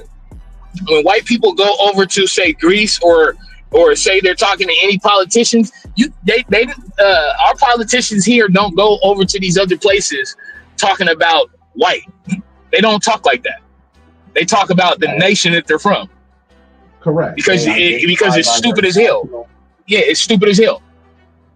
Yeah, and that's why they get mad at foundational Black Americans for identifying as our ethnic, cultural, and national origins. And that's what they want to say. You are African, and it's like the majority of us never been to Africa and probably never will go to Africa, right? How many of these Middle Easterns come over here with African ancestry? And they They don't call themselves African. They say that they're Middle Eastern, despite them having more African ancestry than you. But you, which is code for colonizer. Correct. And that's why before they started MENA, they were all identified as white, Caucasian, or they would try to get loose with the words and say, hey, you can identify as Caucasian, but not white. Because like you said, around the globe, it's a nebulous term. If you look at Nigeria, or let's just use Africa, 54 different countries, 3,000 different ethnic groups, over 2,000 different dialects. They're all African, but they don't see themselves as the same because they are from different tribes. That's why they delineate. So people already understand this stuff. It's just only with us, you know. And then when I say, okay, cool, Jamaicans delineate, why aren't they calling themselves African Jamaican? Not Afro, African. Mexico was a slave colony. Don't tell me that they're Afro-Mexican. Call them African Mexican, not Afro, African Mexican. Well, no, and then they give you excuses and why and blah, blah, blah, and whip out the tiny violin. So why the hell do I have to call myself African American? Puerto Rico was a slave colony. Do they call themselves African Puerto Rican? No. So people understand this stuff. It's just they want to kind of dictate to us. Look at the Native Americans. How many different tribes are there? Over 500 different tribes. Go tell a Choctaw that they're no different than a Cherokee. Go tell a Cherokee that they're no different than a Navajo. Go tell a Navajo that they're no different than a Seminole. Y'all all just one big Indian. See how that works. But with us, y'all all just one big global Negro. And if you disagree, it's because you don't know who you are. Like, no, bro. How you gonna tell me I don't know who I am and you fled your homeland? So you knew who you are and you ran from it, but you don't want me to lean into my American lineage that was cultivated here? We had an ethnogenesis, right? Even the air quote Native Americans, they didn't call themselves that. And it's reported that they immigrated from Asia in some Siberian peninsula, right? So what are we really talking about here? We literally can trace our lineage and our families back hundreds and hundreds of years here in America, while their countries didn't even exist until the mid to late 1800s and stuff. It's crazy when they say we don't know who we are, but you literally don't even know how old you are. That's why Manute Bol, when he played in the NBA, they didn't know how old that tall ass nigga was. That nigga was probably like 50, 60 years old. Yeah, they didn't have birth records, and then many of them could say like, "Oh, he's 14," and they're like, "Damn, 14? Yeah, he just grew up fast." And then they be like, "Oh yeah, well, black people do grow up fast," and then they just go that. So, and this is not to denigrate, but it's true. Like, and this is why a lot of people their birthday is like January 1st, because they didn't have birth certificates, they didn't have meticulous records of their birth date. Not all, but many of them. So then they're like, all right, forget it. January 1st, or you just kind of pick a day, you know what I mean?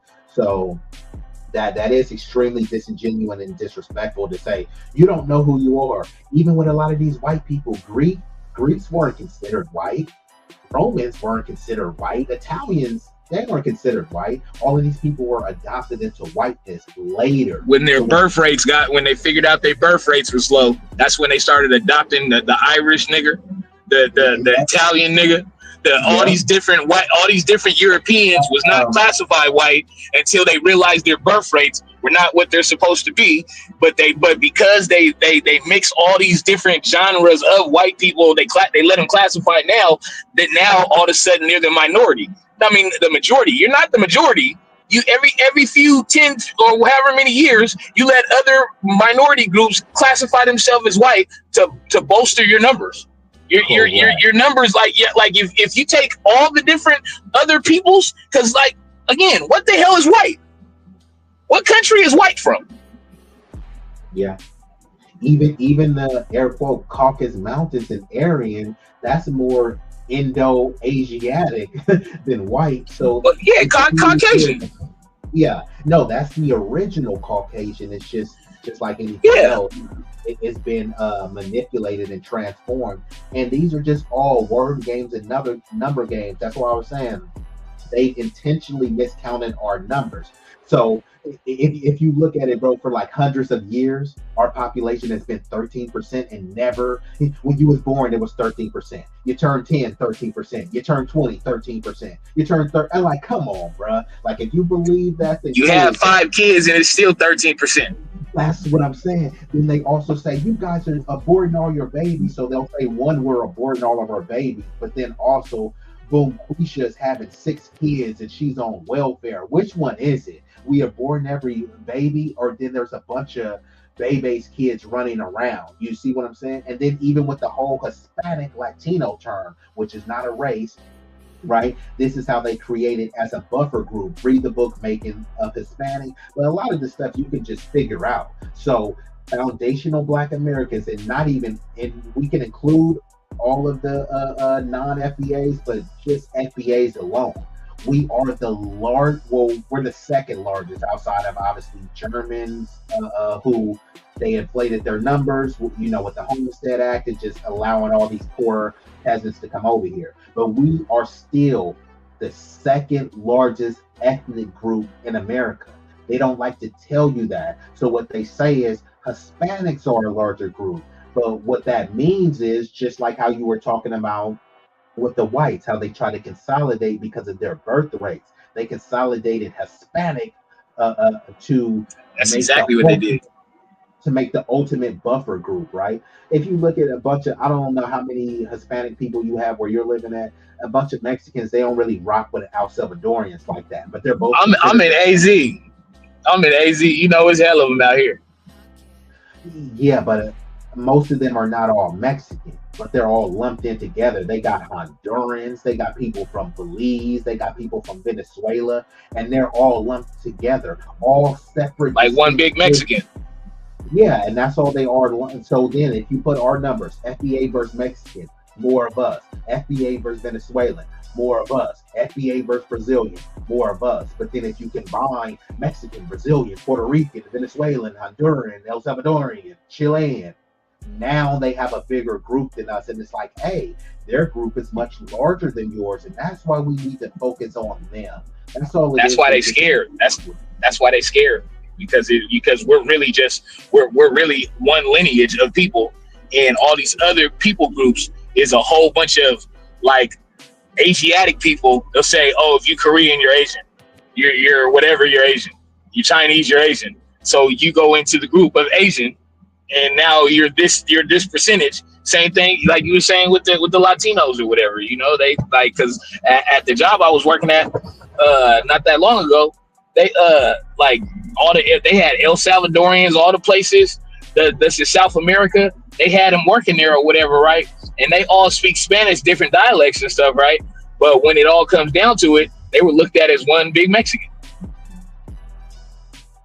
Correct. Yeah, I'm still rocking. Hey, thank you for the audio. I had to turn my mic up. Let me know, does it sound clear or am I too loud? Because yeah, they said the levels was off. But yeah, let me just get back into the video. So therefore, they wanted to make a push towards that, and it was currently at 6%. We look at that and we say, wow, you're going to have to lower standards to get to that goal. Why would you have to lower standards? Well, because are you saying that Black people are inherently inferior? I'm saying the opposite. I'm saying that Black people are only 13% of the population. So you want 13% of the population. Women are not 13% of the population. Women are 50% of the population. Yeah, but women do. You see where she pivoted? He's talking about Black people, and here she goes talking about women, because she's one of these like kind of intersectional feminists. And Ashura, we do have some Haitians in the chat. We got none other than Stan, the man, Joseph. I say, my Haitian brother from another. Love that dude. Salute to Stan, the man. Do not make up a majority of people that want to become pilots. In fact, vast majority of women don't want to be pilots. Maybe they would want to become pilots if the barriers for entry weren't. See, that now we're going down a different but equally fun direction, which is male-female differences. Men much more likely want to be involved in heavy machinery, mechanics. They want to be pilots. They want to be tank operators. They want to be police officers. Whereas women much more likely want to be, I'll get to you, Mason. Don't worry. And I remember your name. Yes, can Mason go? They won't let him go. I'll let Mason go. I'll let Mason go. Let me interrupt here for a minute. You see how just basic questions trip Charlie Kirk up? But this is their man. This is the guy, that's their hero that just asks him simple questions like, who said that? Where did you see that at? How are they doing that? When did they do that? Where did they do that? Right? Just asking simple questions and he can't even answer them. Then he gets into, well, I'm white and I say so, right? He don't understand really what DEI is. He's trying to say it's a race-based thing, and it was not a race-based thing, but they want to say, oh, DEI, black people in DEI, or whatever, right? When we have done the research, and white women benefited off of DEI way more than black people. This is why. Do y'all think Charlie doesn't know that white women benefited more from DEI and affirmative action? The programs and policies that he's railing against, his community benefited more from. He did not want to debate any seasoned vet out here. If Charlie Kirk would have called me when he was alive and say, hey, he'd like to have a debate, I would gladly debate Charlie Kirk. And I would have loved if he'd have brought up that single parent household talk. Oh, I would have loved it. I would have loved it too. I would have gladly smoked Charlie Kirk in a debate. And you notice that this whole single parent household, no one is talking about that now because this alleged shooter, they keep saying he had a trans boyfriend. Yeah, but wasn't he raised in a 2-parent household? He was raised by MAGA loving Trumpers. Why is that not being talked about? But if it was a black dude, they would be talking about fatherless homes. Where is his dad? Who raised him? But this alleged shooter who killed this beloved angelic Charlie Kirk, right? Nobody is saying who raised him. The dude is still alive. Why? Where is the expose? I won't be surprised if this dude turns up mysteriously in an Epstein situation. But yeah, the dude is here. They're trying to say that his family forgave him, right? His wife forgave the dude. So why? I mean, I'm being rhetorical with this line of question, but why are they not putting this dude on a public trial?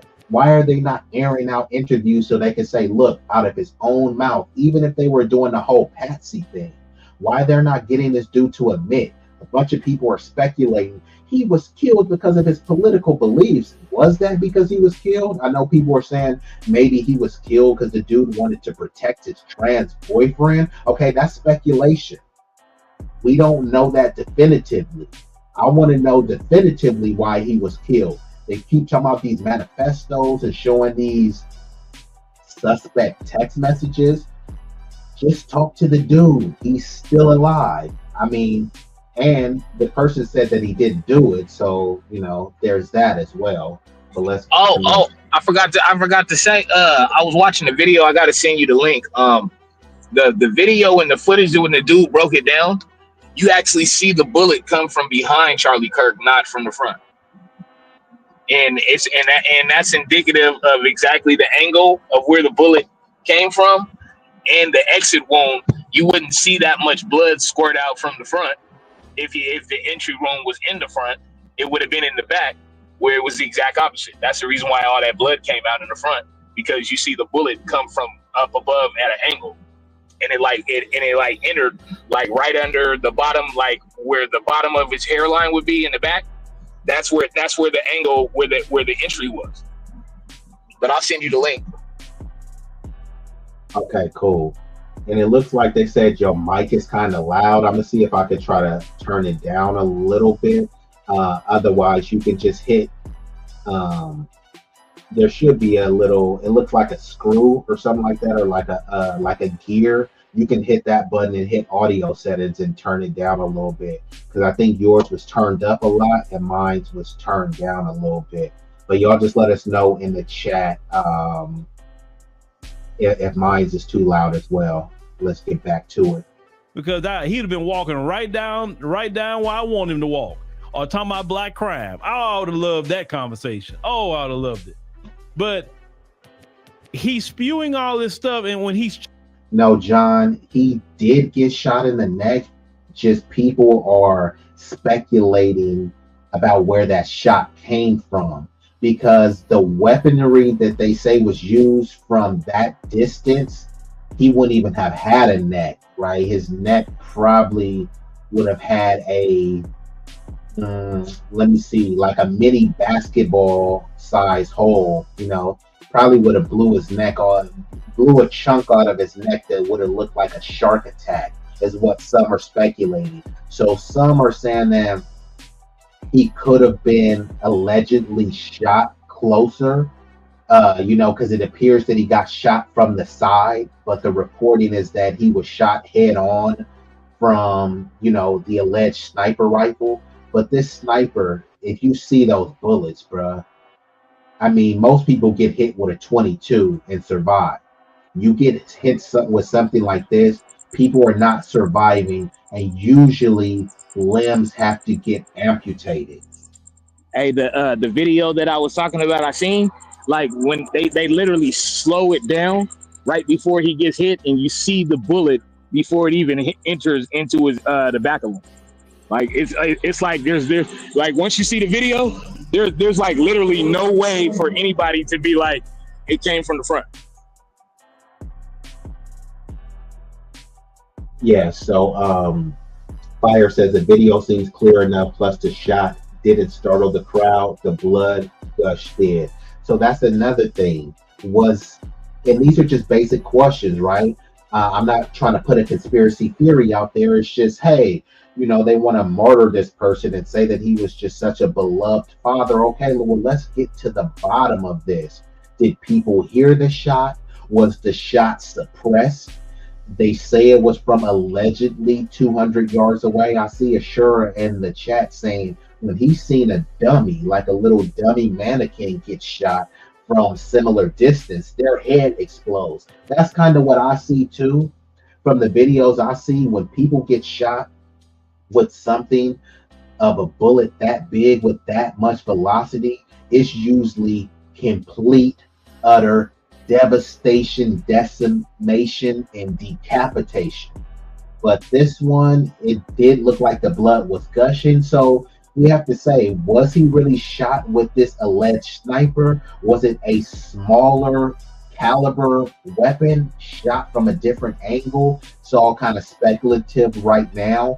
Now, when people have videos with definitive proof, I don't think people should just dismiss them because they don't want to believe it and they think that it was some lefty trans lunatic that shot him. I think all of this pertinent information should be taken into consideration. But let's commence. Challenged by somebody that actually got a little knowledge, right? Some knowledge. He gets tripped up on his words because he's not used to really being challenged by somebody black that can really articulate themselves and get him to just say, prove what you're saying. Oh, they got black only spaces. You say, yeah, that's student led. That's not by the institution, which that would be illegal by the Civil Rights Act. You understand? So this is why he never wanted to debate nobody who's a seasoned vet in this. Now, let's continue, because this young sister just easily cooking Charlie Kirk. But this they man, this they hero. This the guy that say he wants to debate. Oh, he was just debating ideas. He can't debate crap when he don't even know simple facts. But let's go ahead and continue. Just Mason, have some patience. We did this last time, okay? But do you understand, at least from our perspective, because it's no good for us to go back and forth again. Maybe from our perspective, that we worry that the pursuit of diversity can mean the compromising of excellence. Charlie Kirk. Who was the hour he's talking about? Just like when they say they did this, they did that. Well, who was the R? The white community, Turning Point USA, Republicans, conservative, all of this vague babble. This country is diverse. You can't just say the pursuit of diversity is compromising excellence. Diversity literally just means difference. This country is 13. And one thing about it too, like they act like they're against diversity, but then when it comes to the Republicans, they'll talk about, oh, look how much Hispanic votes we got. Oh, diversity. Look how many black votes we got. Oh, diversity. And then suddenly when someone says, hey, look, let's implement this policy that ensures people of various diverse backgrounds are given the same equal opportunity, right? Not equal outcome, equal opportunity. So then they frame it, oh no, you guys just want equal outcome. That's not true. Some people do, but many don't. And you're against equal outcome and equal opportunity, so that point is mute anyways. Let's get back to it. 14% black, it's 14% immigrant, it's 1/5 of every person in this country is Hispanic, it's 7% homosexual, and 50% of the country disagrees with you. Okay, Diversity is America. You cannot say all of that is that true. you Hold on. are America first if you do not care about half of America. I care. So He said that's true, so he's agreeing with her. So what exactly are you arguing, Charlie? Dude is getting cooked. Is this your king? care about them so much, in fact. You care about them so much that you don't want to give them I didn't interrupt you. access I care to about equal rights. Well, hold on. No one said rights. Hold on a second. No. I care about them. It is. It's equal rights. It's Naima, equal let me access. finish. Let me. And he's like, oh, no one said rights. Yeah, this is what this whole thing is about. When you say something is unconstitutional, you're talking about rights and legality. But here, since he's getting cooked, he's trying to dance around. Hey, well, no one said rights. Yeah, we know what you're talking about, bruh. He's just used to battling people who are buffoons and are not going to challenge them. Some people are like, oh, look, I got to battle Charlie Kirk. Or he has people propped up so he can say, Charlie Kirk exposes or Charlie Kirk owns. Charlie Kirk is getting owned and getting exposed as the low IQ imbecile that he is. Finish. Now, who's interrupting who? I care about them so much. I want the only thing that they're ever judged on is to be their character or their competency, not their skin color. Okay, so you want it to be a meritocracy. You want it to Yes. be so let's talk about All the time they keep stealing. I want to judge people by the content of their character, not the color of their skin. It's like, bruh, get a new MLK quote, bruh. When you talk about these legacy emissions, they are being put in there because the color of their skin, because of nepotism. Nepotism is, hey, look, man, this was my dad was white, my son was white, my buddy is white. I want to, push forward. They're trying to combat the air quote great white replacement, right? So that means that they're going to actively select and promote people based on their whiteness, based on their Christian white nationalist lineage. And he's trying to act like it's a meritocracy. He won't mention nepotism as well, but he knows that that is more pervasive than meritocracy. What meritocracy is he talking about? The Homestead Act, where they passed out millions and millions and millions of acres to poor white peasant immigrants? What was meritocratic about that? There's nothing meritocratic about a legacy admission because your dad got in or because your grandpa is a big booster, then you should get in. That's not called meritocracy. That's called preferential treatment. a meritocracy. Okay. What experience does Kash Patel have to run the FBI? He has amazing experience. No, In he fact, doesn't. He wanted to start a UFC fighting He has program at the amazing FBI. experience. I got 5 words in. He was the most. Here he goes again, acting like a victim. I'm not having any chance to speak. You're cutting me off. But like I said, he already had an exchange with this girl when he was just cutting her off. He's constantly cutting people off. But then when you cut him off, oh, I didn't get a chance to speak. I got 5 words in, man. Toughen up, Buttercup. This is a debate, bro. Grow a set. Most important thing. He was a public defender. That's not what that's not the job of the He FBI. was He has both no- Here we go again. She's asking, what were the qualifications for Kash Patel? Kash Pajit Patel is what some people are calling him. They're calling him a street shitter, right? When he was railing against black people, he was all fine. But as soon as he does something that some of the woke right don't like, they resort to these very juvenile slurs and epithets. Same thing with Vivek, racist swamp. So, and I don't like either of these guys, so I don't really care once people, kind of demean and deride them. But here he is again, trying to puff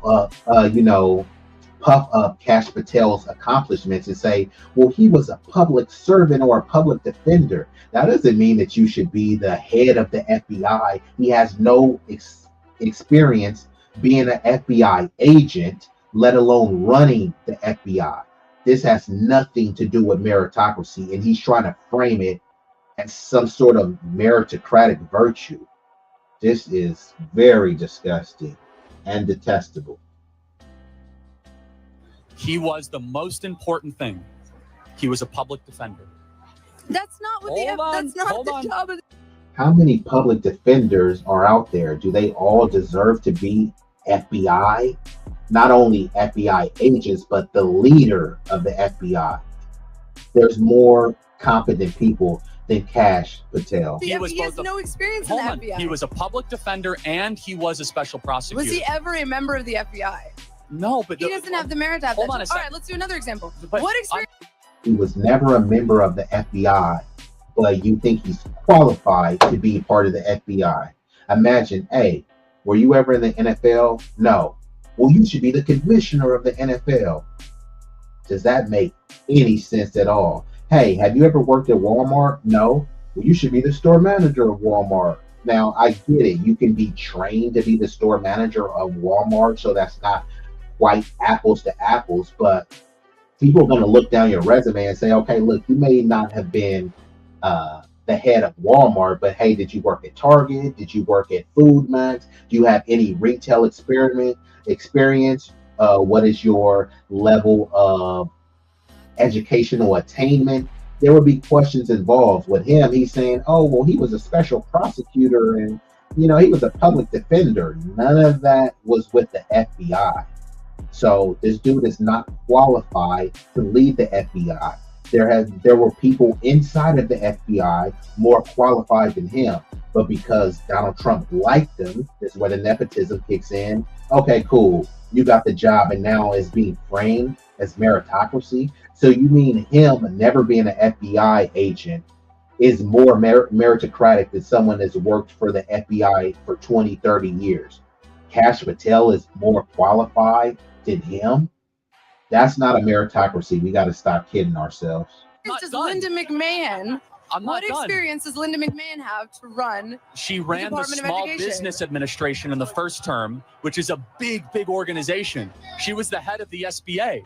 When she was the CEO of WWE, I'm not even talking about that. She ran the SBA. One of her employees was engaging in pedophilic behavior with their ring boys under her watch. I'm not going to defend that. And now she is somehow qualified to be responsible for all of America's children? Hold on a second. She was previously a cabinet secretary and then became a different cabinet secretary. That's like a one-to-one. Yeah, and then before that, she was enabling a pedophile. So what you're he wants to gloss over this pedophile angle, and this dude is supposed to be pro-life, right? America first and pro-life. If you're pro-life, you should despise pedophilia, right? You just should despise people who enable that as well. Instead, he's glossing over it to try to make the point that she's some sort of meritocratic hire, when no, this is just more of the same nepotism. First of all, I don't know about that instance. If that's true, that's wrong. That's very much true. How do you not know about that, Charlie? I don't. He knows all of this stuff about black people this, black people that, fatherless home, but he doesn't know about the pedophilia running rampant in his community. Interesting. It's like very much again, public information. It's really important to know that the head of the Department of Education is currently in a lawsuit. But let me finish the point, which is that the WWE can be easily made fun of. That's a serious business, though. It's a multi-billion-dollar business. It is, that engaged in pedophilic activity. Of which I denounce. I don't support that. However, she was head of the SBA, and now she's head of the Department of Education. Tell me another unqualified person. Another unqualified. Now he has to pivot. Okay, being the head of a small business administration makes you qualified to be the head of the Department of Education? That doesn't make any sense. Oh, because she was a good person and she was part of a organization that enabled pedophiles, then she should be the right person for the job for education secretary? Are we kidding? FOH. Is Marco Rubio okay? No, actually, I think Marco is slightly more Let's talk about Hegseth. He's the most qualified because he actually accepted enemy fire and lost loved ones and friends of his own. That doesn't make you. Hold on. Dude, To run the U.S. military, to be a warrior, not just an academic general, that's very important. Look, dude, he wasn't no warrior. Yeah, but he's saying this dude could do some push-ups. So because the dude could do some push-ups, he should be. Come on now, Charlie. So anyone that's in shape, I mean, RFK Jr. is in shape. Should he be ahead of the military? Get out of here with that, man.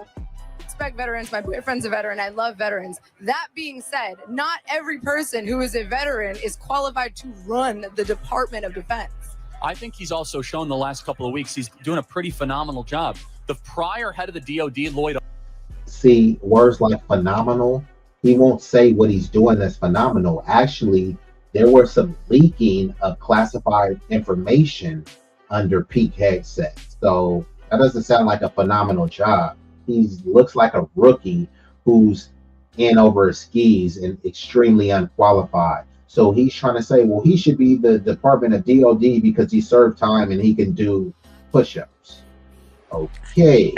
Another thing is, if Kirk was alive right now, he wouldn't have nothing good to say about the way Patel is handling his assassination.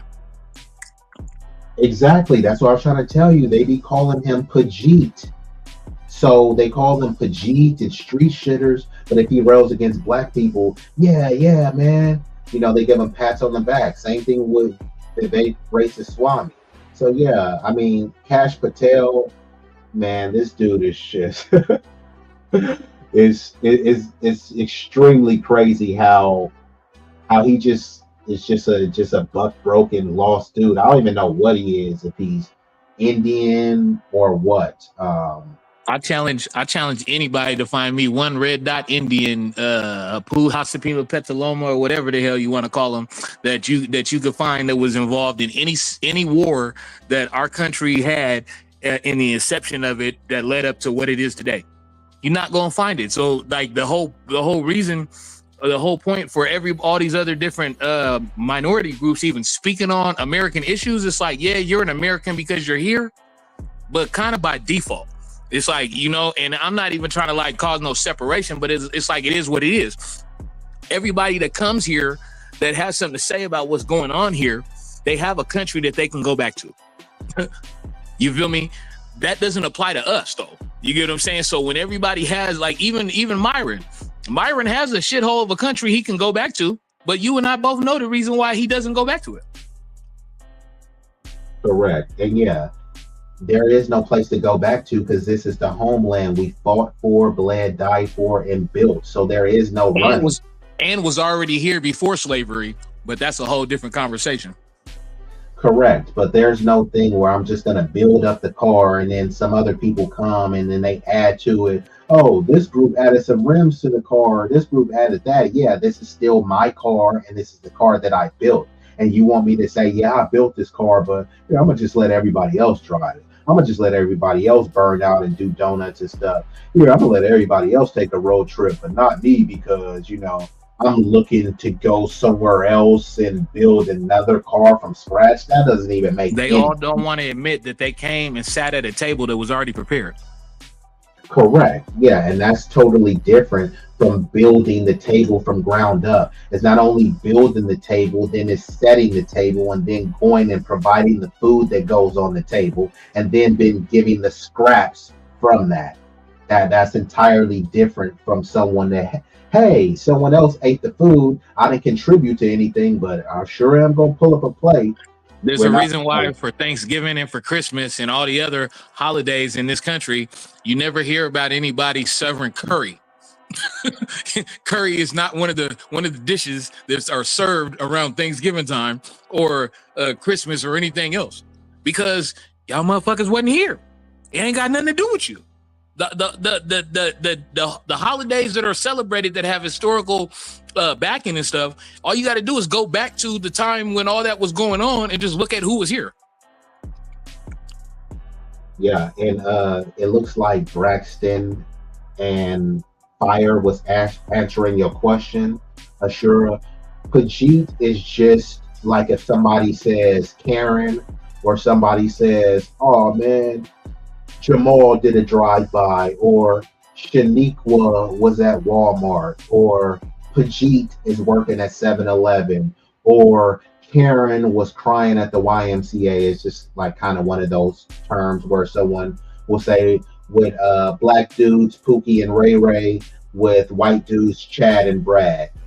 So Pajit is kind of one of those names. But let's get back into it. Austin could barely climb up a flight of stairs. Pete Hegseth is up at 5 a.m. doing PT with the troops, running miles, and then doing an entire day at the Pentagon. And you might say that doesn't matter. I actually think physical fitness and being a good example to our troops is very important when you're the head of the Department of Defense. Okay, but being the head of the Department of Defense is not about doing push-ups. Hold on, but first of all, it's actually refreshing versus Mark Milley and Lloyd Austin. But secondly, I will say the criteria is that he's a warrior's warrior. He's someone that was in the front lines and actually received medals and knows what it's like to lose loved ones. The other people that were qualified, Naima, were people that got us in endless wars, people that never saw combat. I think it's finally time that we have someone in. Here we go again. These people got He us in never saw endless wars. combat. He never saw combat, but he's talking about who should be there and who should. He looked like he could barely do 10 damn push-ups his damn self. And on the thing where he's saying, oh, these people got us in wars. Yeah, the people on the right was pushing for those wars. Trump, when people say, oh, there were no new wars under Trump. Yeah, but Trump committed war crimes as well. So both That's why parties there wasn't no war, because he was bombing the fuck out of people. Exactly, but that's still war crime. So people are trying to act like, oh, well, he didn't start a war. Yeah, he committed war crimes. And then the people was like, we really don't want the smoke. We don't like what America did. He assassinated Iranian leaders. He assassinated like their number 3 head person out there. That's like if they had assassinated Nancy Pelosi out here. When we did to Iran, when we bombed them, when we flew them bombers into their airspace and dropped them bombs in their nuclear sites, that was a war crime if I never heard of one. And it went against every single article of war that we have that we're supposed to be following internationally. Correct. Against the Geneva Convention and everything internationally. So that's why when people say, well, Trump didn't start any new wars. Yeah, he didn't start any new wars because the people didn't retaliate. He was trying to egg these people on to start a war, and they just didn't retaliate because they didn't want to get into a long, drug-out war. But even now, he's still sending money to Israel. Now he's threatening more sanctions on Russia, which those sanctions ain't really doing nothing to Russia. They've already found a way to kind of circumvent, the sanctions. So he's just saying, oh, yeah, we're going to put more sanctions. Okay, that's not really doing anything. So he is being a warmonger and committing war crimes. So whether it's just a actual hot war, it's just pretty much irrelevant. And Pete Hegseth, oh yeah, well he can do push-ups, and because he's in physical fitness, then he should be the head of the Department of War. That doesn't speak to his logistics. It doesn't speak to his strategy. That doesn't speak to his acumen in regards of managing these types of affairs. All he's touting is that he can do physical fitness, and that should motivate the soldiers to see him doing physical therapy with them. No, it's just like, imagine you were a football player, right? Is your key to victory going to be if your coach is out there doing push-ups with the team? No. Do you think Bill Belichick was out there doing push-ups with Tom Brady? So I'm sure there were coaches that were doing push-ups. So should they have elevated that coach over Bill Belichick because he was able to do more push-ups than Bill Belichick? Just this whole goofy logic doesn't even make sense. Let's just get back to it, though. We got about 4-ish minutes left. Combat that runs the Secretary of Defense. I think that's immensely qualified. Okay, sure. So we'll take Pete Hegseth for Department of Defense. Yes, he's doing a great job. We'll take someone who enabled pedophilia for the Department of Education. That's an unfair We'll take Kash Patel, who's never worked in the FBI. Was it true? See, these are the people that say don't believe in empathy, don't believe in fairness. Fair is a place where you judge pigs and eat funnel cake. So what is he over here talking about? That wasn't fair. Was she enabling pedophilia or not? It's not about fair. Was it right or was it wrong? Was it true or was it false? He won't get into that. FBI was a prosecutor. So the FBI's a dude. Do you remember what he said when he first got do you the want to go? nomination? Do you want to go back to Cash Patel for a He second? said, "Yeah." I'm like, this is sick. Okay, That can is we an go back to incredible Cash thing Patel, to say. though? That is like Can we insanely inappropriate. Can we go back to Cash Patel? So he was himself a prosecutor that tried cases. That's a law enforcement mechanism. I think they're right. So as you heard there, you know, every point that he tried to make, Charlie Kirk, she was cooking him on it. He wanted to go on. Bro got cooked, well done. And then did you hear the crowd saying, someone else, someone else? See, if he was owning her, they wouldn't have been saying that. They would have wanted him to prolong that and keep cooking her. But as soon as he started getting cooked, some random idiots from the crowd is cheering for someone else. Okay, I get it. Some of these debates could go on longer than expected, and you want to hear from other people. Nah, they want to hear him talk about black people some more. Correct. And he wasn't getting the opportunity and the space to do it because she was cooking his ass. Exactly. Dude was getting fried, filleted, and sauteed. So now they want to move on to someone else. Someone else. It's like, okay, because most likely when they bring someone else, it's going to be a stooge. And, you know, he would have brought up black people, and he would have thrown out these bogus stats, and he probably would have owned them, and then they would have clipped that up. Because I didn't see this one on his page. And when he be getting debunked and owned like this, it's kind of hard to find these. You got to look for him. Also, he went to Cambridge University, and he got completely obliterated by the students there. Yeah, it was ugly. I kind of even felt bad for bro. Like, why'd you say? And I'm being facetious. I really didn't. But yeah, that was just utter annihilation. Hey, he you know, the thing about it is with the lane that he's in or whatever, to claim that you trying to see your people do better and you want all these good things or whatever, you don't have to bash a whole nother people group in order to stay in your lane and focus on your people. And that's the thing about him, is he spent more time in white spaces talking about black people issues than actually helping white people with white people issues. Correct. And like the bro Amazing Lucas said, if he would have spent a modicum of time worried about the white youth, then maybe he would be here today. You know what I mean? He wasn't focused on white crime. He was focused on black crime, took his eye off the ball, and guess who got him up out of here? Guess who murked Kirk? Wasn't a black dude. It wasn't no one from Chicago. Wasn't nobody from Oakland, St. Louis, Baltimore. Wasn't no op. Wasn't nobody from O Block, Logan Block, Murder Dubs, E14. They weren't from any notorious neighborhood or hood. They were from the notorious Mormon state of Utah. And even if it wasn't him, it was still a white dude that did it because it was government. Yep. And, you know, I think this has been a fruitful stream. I appreciate all of y'all rocking with me, and I'm going to get ready to shut her down. You know what? I might do another kind of late night impromptu stream. It all depends on how I'm feeling, but I do got some people that want to get on tomorrow. Bigoted Brendan wants to get back on. You know, he's like, I want to talk to the crazy cat lady and all the other people. I guess he felt some type of way that we was ganging up on him and cutting them off and all this other type of stuff. But I was like, bruh, you know. He went back and watched the video. That's what happened. Yeah, no, he went back and watched it and sent it to his people.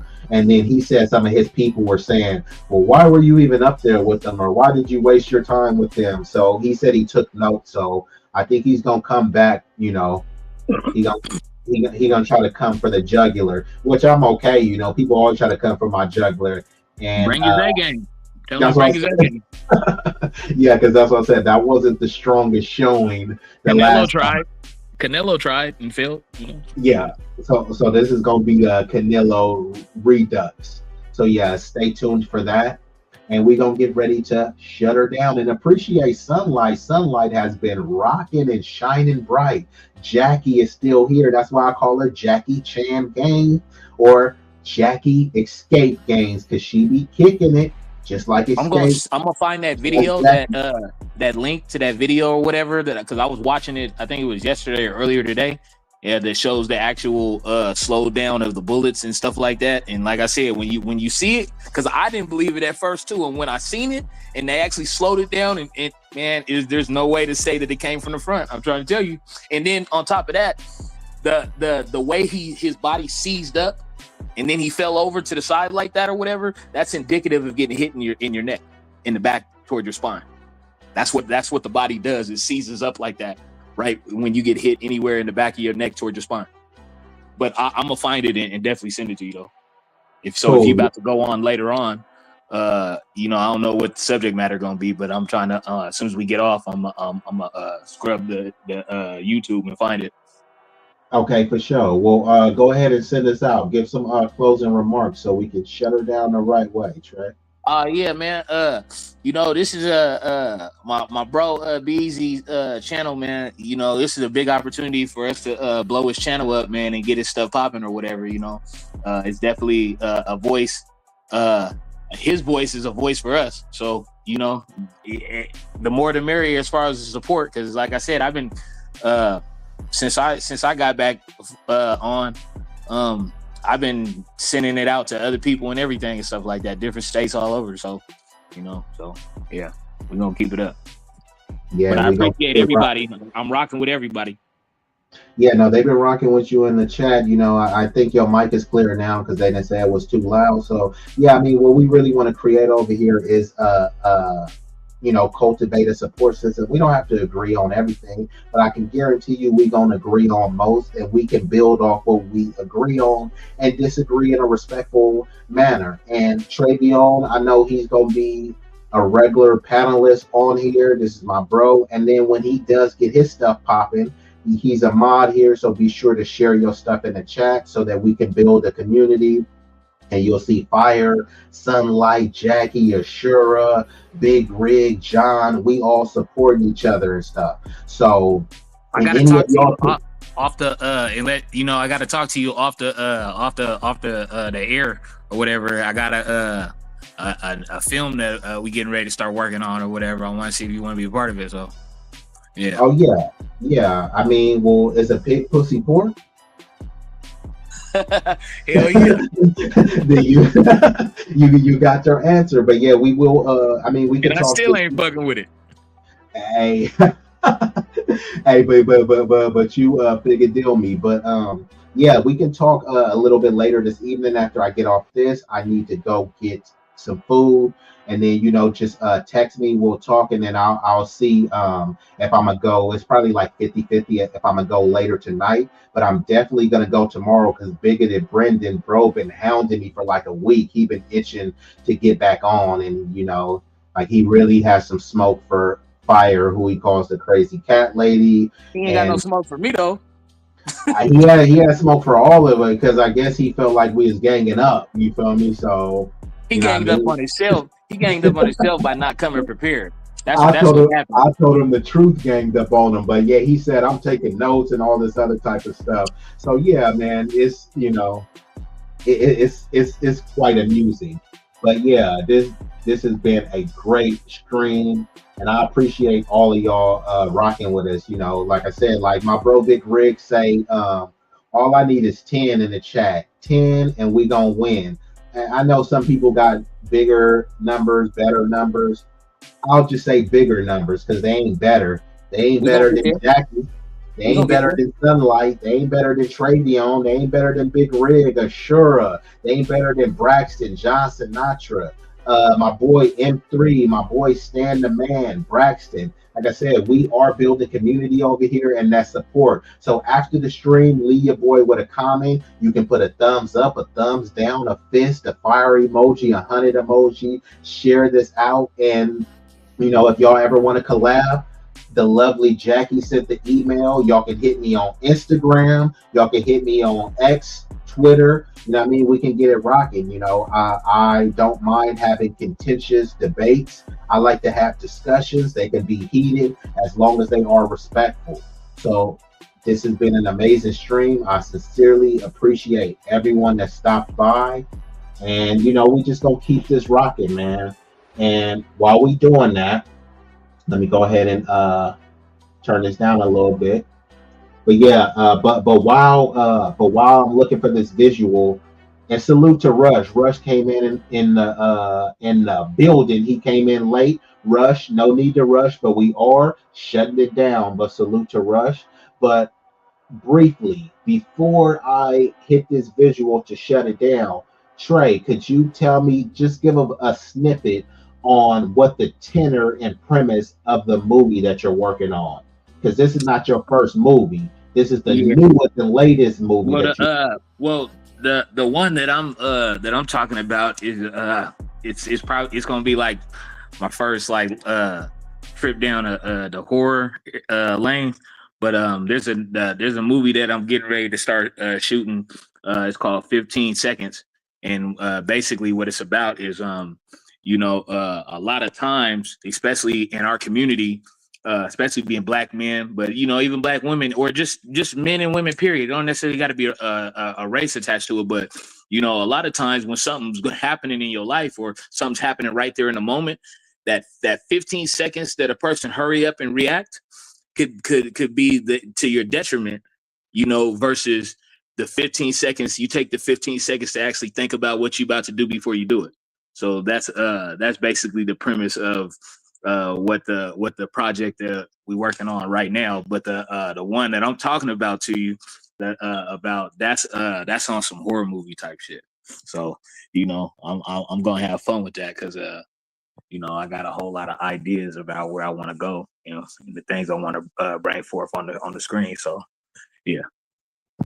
Okay, cool. Yeah, I would be interested in that too. I definitely want to capture more of the horror genre. Shout out to Marlon Wayans and Key and Peele. Did you go see that movie? Did you go see it? I seen it. I seen it did twice. see it, but I definitely want to see it. And they've been heavyweights, and we're starting to reclaim some of the horror stuff, whether it was him, Get Out, Sinners. We're putting our own different FBA spin onto it, so it's just not the typical, okay, there's some deranged killer running after people and some little pretty white girl is going to fall in the field and the black person is going to be killed in the first 30 seconds. So we didn't dealt with a whole lot of horror just in our lifespan in the genealogy of our people here in this land. I think we could probably tell the most realest horror stories because we done lived it for the last 400 years. We lived the Walking Dead. You want to see Negan in real life? The Purge, all that shit, man. We didn't actually lived it. It's fictitious to everybody else, but everybody overlooks the fact that there's a people in this land that while everybody else is saying they trying to live the American dream, it's been a American nightmare. So I mean, exactly, and I appreciate that. So now we about to get ready to shut her down. But before we do, make sure that y'all... Time for a intermission. We kindly request that you show love to the channel's creator and platform by leaving a like, sharing, commenting, and subscribing. Don't forget to turn on the notification bell to stay up to date with all the latest content. Liking posts is completely free and helps the algorithm boost our reach. We want to grow the community larger and larger, so thank you all who take the time to support us. It does mean the world to us and doesn't go unnoticed.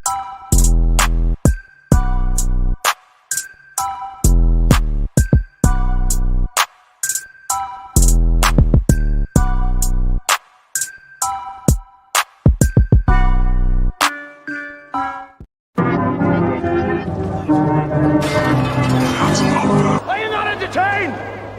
Are you not entertained? Is this not why you are here? Follow.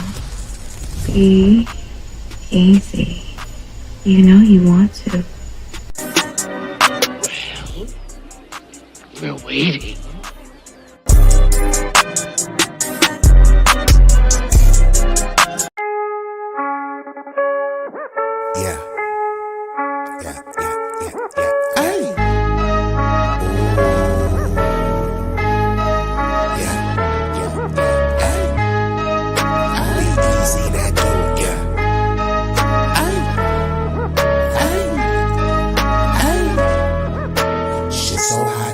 burning up, just go ahead and turn this up.